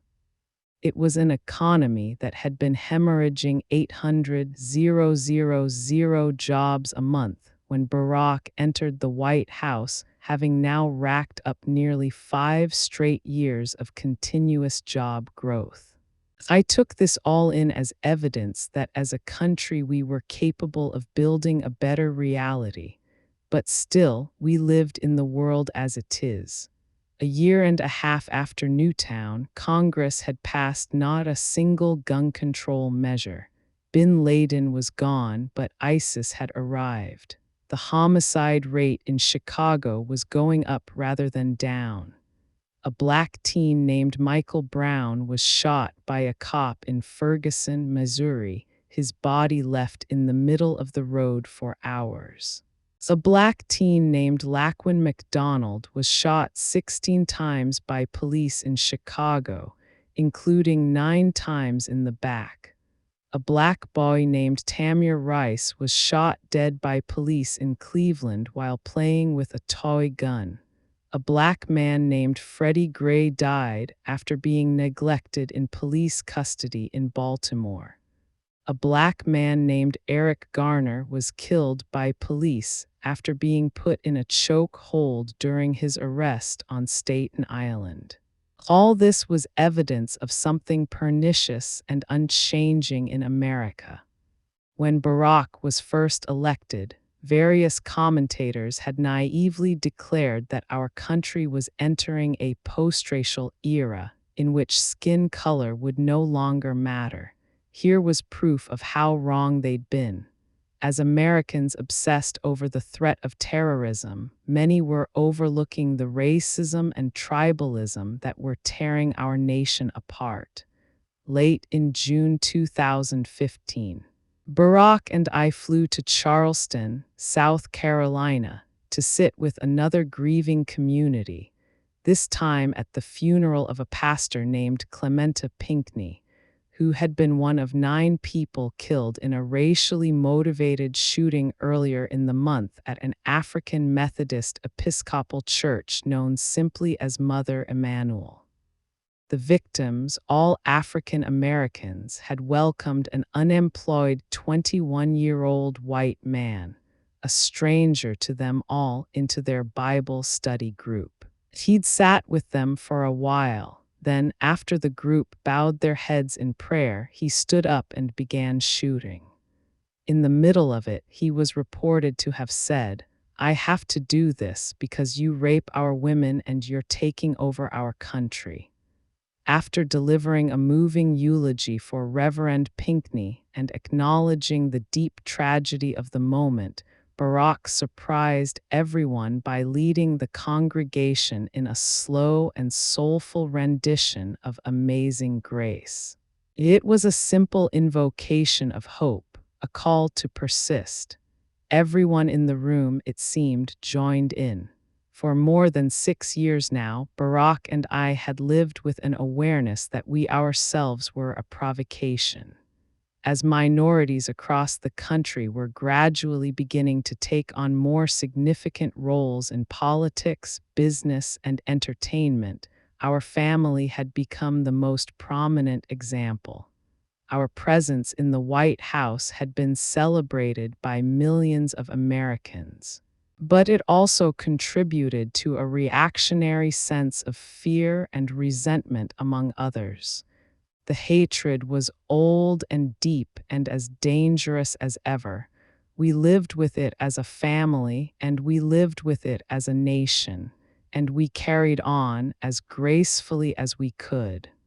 The same day as the funeral service in Charleston, June 26, 2015, the Supreme Court of the United States issued a landmark decision affirming that same-sex couples had the right to marry in all 50 states.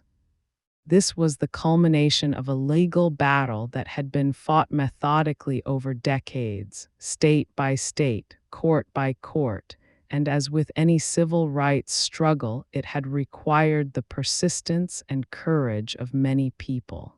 On and off over the course of the day, I'd caught reports of Americans overjoyed by the news. A jubilant crowd chanted, "Love has won," on the steps of the Supreme Court. Couples were flocking to city halls and county courthouses to exercise what was now a constitutional right. Gay bars were opening early. Rainbow flags waved on street corners around the country. All this had helped buoy us through a sad day in South Carolina, returning home to the White House. We'd changed out of our funeral clothes, had a quick dinner with the girls, and then Barack had disappeared into the treaty room to flip on ESPN and catch up on work.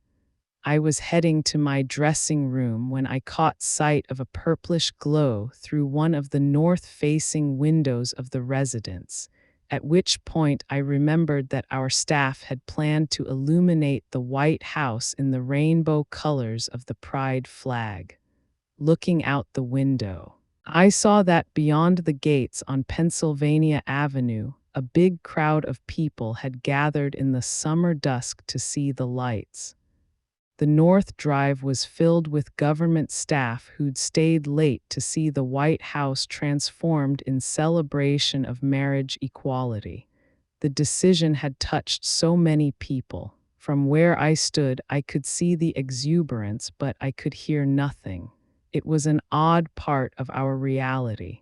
The White House was a silent, sealed fortress.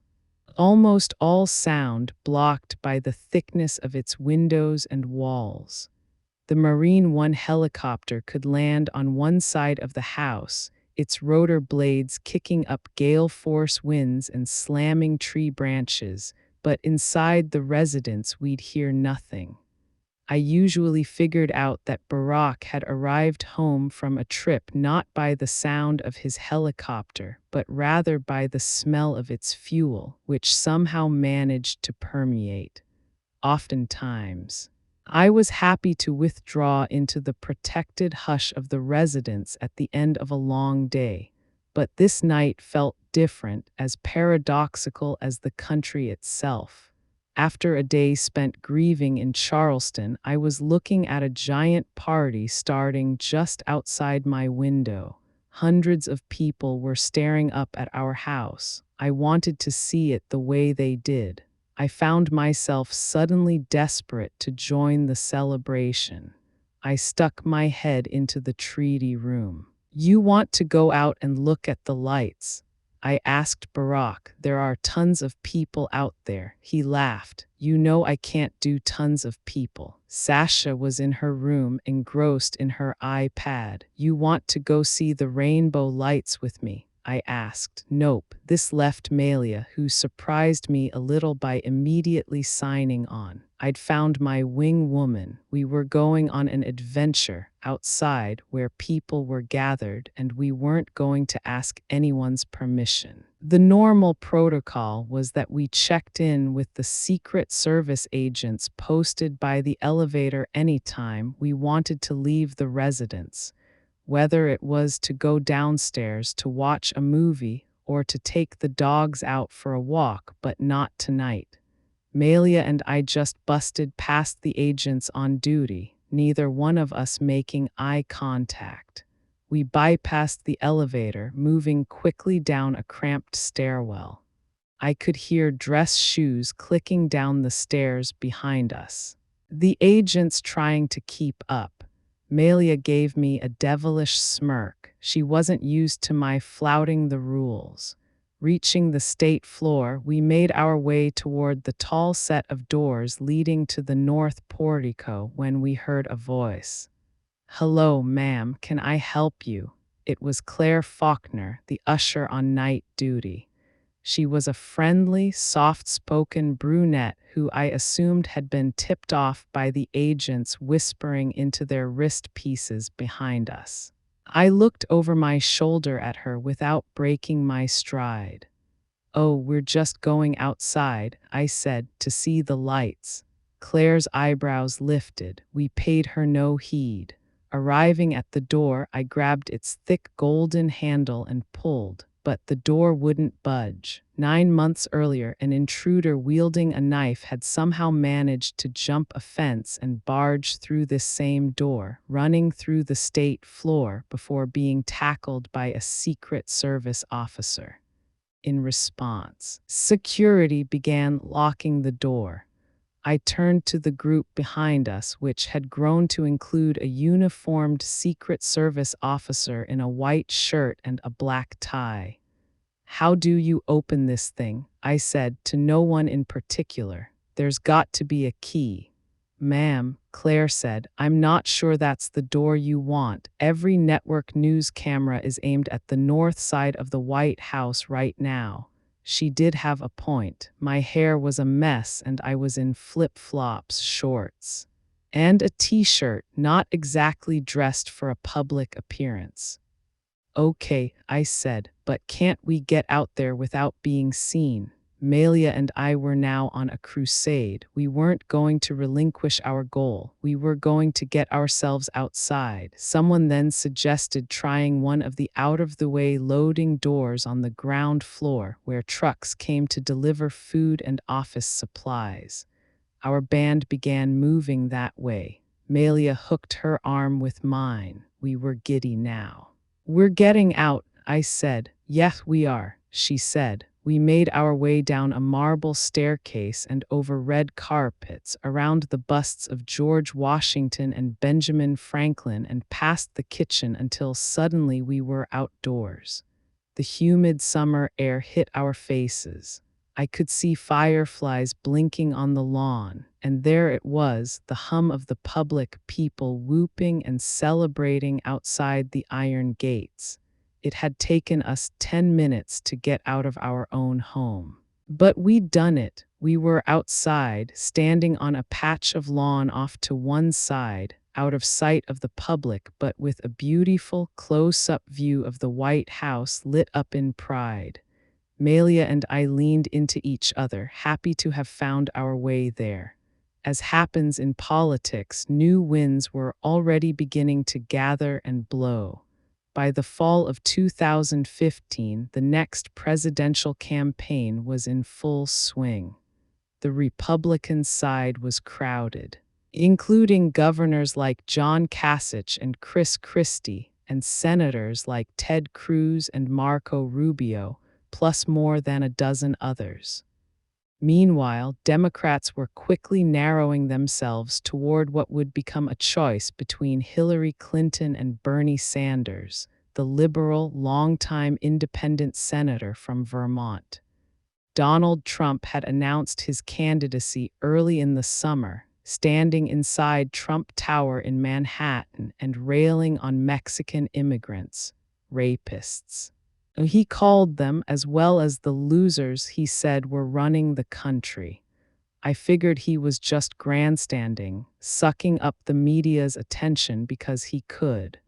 Nothing in how he conducted himself suggested that he was serious about wanting to govern. I was following the campaign, but not as intently as in years past. Instead, I'd been busy working on my fourth initiative as First Lady, called Let Girls Learn, which Barack and I had launched together back in the spring. It was an ambitious, government-wide effort focused on helping adolescent girls around the world obtain better access to education. Over the course of nearly 7 years now as First Lady, I'd been struck again and again by both the promise and the vulnerability of young women in our world, from the immigrant girls I'd met at the Elizabeth Garrett Anderson School to Malala Yousafzai, the Pakistani teenager who'd been brutally attacked by the Taliban and who came to the White House to speak with me, Barack, and Malia about her advocacy on behalf of girls' education. I was horrified when, about 6 months after Malala's visit, 276 Nigerian schoolgirls were kidnapped by the extremist group Boko Haram, seemingly intent on causing other Nigerian families to fear sending their daughters to school. It had prompted me, for the first and only time during the presidency, to sub for Barack during his weekly address to the nation, speaking emotionally about how we needed to work harder at protecting and encouraging girls worldwide. I felt it all personally. Education had been the primary instrument of change in my own life, my lever upward in the world. I was appalled that many girls, more than 98 million worldwide, in fact, according to UNESCO statistics, didn't have access to it. Some girls weren't able to attend school because their families needed them to work. Sometimes the nearest school was far away or too expensive, or the risk of being assaulted while getting there was too great. In many cases, suffocating gender norms and economic forces combined to keep girls uneducated, effectively locking them out of future opportunities. There seemed to be an idea, astonishingly prevalent in certain parts of the world, that it was simply not worth it to put a girl in school, even as studies consistently showed that educating girls and women and allowing them to enter the workforce did nothing but boost a country's GDP. Barack and I were committed to changing the perceptions about what made a young woman valuable to a society. He managed to leverage hundreds of millions of dollars in resources from across his administration, through UZ and the Peace Corps, and also through the Departments of State, Labor, and Agriculture.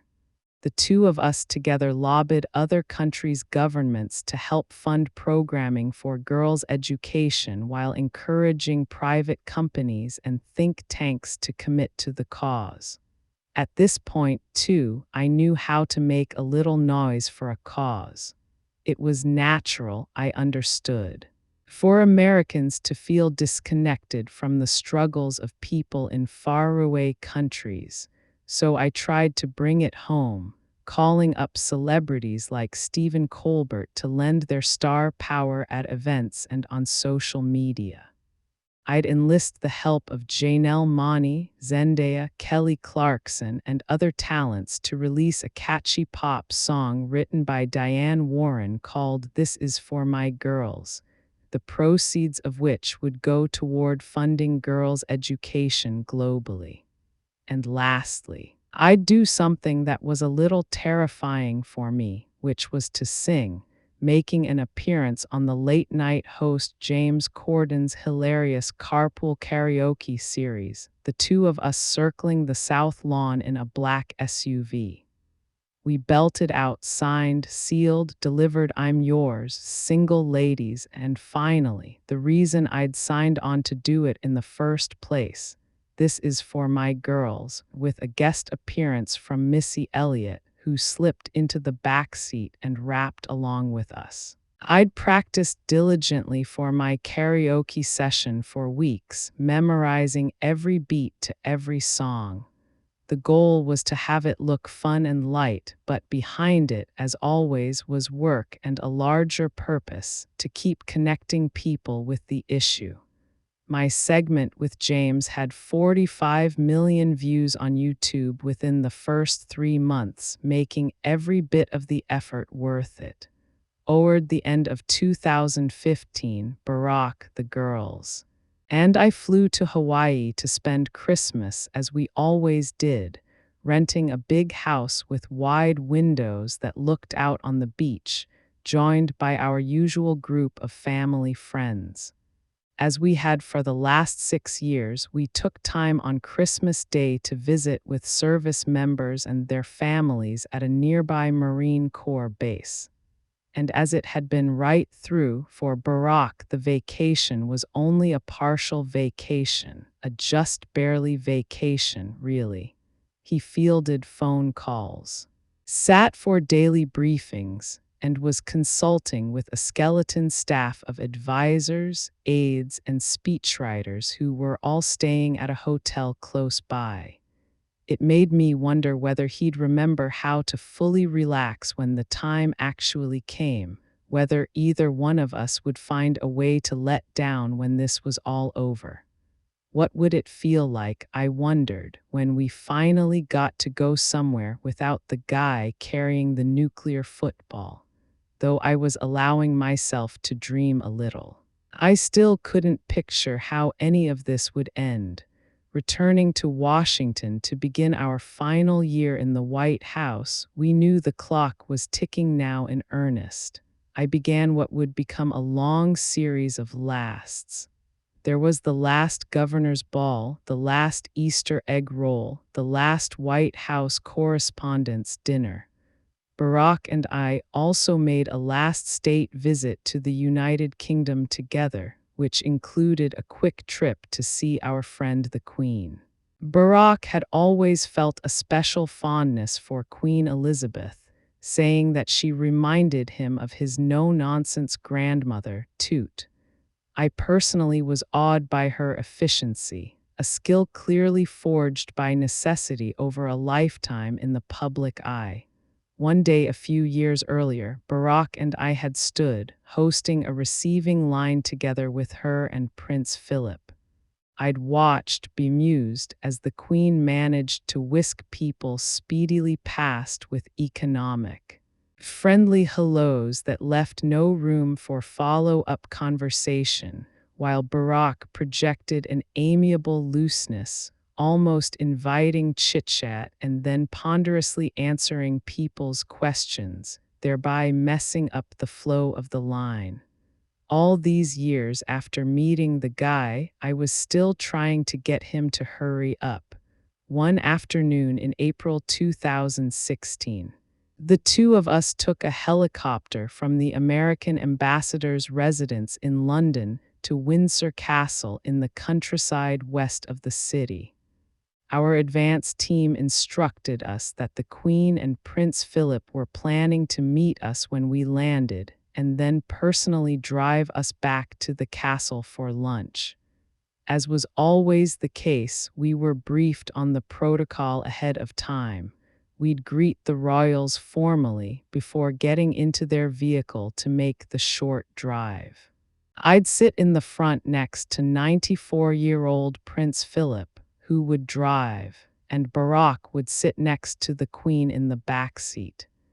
It would be the first time in more than 8 years that the two of us had been driven by anyone other than a Secret Service agent or ridden in a car together without agents.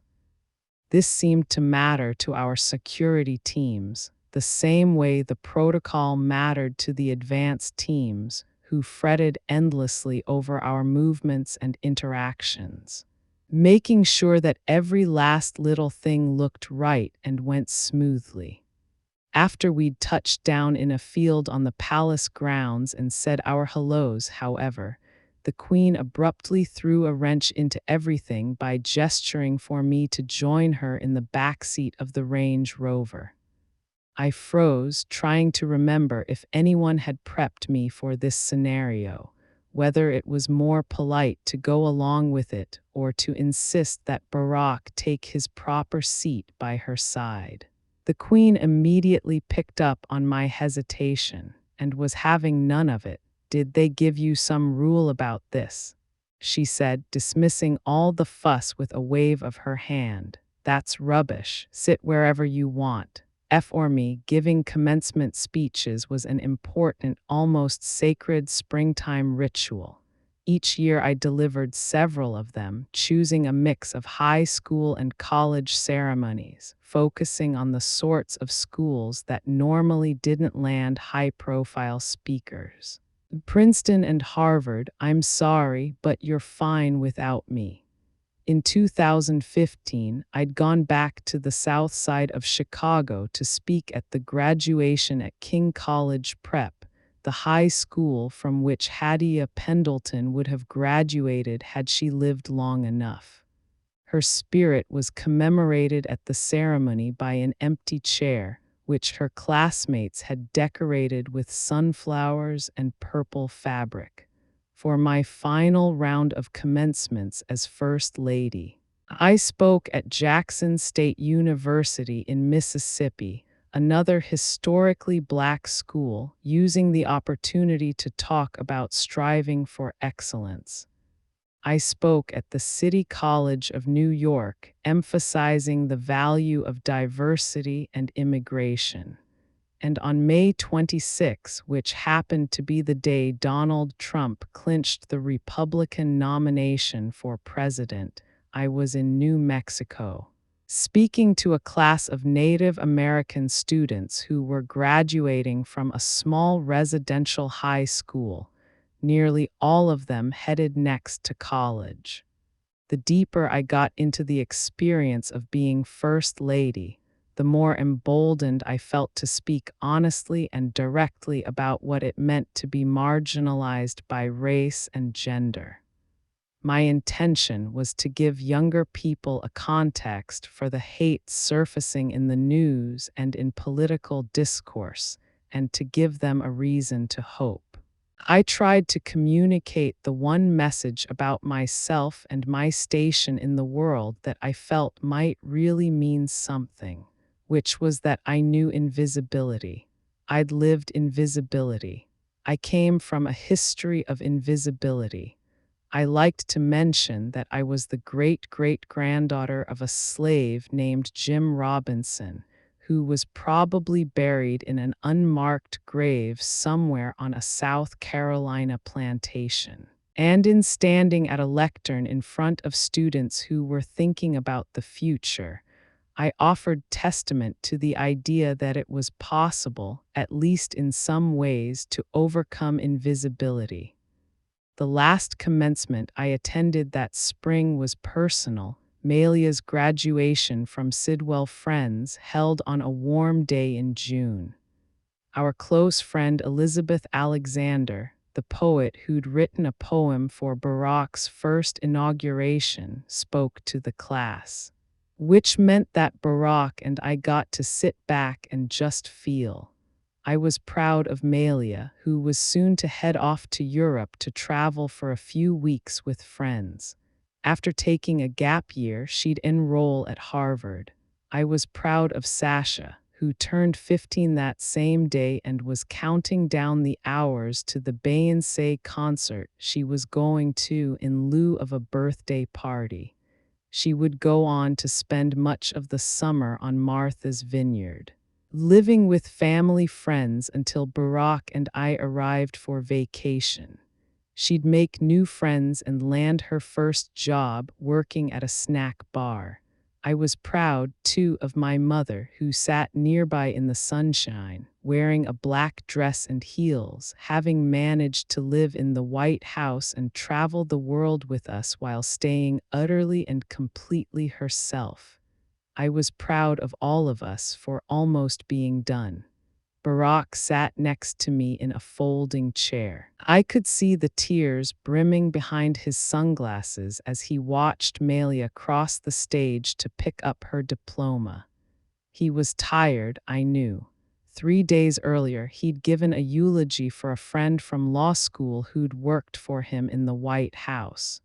2 days later, an extremist would open fire inside a gay nightclub in Orlando, Florida, killing 49 people and wounding 53 more. The gravity of his job never let up. He was a good father, dialed in and consistent in ways his own father had never been, but there were also things he'd sacrificed along the way. He'd entered into parenthood as a politician. His constituents and their needs had been with us all along. It had to hurt a little bit, realizing he was so close to having more freedom and more time, just as our daughters were beginning to step away. But we had to let them go. The future was theirs, just as it should be. And late July, I flew through a violent thunderstorm, the plane dipping and diving on its approach to Philadelphia, where I was going to speak for the last time at a Democratic convention. It was perhaps the worst turbulence I'd ever experienced, and while Caroline Adler Morales, my very pregnant communications director, worried that the stress of it would put her into labor, and Melissa, a skittish flyer under normal circumstances, sat shrieking in her seat. All I could think was just get me down in time to practice my speech. Though I'd long grown comfortable on the biggest stages, I still found huge comfort in preparation.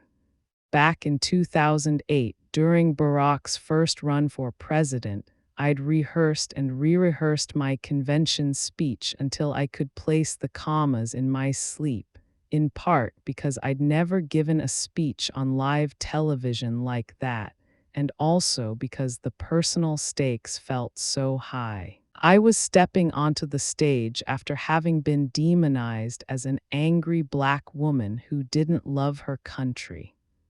My speech that night gave me a chance to humanize myself, explaining who I was in my own voice, slaying the caricatures and stereotypes with my own words. 4 years later, at the convention in Charlotte, North Carolina, I'd spoken earnestly about what I'd seen in Barack during his first term, how he was still the same principled man I'd married. How I'd realized that being president doesn't change who you are, it reveals who you are. This time I was stumping for Hillary Clinton, Barack's opponent in the brutal 2008 primary, who'd gone on to become his loyal and effective Secretary of State. I'd never feel as passionately about another candidate as I did about my own husband, which made campaigning for others sometimes difficult for me. I maintained a code for myself, though. When it came to speaking publicly about anything or anyone in the political sphere, I said only what I absolutely believed and what I absolutely felt. We landed in Philadelphia and I rushed to the convention center, finding just enough time to change clothes and run through my speech twice. Then I stepped out and spoke my truth. I talked about the fears I'd had early on about raising our daughters in the White House and how proud I was of the intelligent young women they'd become. I said that I trusted Hillary because she understood the demands of the presidency and had the temperament to lead, because she was as qualified as any nominee in history.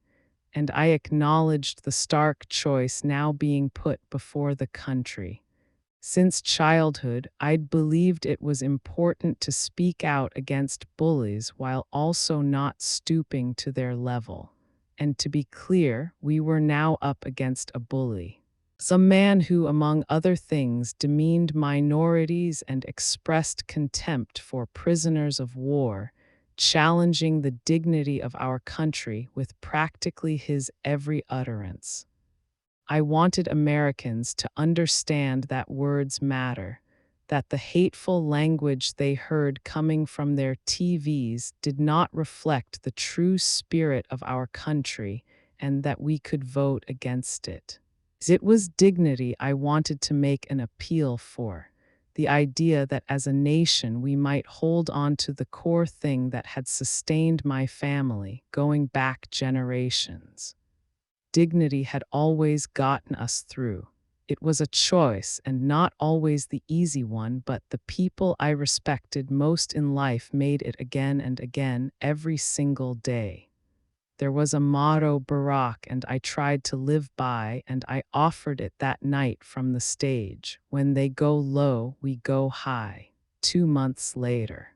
Just weeks before the election, a tape would surface of Donald Trump in an unguarded moment, bragging to a TV host in 2005 about sexually assaulting women, using language so lewd and vulgar that it put media outlets in a quandary about how to quote it without violating the established standards of decency. In the end, the standards of decency were simply lowered in order to make room for the candidate's voice. When I heard it, I could hardly believe it. And then again, there was something painfully familiar in the menace and male jocularity of that tape. I can hurt you and get away with it.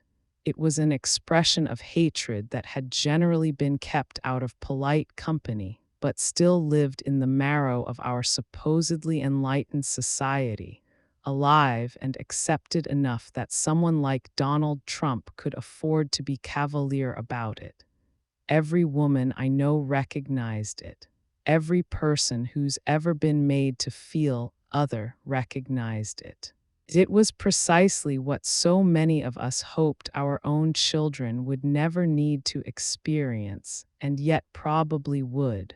Dominance, even the threat of it, is a form of dehumanization. It's the ugliest kind of power. My body buzzed with fury after hearing that tape.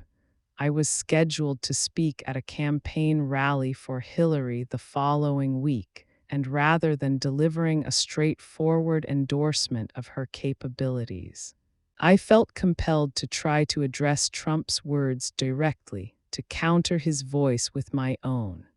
I worked on my remarks while sitting in a hospital room at Walter Reed, where my mother was having back surgery, my thoughts flowing fast. I'd been mocked and threatened many times now, cut down for being black, female, and vocal. I'd felt the derision directed at my body, the literal space I occupied in the world.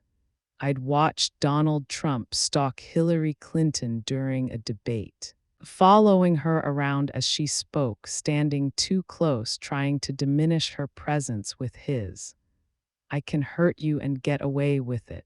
Women endure entire lifetimes of these indignities in the form of catcalls, groping, assault, oppression.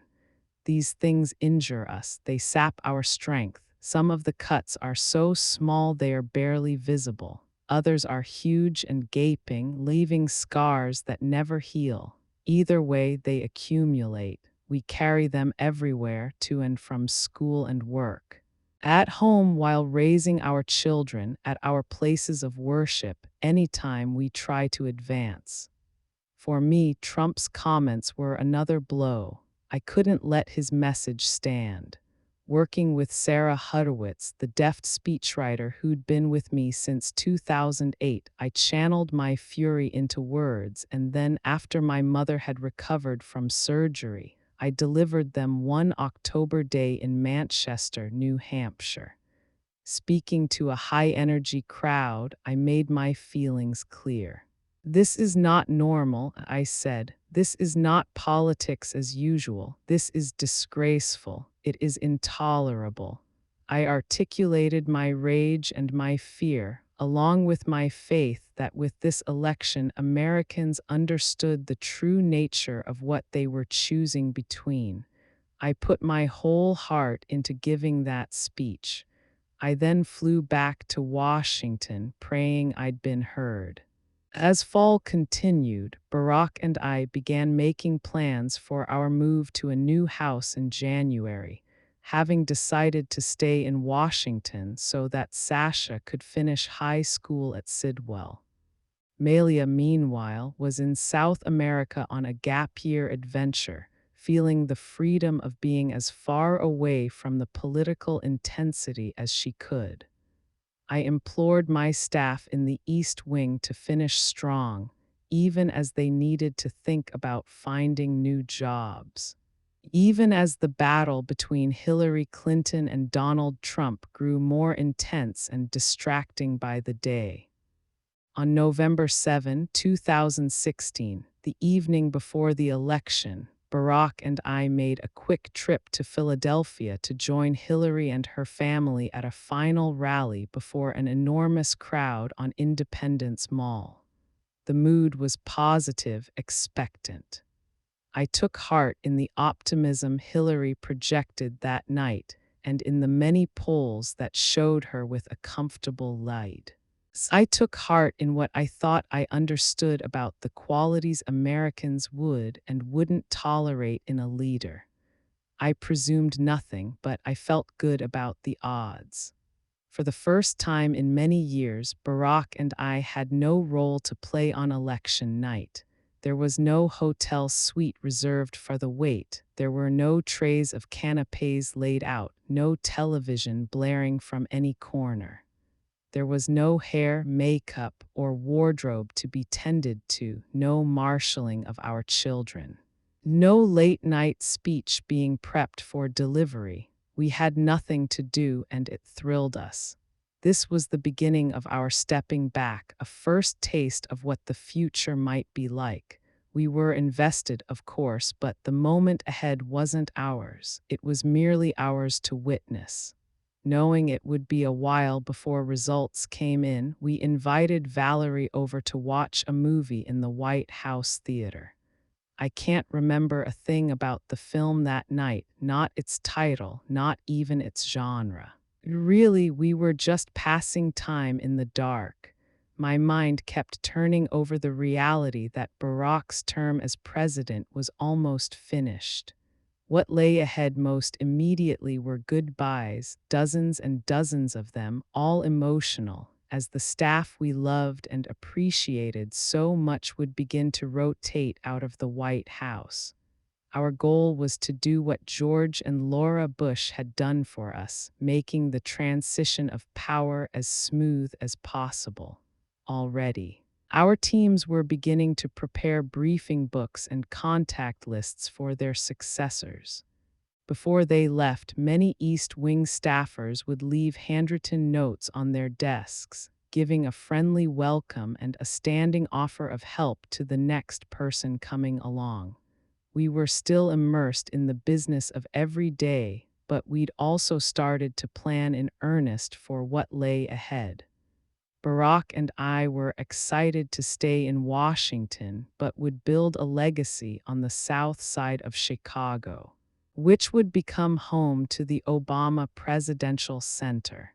We planned to launch a foundation as well, one whose mission would be to encourage and embolden a new generation of leaders. The two of us had many goals for the future, but the biggest involved creating more space and support for young people and their ideas. I also knew that we needed a break. I'd started scouting for a private place where we could go to decompress for a few days in January. Immediately after the new president got sworn in, we just needed the new president. As the movie wrapped up and the lights came on, Barack's cell phone buzzed. I saw him glance at it and then look again, his brow furrowing just slightly. Huh, he said, results in Florida are looking kind of strange. There was no alarm in his voice, just a tiny seed of awareness, a hot ember glowing suddenly in the grass. The phone buzzed again. My heart started to tick faster. I knew the updates were coming from David Seamas, Barack's political advisor, who was monitoring returns from the West Wing and who understood the precise county-by-county algebra of the electoral map. If something cataclysmic was going to happen, Seamas would spot it early. I watched my husband's face closely, not sure I was ready to hear what he was going to say. Whatever it was, it didn't look good. I felt something leaden take hold in my stomach just then. My anxiety hardening into dread. As Barack and Valerie started to discuss the early results, I announced that I was going upstairs. I walked to the elevator, hoping to do only one thing, which was to block it all out and go to sleep. I understood what was probably happening, but I wasn't ready to face it. As I slept, the news was confirmed. American voters had elected Donald Trump to succeed Barack as the next president of the United States. I wanted to not know that fact for as long as I possibly could. The next day, I woke to a wet and dreary morning. A gray sky hung over Washington. I couldn't help but interpret it as funereal. Time seemed to crawl. Sasha went off to school, quietly working through her disbelief. Melia called from Bolivia, sounding deeply rattled. I told both our girls that I loved them and that things would be okay. I kept trying to tell myself the same thing. In the end, Hillary Clinton won nearly 3 million more votes than her opponent, but Trump had captured the Electoral College thanks to fewer than 80,000 votes spread across Pennsylvania, Wisconsin, and Michigan. I am not a political person, so I'm not going to attempt to offer an analysis of the results. I won't try to speculate about who was responsible or what was unfair. I just wish more people had turned out to vote. And I will always wonder about what led so many women in particular to reject an exceptionally qualified female candidate and instead choose a misogynist as their president. But the result was now ours to live with. Barack had stayed up most of the night tracking the data, and as had happened so many times before, he was called upon to step forward as a symbol of steadiness to help the nation process its shock. I didn't envy him the task. He gave a morning pep talk to his staff in the Oval Office, and then around noon delivered a set of sober but reassuring remarks to the nation from the Rose Garden, calling, as he always did, for unity and dignity, asking Americans to respect one another as well as the institutions built by our democracy. That afternoon, I sat in my East Wing office with my entire staff, all of us crammed into the room on couches and desk chairs that had been pulled in from other rooms. My team was made up largely of women and minorities, including several who came from immigrant families. Many were in tears, feeling that their every vulnerability was now exposed. They'd poured themselves into their jobs because they believed thoroughly in the causes they were furthering. I tried to tell them at every turn that they should be proud of who they are, that their work mattered, and that one election couldn't wipe away 8 years of change. Everything was not lost. This was the message we needed to carry forward. It's what I truly believed. It wasn't ideal, but it was our reality, the world as it is. We needed now to be resolute, to keep our feet pointed in the direction of progress. We were at the end now, truly. I found myself caught between looking back and looking forward, mulling over one question in particular. What lasts? We were the 44th first family and only the 11th family to spend 2 full terms in the White House. We were and would always be the first Black one. I hoped that when future parents brought their children to visit, the way I'd brought Malia and Sasha when their father was a senator, they'd be able to point out some reminder of our family's time here. I thought it was important to register our presence within the larger history of the place. Not every president commissioned an official China setting, for instance, but I made sure we did during Barack's second term. We also chose to redecorate the old family dining room, situated just off the state dining room, freshening it up with a modern look and opening it to the public for the first time. On the room's north wall, we'd hung a stunning yellow, red, and blue abstract painting by Alma Thomas, Resurrection, which became the first work of art by a Black woman to be added to the White House's permanent collection. The most enduring mark, however, lay outside the walls. The garden had persisted through 7.5 years now, producing roughly 2,000 pounds of food annually. It had survived heavy snows, sheets of rain, and damaging hail. When high winds had toppled the 42-foot-high national Christmas tree a few years earlier, the garden had survived intact. Before I left the White House, I wanted to give it even more permanence. We expanded its footprint to 2,800 square feet, more than double its original size. We added stone pathways and wooden benches, plus a welcoming arbor made of wood sourced from the estates of Presidents Jefferson, Madison, and Monroe, and the childhood home of Dr. Martin Luther King Jr. And then one fall afternoon, I set out across the south lawn to officially dedicate the garden for posterity. Joining me that day were supporters and advocates who'd helped with our nutrition and childhood health efforts over the years, as well as a pair of students from the original class of 5th graders at Bancroft Elementary School who were now practically adults. Most of my staff was there, including Sam Cass, who'd left the White House in 2014 but had returned for the occasion. Looking out at the crowd in the garden, I was emotional.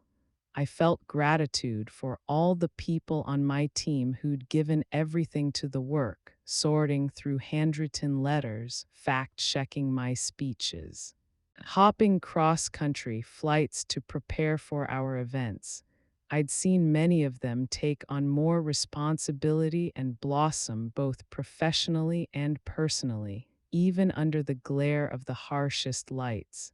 The burdens of being the first didn't fall only on our family's shoulders. For 8 years, these optimistic young people and a few seasoned professionals had had our backs.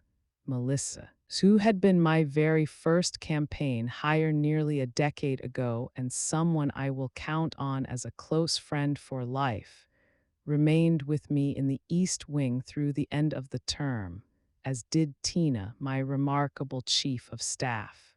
Kristen Jarvis had been replaced by Chinna Clayton, a hardworking young woman from Miami who quickly became another big sister to our girls and was central to keeping my life running smoothly.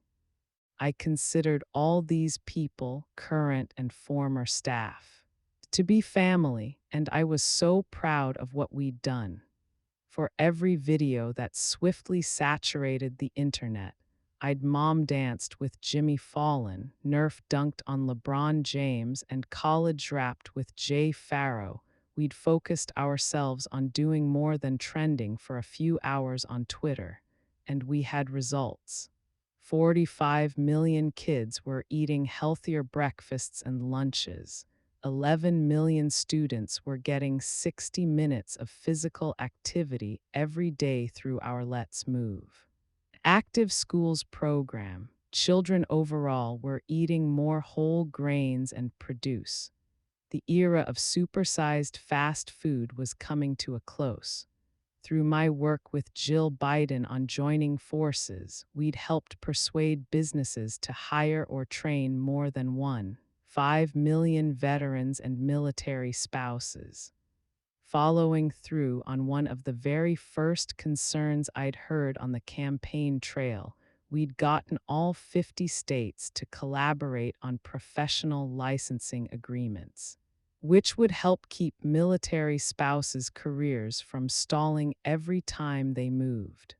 On education, Barack and I had leveraged billions of dollars to help girls around the world get the schooling they deserve. More than 2,800 Peace Corps volunteers were now trained to implement programs for girls internationally. And in the United States, my team and I had helped more young people sign up for federal student aid, supported school counselors, and elevated college signing day to a national level. Barack, meanwhile, had managed to reverse the most serious economic crisis since the Great Depression. He'd helped to broker the Paris Agreement on climate change, brought tens of thousands of troops home from Iraq and Afghanistan, and led the effort to effectively shut down Iran's nuclear program. 20 million more people had the security of health insurance.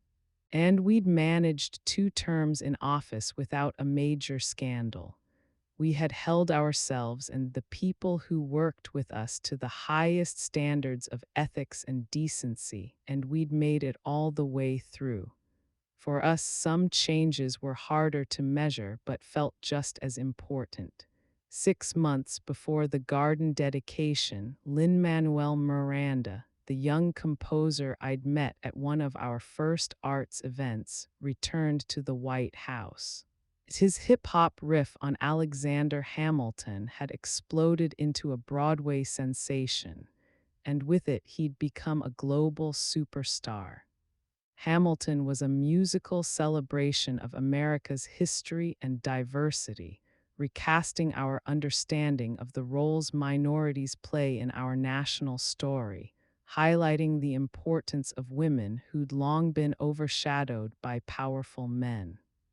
I'd seen it off Broadway and loved it so much that I went to see it again when it hit the big stage. It was catchy and funny, heart-swelling and heartbreaking, the best piece of art in any form that I'd ever encountered. Lin-Manuel brought most of his cast along with him to Washington, a talented multiracial ensemble. The performers spent their afternoon with young people who'd come from local high schools, budding playwrights, dancers, and rappers kicking around the White House, writing lyrics and dropping beats with their heroes. In the late afternoon, we all came together for a performance in the East Room. Barack and I sat in the front row, surrounded by young people of all different races and backgrounds, the two of us awash in emotion as Christopher Jackson and Lin-Manuel sang the ballad one last time as their final number. Here were 2 artists, one black and one Puerto Rican, standing beneath a 115-year-old chandelier, bracketed by towering antique portraits of George and Martha Washington, singing about feeling at home in this nation we've made. The power and truth of that moment stays with me to this day. Hamilton touched me because it reflected the kind of history I'd lived myself. It told a story about America that allowed the diversity in. I thought about this afterward. So many of us go through life with our stories hidden, feeling ashamed or afraid when our whole truth doesn't live up to some established ideal. We grow up with messages that tell us that there's only one way to be American, that if our skin is dark or our hips are wide, if we don't experience love in a particular way, if we speak another language or come from another country, then we don't belong. That is, until someone dares to start telling that story differently. I grew up with a disabled dad in a too small house with not much money in a starting to fail neighborhood. And I also grew up surrounded by love and music in a diverse city in a country where an education can take you far. I had nothing or I had everything. It depends on which way you want to tell it. As we moved toward the end of Barack's presidency, I thought about America this same way. I loved my country for all the ways its story could be told. For almost a decade, I'd been privileged to move through it, experiencing its bracing contradictions and bitter conflicts, its pain and persistent idealism, and above all else, its resilience. My view was unusual, perhaps, but I think what I experienced during those years is what many did: a sense of progress, the comfort of compassion, the joy of watching the unsung and invisible find some light, a glimmer of the world as it could be. This was our bid for permanence, a rising generation that understood what was possible and that even more was possible for them.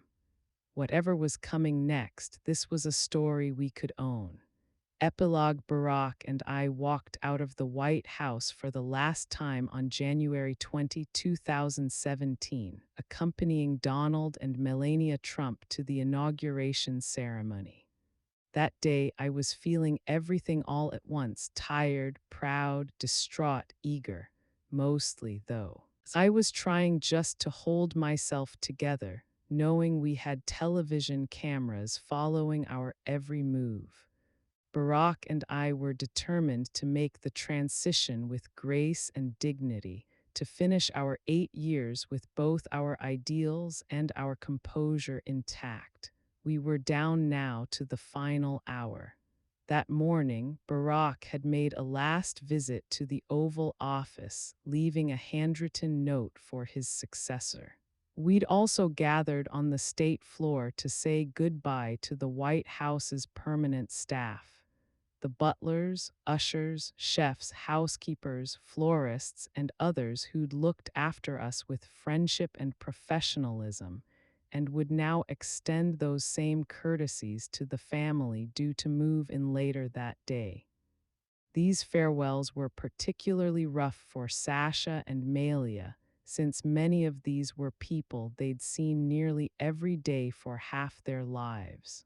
I'd hugged everyone and tried not to cry when they presented us with a parting gift of two United States flags, the one that had flown on the first day of Barack's presidency and the one that had flown on his last day in office, symbolic bookends to our family's experience. Sitting on the inaugural stage in front of the U.S. Capitol for the third time, I worked to contain my emotions. The vibrant diversity of the two previous inaugurations was gone, replaced by what felt like a dispiriting uniformity, the kind of overwhelmingly white and male tableau I'd encountered so many times in my life, especially in the more privileged spaces, the various corridors of power I'd somehow found my way into since leaving my childhood home. what I knew from working in professional environments, from recruiting new lawyers for Sidley and Austin to hiring staff at the White House, is that sameness breeds more sameness until you make a thoughtful effort to counteract it. Looking around at the 300 or so people sitting on the stage that morning, the esteemed guests of the incoming president, it felt apparent to me that in the new White House this effort wasn't likely to be made. Someone from Barack's administration might have said that the optics there were bad, that what the public saw didn't reflect the president's reality or ideals. But in this case, maybe it did. Realizing it, I made my own optic adjustment. I stopped even trying to smile. Transition is exactly that, a passage to something new. A hand goes on a Bible, an oath gets repeated. One president's furniture gets carried out while another's comes in. Closets are emptied and refilled. Just like that, there are new heads on new pillows, new temperaments, new dreams. And when your term is up, when you leave the White House on that very last day, you're left in many ways to find yourself all over again. I am now at a new beginning, in a new phase of life.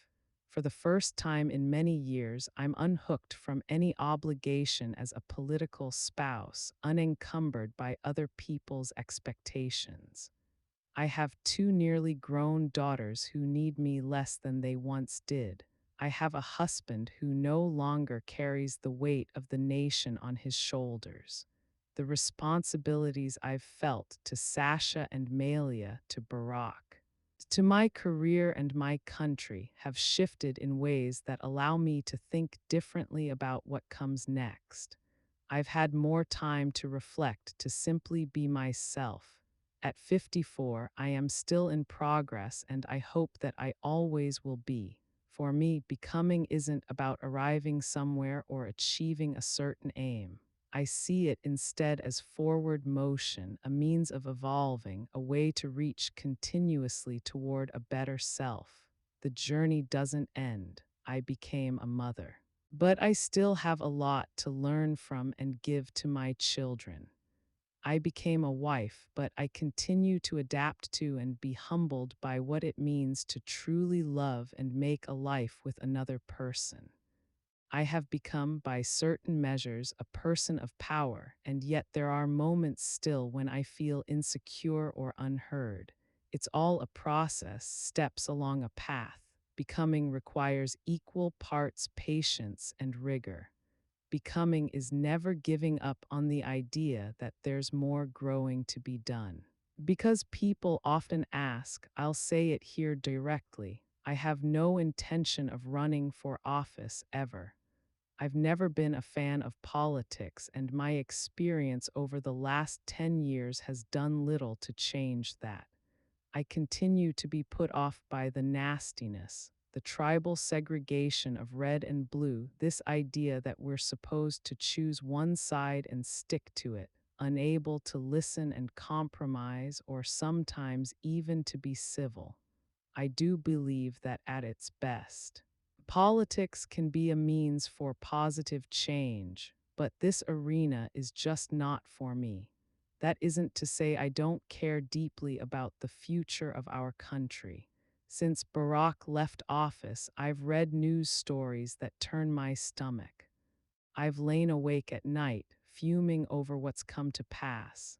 It's been distressing to see how the behavior and the political agenda of the current president have caused many Americans to doubt themselves and to doubt and fear one another. It's been hard to watch as carefully built, compassionate policies have been rolled back, as we've alienated some of our closest allies and left vulnerable members of our society exposed and dehumanized.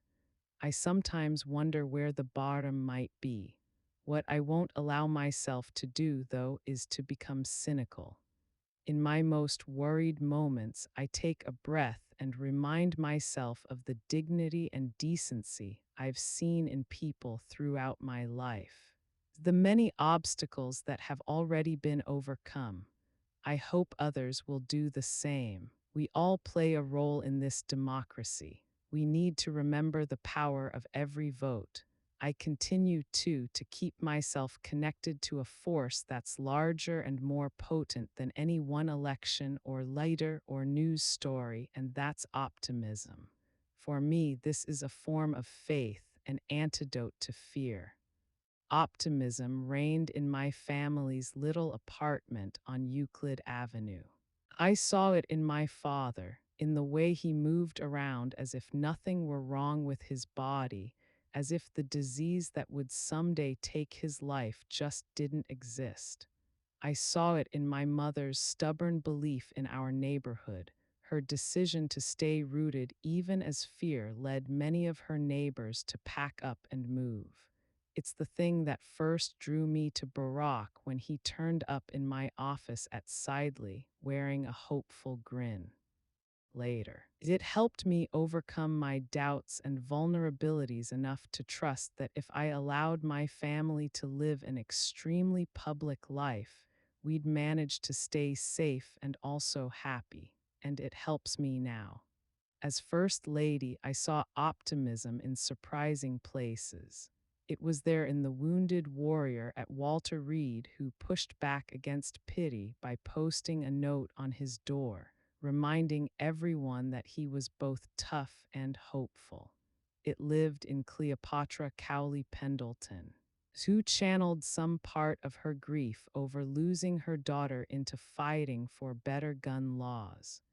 It was there in the social worker at Harper High School who made a point of shouting out her love and appreciation for students each time she passed them in the hall.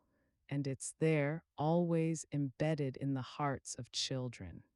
Kids wake up each day believing in the goodness of things, in the magic of what might be.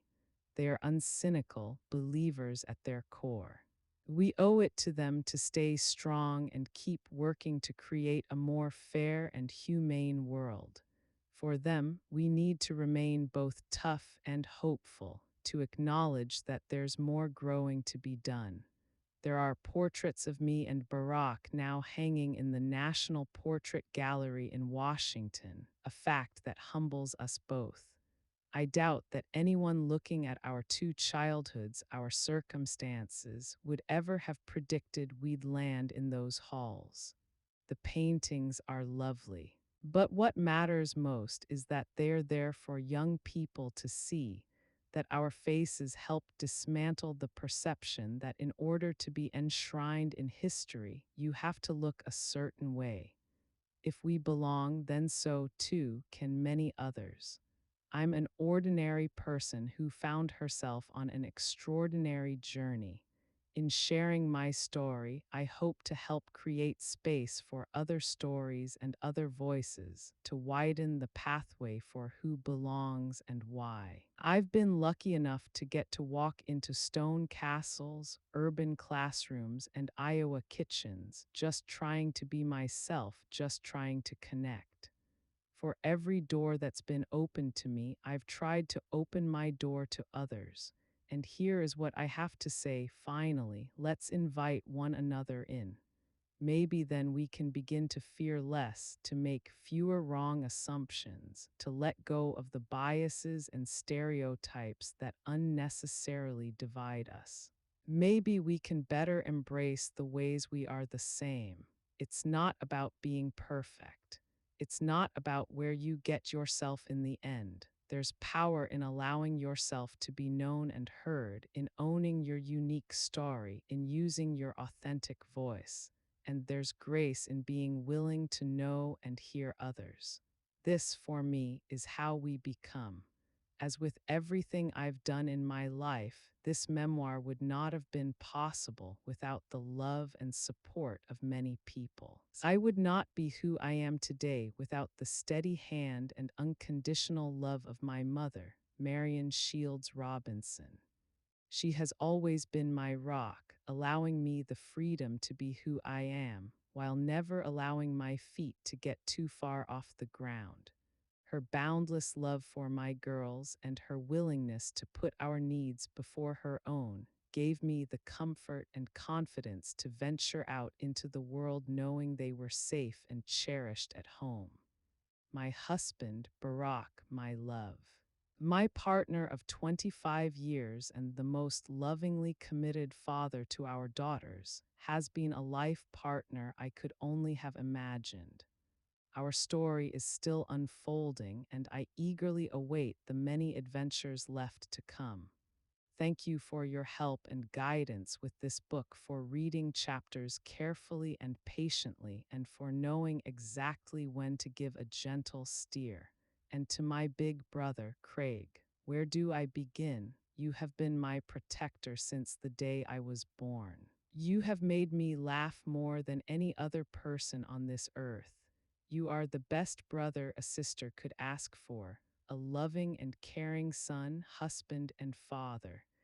Thank you for all the hours you spent with my team peeling back the layers of our childhood. Some of my best memories of writing this book will be our time together, with Mom sitting in the kitchen reliving so many old stories. There is absolutely no way that I could have completed this book in my lifetime without an incredibly gifted team of collaborators whom I simply adore.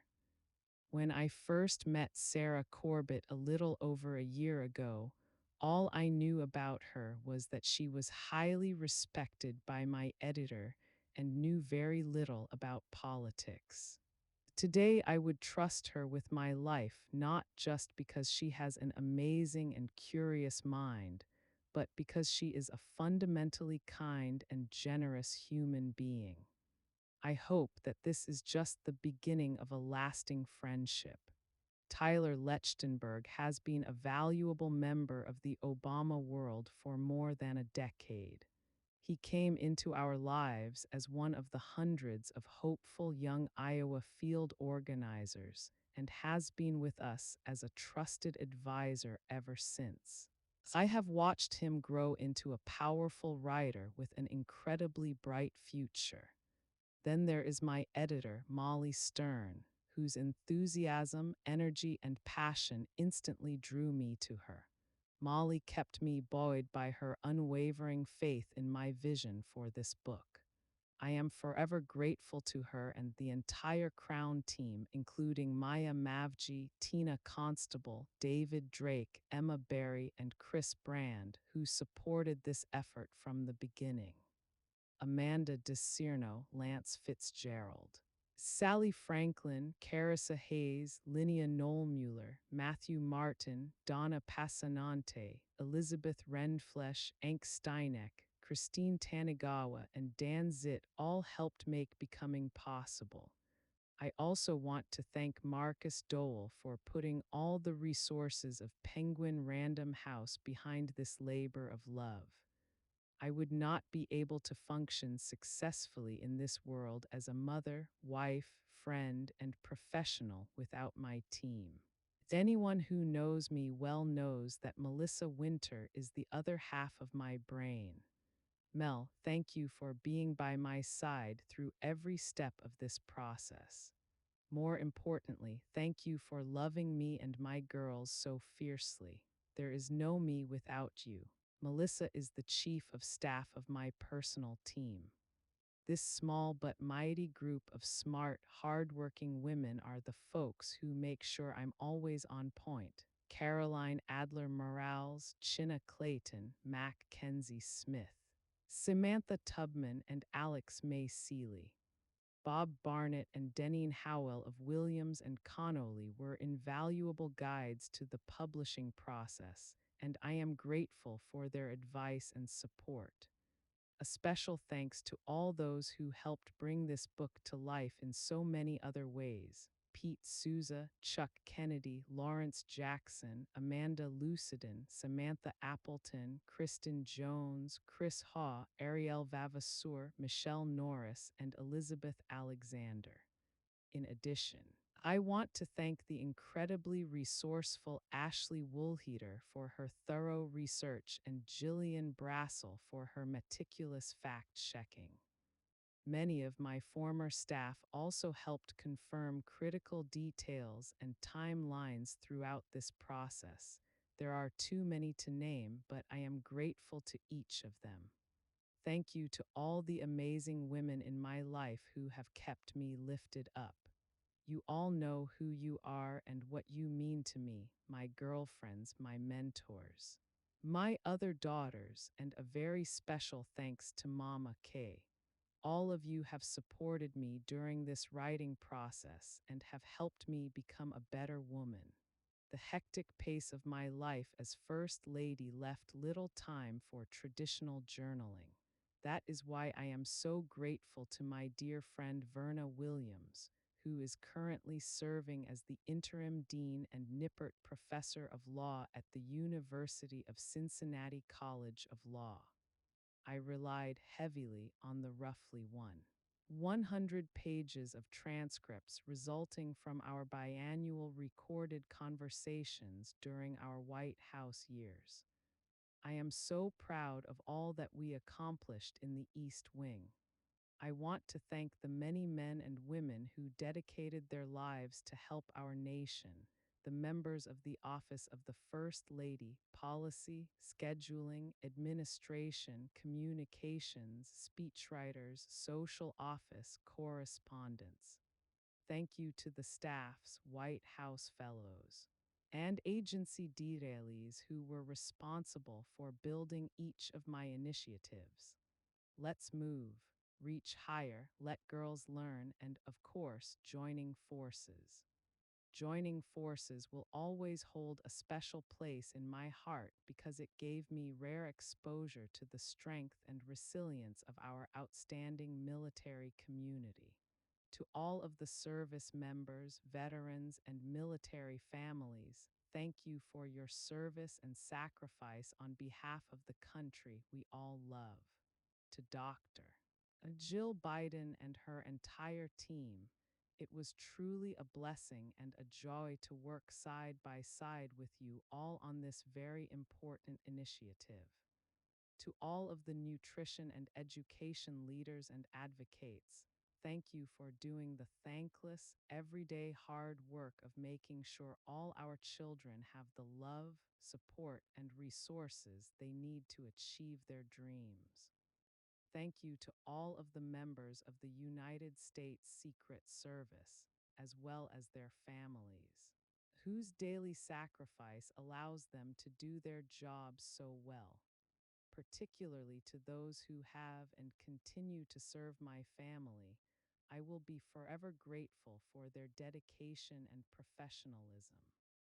Thank you to the hundreds of men and women who work hard each day to make the White House a home for the families who have the privilege of inhabiting one of our most treasured monuments.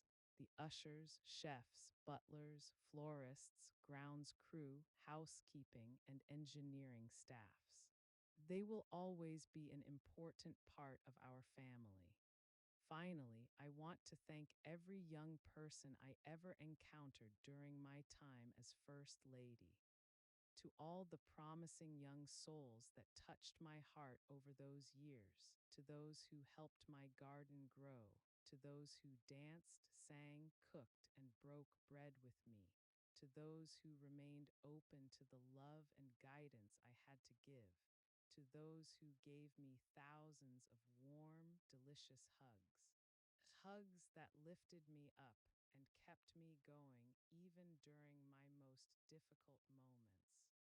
Thank you for always giving me